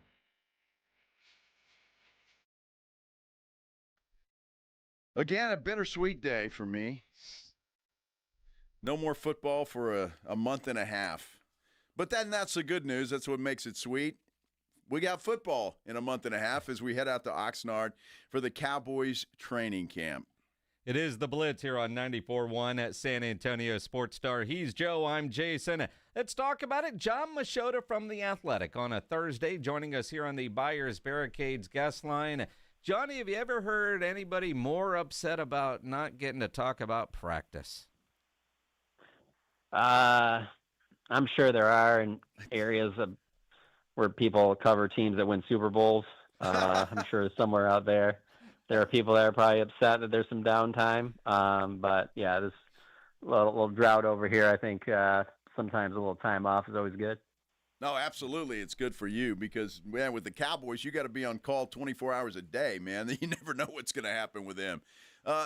Just your general observation, John, when you look at the mini camp, perfect attendance. Did it go as well as you might expect? It did. I mean, to my knowledge, there were no injuries, so that would be your number one thing. And I say to my knowledge because, we're not that far removed from getting back to Texas after training camp, and then we get notified that Deron Bland suffered a fracture in his foot at one of the last training camp practices that we didn't know about. So from what I see, there haven't been any injuries. So that would be your number one most important thing, to have Dak Prescott out there healthy, and then to have Micah Parsons show up. I think that was big for them when you look across the rest of the league and you see Trey Hendrickson doesn't show up, Terry McLaurin doesn't show up, TJ Watt, so to have Micah Parsons at practice and in the one yesterday, he looked like he just was going to kind of stand by the position group and he couldn't help himself. Next thing you know, he's got a helmet on and he's jumping in drills. So I think that's all good for Brian Schottenheimer in his first year as Cowboys head coach. So, yeah, in terms of all of that stuff, I mean, that's what you really want out of this time of year, to get guys as much on the same page as you can. And I think they accomplished that. Jon Machota from The Athletic here on The Blitz here on 94.1 at San Antonio Sports Star. Obviously, Brian Schottenheimer, we've talked about how he's won press conferences and seems to get the buy-in from the team. But on the football field, Dak was asked today about the offense with Schottenheimer and his stamp on it. And he talked a little bit about the new receiver coach changing little things. Have you noticed anything majorly different from the offense with what little you've been able to see in practice versus what Mike McCarthy was doing now that Schotty gets to call the plays? I wouldn't say there's anything major. I mean, yesterday we saw a play where, Kevontae Turpin took a handoff out of the backfield. I mean, they've done that stuff in the past. Seeing some motion and things like that pre-snap, they've done that stuff in the past, but it's like, at what rate will you be doing that on Sunday? And I don't think that you don't know right now. So that's the only reason why when there's certain things that you see, you're just like, yeah, I mean, I'd say the biggest change from this year to other years that I've watched recently is that there's plays where you can line up George Pickens right next to CeeDee Lamb, and that's kind of fun to see, the different things that they can run off of something like that and the attention that those two guys can get. Usually when they were out there, they were on opposite sides of the field, but, get down in the red zone and you kind of put CD and George Pickens next to each other and make the defense try and pick who they're going to double. And You try and get one of those other guys on a safety, and you should win on that, 99% of the time. And so nothing too crazy, though, to be honest with you. Nothing that really where it jumped out to me like, oh, we've just never seen this play or anything like that. So maybe we will see more of that in training camp, but out of these, 3 OTA practices and then 3 days of minicamp now. It's interesting to me because, we'll get reports and from various people about, well, this guy had a great day or that guy had a great day. For me, John, it's hard, and please explain, because for me it's hard to really say a guy had a great day. I guess if you make a great catch or do something, how do you judge that when you're looking at players and you could, well, George Pickens had a great day or Jake Ferguson had a great day. How do you judge that? Yeah, I would say, for the receivers, it's the easiest because are they catching the football? For the defensive backs, it's a little bit more difficult because the stuff we've seen over the last 4 weeks is more of what you see on that first few days of training camp, where a lot of the wide receivers stand out because the pads aren't on and the DBs aren't really trying to make a play on the ball. So and this is for injury purposes, they don't want it. This isn't the time to do that. And so there's some catches you'll see out there that are made in traffic where you're like, yeah, I don't know if that guy hauls that in if, this defender is going at 100%, where you're just not doing that in this setting. And so it's tough for me. And I would say, this is my, I think 14th or 15th, OTAs, minicamps. Every year you see them there. It seems like whether it's just having seen ones in the past or the fact that the NFL, really is more and more against not having any contact this time of year, it's more and more difficult for me to put out a bunch of like big takeaways after some of these things, just because, this is the time when the wide receivers should look good. With that being said, yeah, when they're throwing the football to Jonathan Mingo and he's coming it down and catching them and, making some strong plays in traffic, you like to see that because we just haven't seen a lot from Jonathan Mingo. So that's been a positive. And then I'd say the other one would be Kyer Elam. He had a couple chances for some interceptions the last couple of days that he didn't come down with, but he knocked the ball away. And even more than that to me is that I just really never saw the first team defense without Kyer Elam out there. And that was one of those things where I thought maybe he would rotate in with the rest of the group, but Kyer Elam and Jerron Bland were just always with the ones. Now, whoever was the other corner changed. Sometime it would be Israel Mukwamu. Other times it might be Kalen Carson, but you can tell that they're very high in Kyer Elam. So there's little things that you can grab from it, but yeah, to come up with a really detailed report after every single practice about like winners and losers, yeah, I'm not going to do that. Definitely not. Although I honestly didn't have Jonathan Mingo reference on my bingo card today. That was a little bit of news because I kind of forgot he was still there. John, can so much talk about the running backs, how they looked, and again, hard to judge here, but was there seemingly more of an emphasis on the running backs and the new additions that they've added in? Did they look the part? Yeah, they looked fine. I wouldn't say that there was any more emphasis. To me, when I'm watching team in 7-on-7, I would say that 75% of the plays were pass plays, and with, a decent chunk even being pass plays to the running backs, but not a heavy dose of running the football, one, because pads aren't on, and then two, it is very, very, it's a big thing, especially with the Cowboys. This is an organization that twice under Mike McCarthy was fined and lost OTAs the following year for being too physical in OTA practices, so the run plays are the ones where you're probably got the highest chance of it getting too physical, because it's tough for a professional athlete to sit there and not want to try and hit the running back or not want to try and swipe at the ball or not want to drag a guy down. And so it's tough to get a lot of the running backs. My biggest takeaway, I'd say, is that you just always saw the veterans working with the ones. It was Javonte Williams, it was Miles Sanders, and then Jaden Blue, Phil Maffa worked with the other groups. So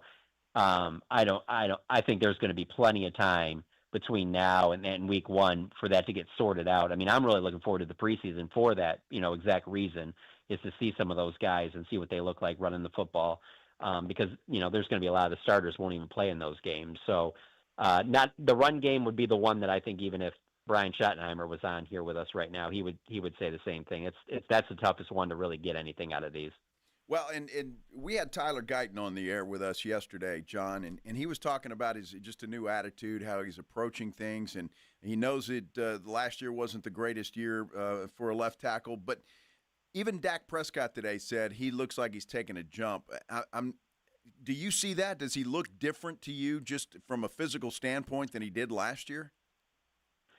A little bit, yeah. I would say that the thing that's impressed me most is what you said, because that was the same thing that we've gotten from him. It just very accountable for the way last season went. And I always got this sense throughout last season and then even entering this off season that the fans were, and then even us on the outside, more critical of him than the coaching staff was. Like, the coaching staff did not look at him as like, oh, this is just, we swung and missed here. This might be a first-round bust. It was, hey, this is a kid that was playing right tackle in college, and now we're moving him over to the left side. There's probably going to be some growing pains. But to be honest, I thought, not really in rookie minicamp or minicamp or OTAs, but even early in training camp last year, I thought Tyler Guyton kind of held his own a couple of times in some reps against Micah Parsons that made me think, okay, he might be ready for this, because, you remember they did that preseason game against the Raiders, and he was going against Max Crosby, and then you open the season in Cleveland, he's going against Myles Garrett. I mean, he got thrown to the Wolves, and he wasn't terrible in those games, and so I thought he would progress, but hey, he's a young player, so but to your point, though, with the way he was talking to you guys, that's exactly what we've gotten to, and I think that's a huge part of it. He's been very accountable and doing all the right things behind the scenes, so we'll see what happens out on the field. I think it's probably fair to say, remember a couple of years ago after Terrence Steele's rookie year, we heard from the coaches all offseason about the jump that he's making and all the solid advancement, and we saw that on the field. Kind of reminds me of what we're hearing about Tyler Guyton, but then that brings me back to Terrence Steele, and again, hard to judge this time of year, but can he get back to that form that got him the big contract? Yeah, that's going to be huge for them, because I don't see another guy behind either one of those tackles where it's the obvious guy. There's not somebody behind them that is really like, oh, well, they're pushing for that job. If they don't, it's pretty set that it's going to be Terrence Steele and Tyler Guyton as their two starting tackles as long as they're healthy. And so, I think you could have a bounce back year, and they're going to need it, because this is an offensive line that is going through a transition that reminds me a lot of, around 2011, 12, 13, 14, when, they started getting Tyron Smith and Travis Frederick and Zach Martin. And so it was a smooth transition with them, relatively speaking. Those are three outstanding players, and I certainly think they have one in Tyler Smith, and they seem to feel really highly about what they have in Cooper Beebe and Tyler Guyton, and then what they just got in first-round pick Tyler Booker. And so Steele is now the veteran in the group, and so I can't say that there was anything I saw different out of him at this camp, but I also didn't see, I wouldn't say that the pass rushers are really rushing like we're going to see them rush in Oxnard.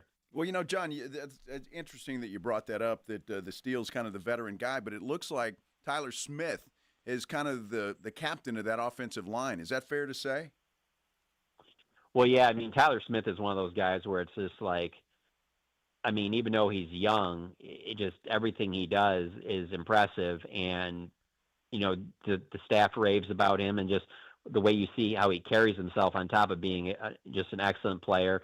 And then just the way some of those guys that I just mentioned, the former players, talk about what his ceiling is and what he can become, that when you're that type of a player, you just become a leader, whether you want to or not. And I do think Tyler wants to be, looked at that way. So that obviously factors in, but when you're that good of a player, like Tyron Smith didn't do a lot of talking, but he was one of the leaders in that room because of, the presence he brought and what he did on Sundays. And so, yeah, Tyler Smith, he is the next one in line. So everything points to him being, the leader of that group, no question. Jon Machota from The Athletic joining us here on the Blitz on 94.1 at San Antonio Sports Star. Guys will go on vacation, hit the weight room, do whatever. The wide receiver trip coming up with Dak Prescott. Schotty's going to have a Schotty on the beach and probably call some people. But will Steven and Jerry be active between now and Oxnard? With the group that finished minicamp today, do you think they will add a player or two before the Cowboys get to Oxnard in late July? I think they could. It'll be really interesting. To me, I continue to look at corner. I just think that that's the spot. And it seems as easy as, hey, if Stephon Gilmore wants to play another season, seems like that would make a lot of sense. But I just, watching these practices and, just seeing what's out there, that's the one position group that really stands out to me that they probably need another body. And I say that because of, Diggs coming back from a knee injury, and then third-round pick Savon Ravel, coming back from a knee injury. If those guys were healthy, I wouldn't say this, but I mean, you're one injury away from having just a very, very not great secondary. So that's the spot for sure. If they're going to make a move between now and then, it'll be corner. I thought you were going to say, will they get something done with Micah's contract? And I'm at the point now where I'm just like, if they do, it'll be like a day or two before the team leaves. I don't think it'll happen like next week. You're hoping because you're going on vacation. I mean, you want to keep the laptop closed on the middle of your vacation. Hold on. If you guys don't think I've already got a Micah Parsons contract story written, ready to go, just to have to change up a few lines and stuff like that, I need to enjoy my off season. So yeah, I'll go in. We got a save story in draft mode over here that I'll go in and clean up a little bit in case that gets done when I'm on vacation. Absolutely, I'm ready. Vet move right there. That's an experienced reporter right there. I'll tell you that. No doubt about it. Good stuff, man. You going anywhere fun? I mean, I don't know if you guys would think going to Michigan is fun, but it's fun for me. That's where my family and a lot of my friends are. So I'm going up there. I'm actually leaving tomorrow morning, and then I'll be up there for a while, and then I'm going to go back up there right before camp, hang out with some family and stuff like that when the weather gets real hot. Enjoy the time off, man. You've earned it. I appreciate it. I will. Good stuff. Jon Machota, always appreciated. Jon Machota, make sure you follow him on The Athletic, and I want to see that pre-drafted Micah story sooner rather than later on The Athletic. Follow him on Twitter at Jon Machota. All our guests appear on the Buyers Barricades guest line, where they provide traffic control, rental, and sales for San Antonio and beyond, online at buyersbarricades.com. Good stuff, and I like the way Jon approaches this, because to me it's kind of what I think.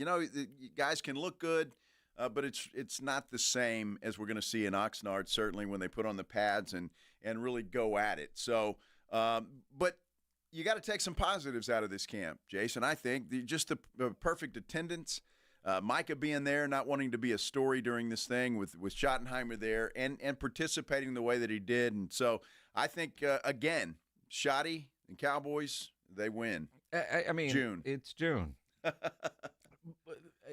And again, quarterback and receivers are always the big winners this time of year, and it's about routes, timing.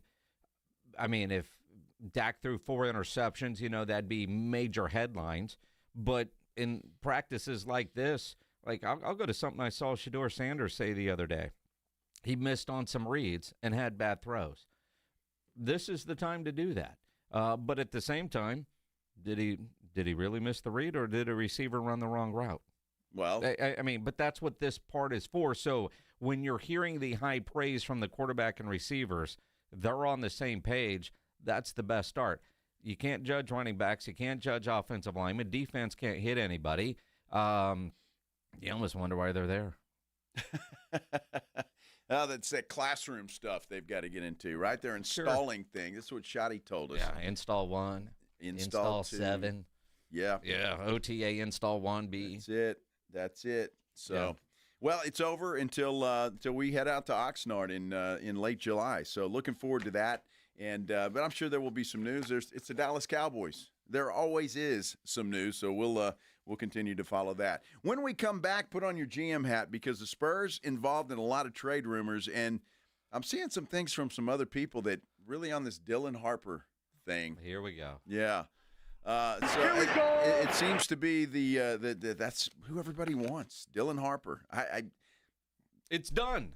Apparently, Dylan Harper. It sounds like it, right? We're talking about it when we continue here. Before we go, though, Jason. Oh, yeah? Louis the Singer is going to be at the Aztec Theater. September 20th. That day, yes. Yeah. He's going to be out there. And we just happen to have some tickets to give away. How about that? To go see Louis the Singer. So if you're interested in going to see Louis the Singer, Saturday, it is a Saturday night, September 20th, at the Aztec Theater, then Well, you just dial up the little phone, 210-656-3776, 656-ESPN, and you can be caller number. He's finally learned the number. I did. How about see? that? There's hope for me. How about that? Hope for me yet. Caller 20. Oh, it's for September 20th. Uh-huh. You're welcome, Pledge. How about that? Caller number 20. If you want to go see Louis the Singer, well, give Pledge a call and tell him you want to go see Louis the Singer. We'll be right back here on the Blitz on 94.1 San Antonio Sports Star.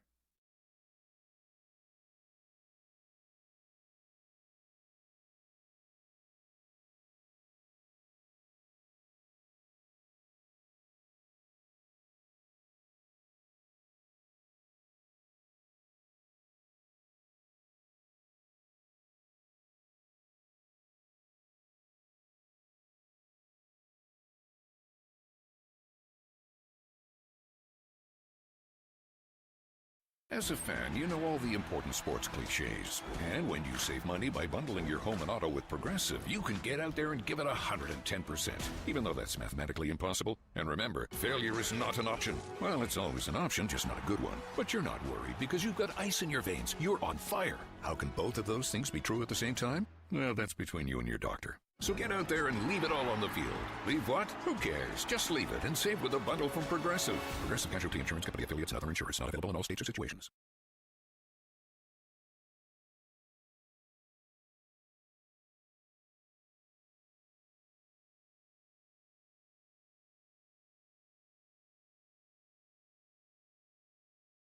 There's a reason Intuitive Services Group handles our janitorial needs here at 94.1. They're local and serious about cleanliness. From nightly cleaning to detailed floor care, they deliver. We trust them and you can too. Call Mo at 830-470-3007. That's 830-470-3007.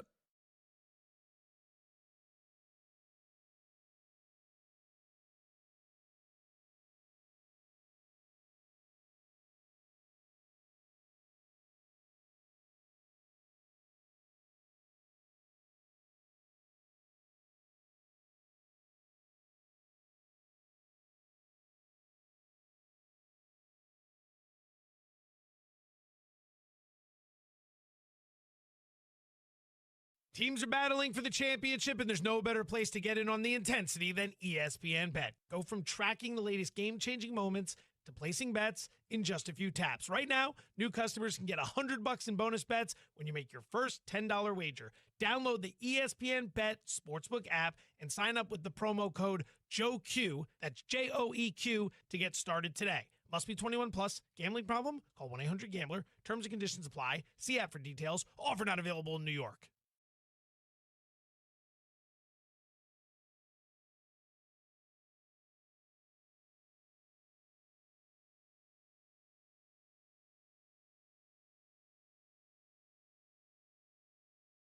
When it comes to vaccines, it's important to get the facts. The City of San Antonio Metropolitan Health District knows that life moves fast and the last thing you want is to miss out due to an illness. Vaccines are safe and help your immune system fight off serious disease that can stop or change your plans. They protect you, the people you love, and can prevent you from getting sick. Let's get vaccinated because when it comes to your health, it's time to get real about vaccines and get the facts. For more information, visit sa.gov/health.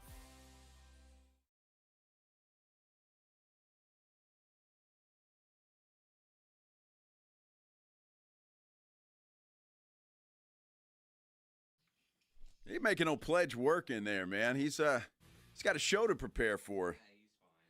Yeah, I tell you, Pledge is pretty funny about that because he can do like 10 things at once.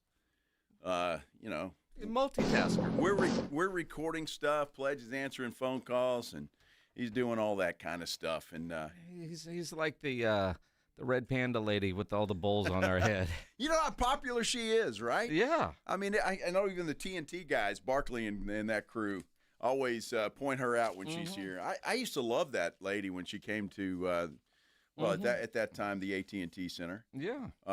Always a lot of fun. That's one of the few I would stick around and watch, the halftime, instead of going to the back and I don't know. You're such a liar. There's food back there. Well, not you at went to halftime. You never actually made halftime. Come on. Well, sometimes I did. I mean, only when you were actually working a Spurs game. Well, all you I was TV, always working a Spurs all game. you TV types show up and do a live shot at 5 and 6 and get the hell out of there. Well, you don't understand. There's a lot of work to be done when I get back to the station. Like what? Well, I mean, you got to record the game.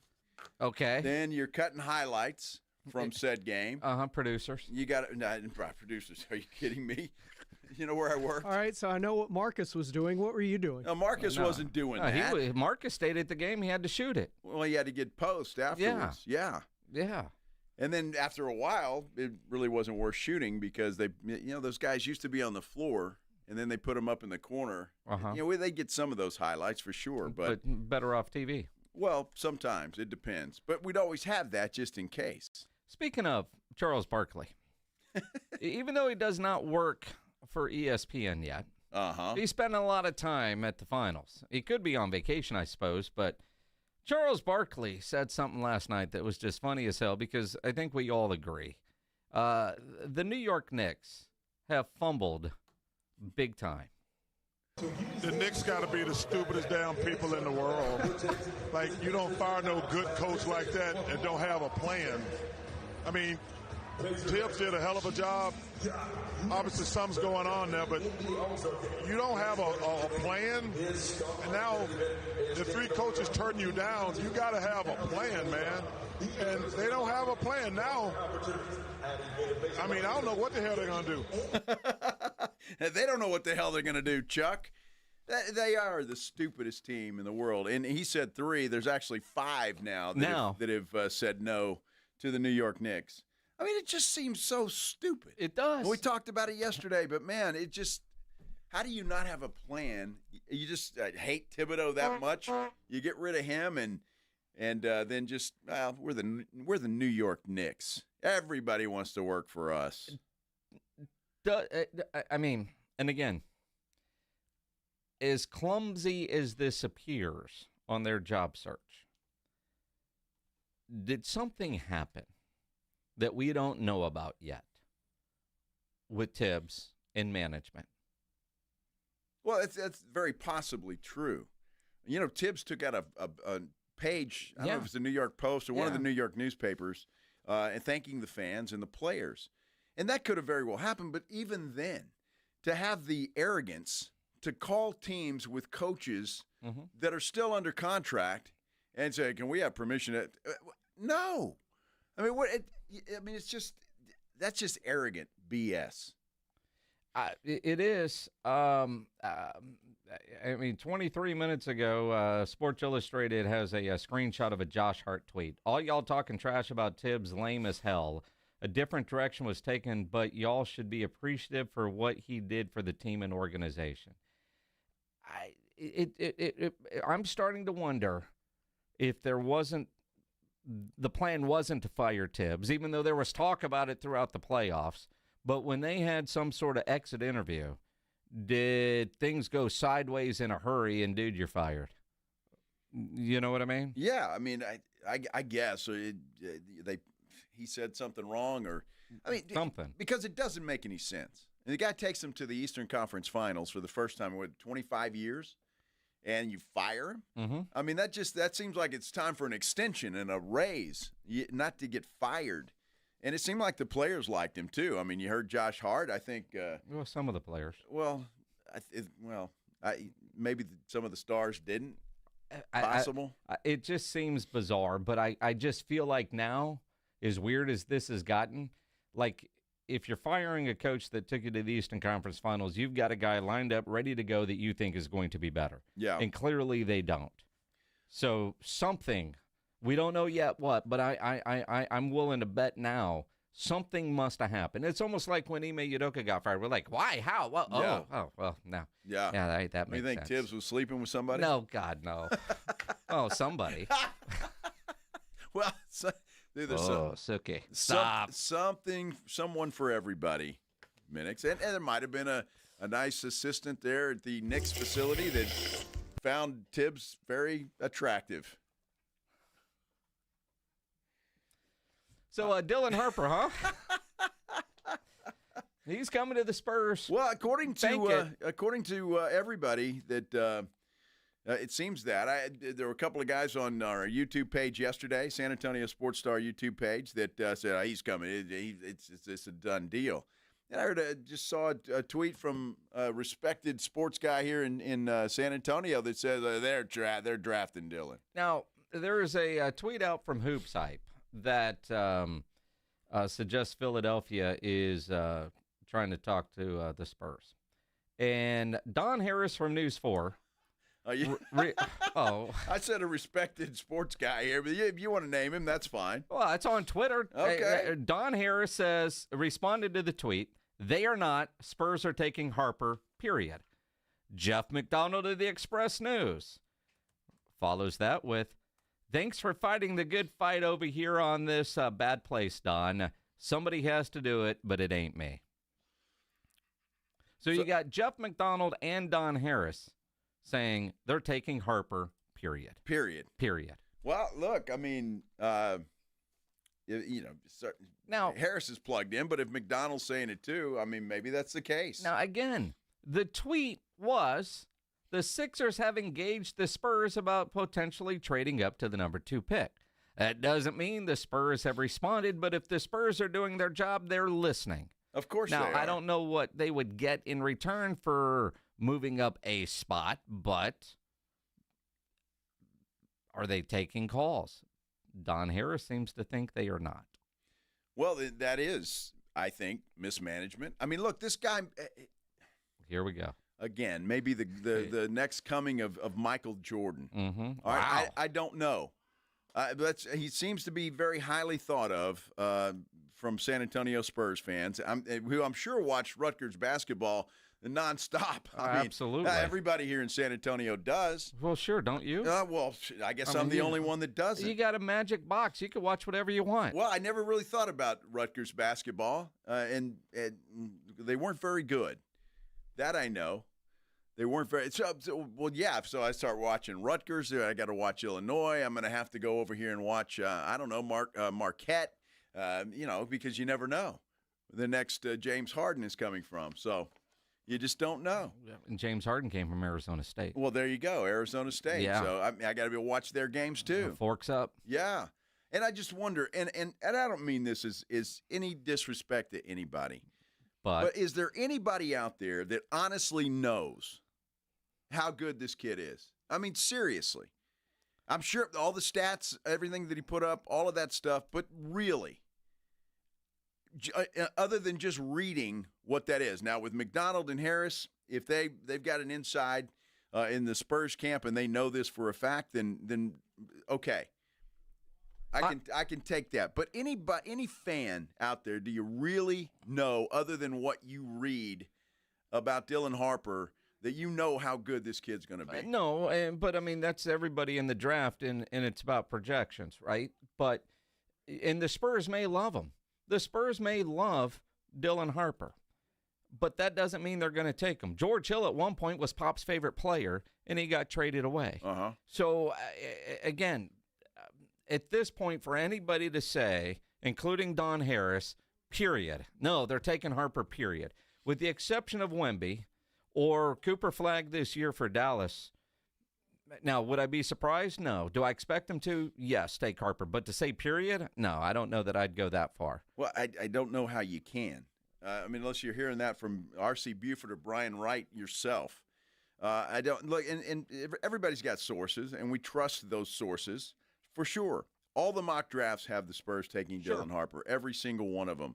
But if somebody approaches the Spurs with just a Herschel Walker type deal, yep, and they don't take it, and you find out about it, you're going to go, whoa, whoa, whoa, whoa, whoa.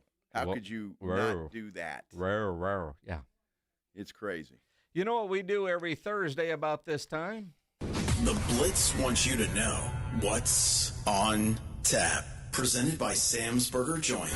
That's right. We get you ready for the weekend. We call it What's on Tap. Brought to you by Sam's Burger Joint. Go to samsburgerjoint.com where you can see their full calendar, get your tickets, the menu. Had a cheeseburger and tots down last night at Sam's Burger Joint before the Dead show. It was always fantastic. Good. Yes. Absolutely. They have the Pat Travers Band on stage tonight. Tomorrow night, the Infidels. On Saturday, a Grateful Dead tribute band called Deadeye.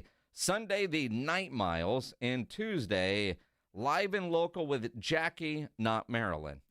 Okay, that's interesting, right? Hey, tonight out at Green Hall, it's Honky Tonk Thursdays with Scotty Alexander. The Moody Center, if you're headed out there, I'm sure you're on your way, but Brand New is playing there. Paper Tiger tonight, Death from Above, 1979 with Archer O. And the Rock Box has Bloody Wood. Okay. Interesting name. Yeah, very. See, now that's how you want to find out how a band came up with their name. I whacked that opossum, and he started bleeding all over the wood. Not what I was thinking. Let's just call him Bloody Wood. Friday night out at Green Hall, the Bo Phillips Band. Flores Country Store has Casey Donahue. The Alamo Dome has Shakira. You all right? Those hips don't lie. Wow. Stop, Pledge. Where am I at? Majestic Theater comedian Kevin James is going to be out there. That'd be good. He's always entertaining. The Charlene McCombs Empire Theater has the Puro Pride comedy show with A.J. Rivas. The Moody Center has, how do you say the name? Bocelli? The Moody Center? Andrea Bocelli. Sure. Bocelli. Uh-huh. Selly. Sure. Either way. Yeah, one of those. Yeah. Uh-huh. One of those is correct, people. ACL Live, Banks, Off with the Head Tour 2025. Off with her head. Off with her head. It's even worse. Yes. Pledge, is this right? Friday night? Vibes Event Center? Is that right? Seriously? Suicidal Tendencies are playing at maybe. I'm gonna see them Saturday night in Houston, opening for Metallica, which is probably why they're playing a headliner show somewhere close to Houston. Suicidal Tendencies. Now, what's cool about Suicidal Tendencies? Now, I'm gonna go way into the weeds, way too much for you, Joe. Rob Trujillo is the bass player for Metallica. He started as was with Suicidal Tendencies back in the day. His son Trey is now the guitar player for Suicidal Tendencies. Okay, that's pretty cool. Yeah, yeah.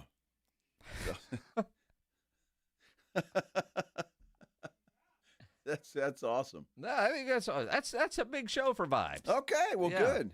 I expect you to go. I might. All right, well, do it. I'm there. All right, Saturday night, Whitewater Amphitheater, the Head and the Heart. Green Hall has the Wilder Blue. The Texases are at Stable Hall at the Pearl. You got boxing taking place at the Boeing Center at Techport. All Business is what it's called. Flores Country Store, Gannon Freeman. Sure. And CCRV, CCREV. Whatever. Yeah. The Rock Box has the Catalysts. Bluebonnet Palace, man. The Spasmatics. Always a good show. And Electric Feels is out at Paper Tiger. Green Hall on Sunday has Soul Sessions. The Aztec Theater has Coco Jones' Why Not More tour. Why not? The Wu-Tang Clan playing Sunday at the Moody Center. Pledge is excited about that. The Wu-Tang Clan. He's into Wu-Tang. Yeah, we would like to be. Ain't nothing to F with. No. Well, there you go. So there you have it. Monday night, Kayla Janes at Green Hall. What's on Tap brought to you by Sam's Burger Joint online, samsburgerjoint.com. I got my first on our YouTube page. Chris Graham says, yes, Joe, I have seen him play. Watched a bunch of Rutgers games on the U. After I heard the hype about this kid, saw a bunch of Flags games. Oh, Cooper, I got you. And Trey Johnson games. Okay, fair enough. There's some college basketball junkies out there. And that's fair enough. I mean, if you saw him play, and I'm assuming, Chris, that you are a fan of the Spurs drafting Dylan Harper. So Fred wants to know, are you going to go see Suicidal Tendencies or Shakira? Well, unfortunately for me, neither. I guess. I don't know. Shakira Suicidal tendencies might be a little cheaper. I don't know. Depending on where you Well, go. as you see, there are people are bitching about $60 parking at the Alamo Dome again. Well, it's a parking ride. Yeah. Parking ride. Come on. Yeah. I would love to go see Shakira. What about Bloody Wood? No, I think I'll pass on that one. What about Opossum? You doing a show tonight? Pledge, talking about possums. What? On Extra Innings with Pledge. You It's don't want to miss Opossums. That's the Irish one. No. You don't want to miss it. Or you do. Oh, man. I'm All right. leaving. Our Thursday, yep. Minix, long weekend. Enjoy, my friend. Me and Pledge will see all of y'all tomorrow. Have a great night. When you think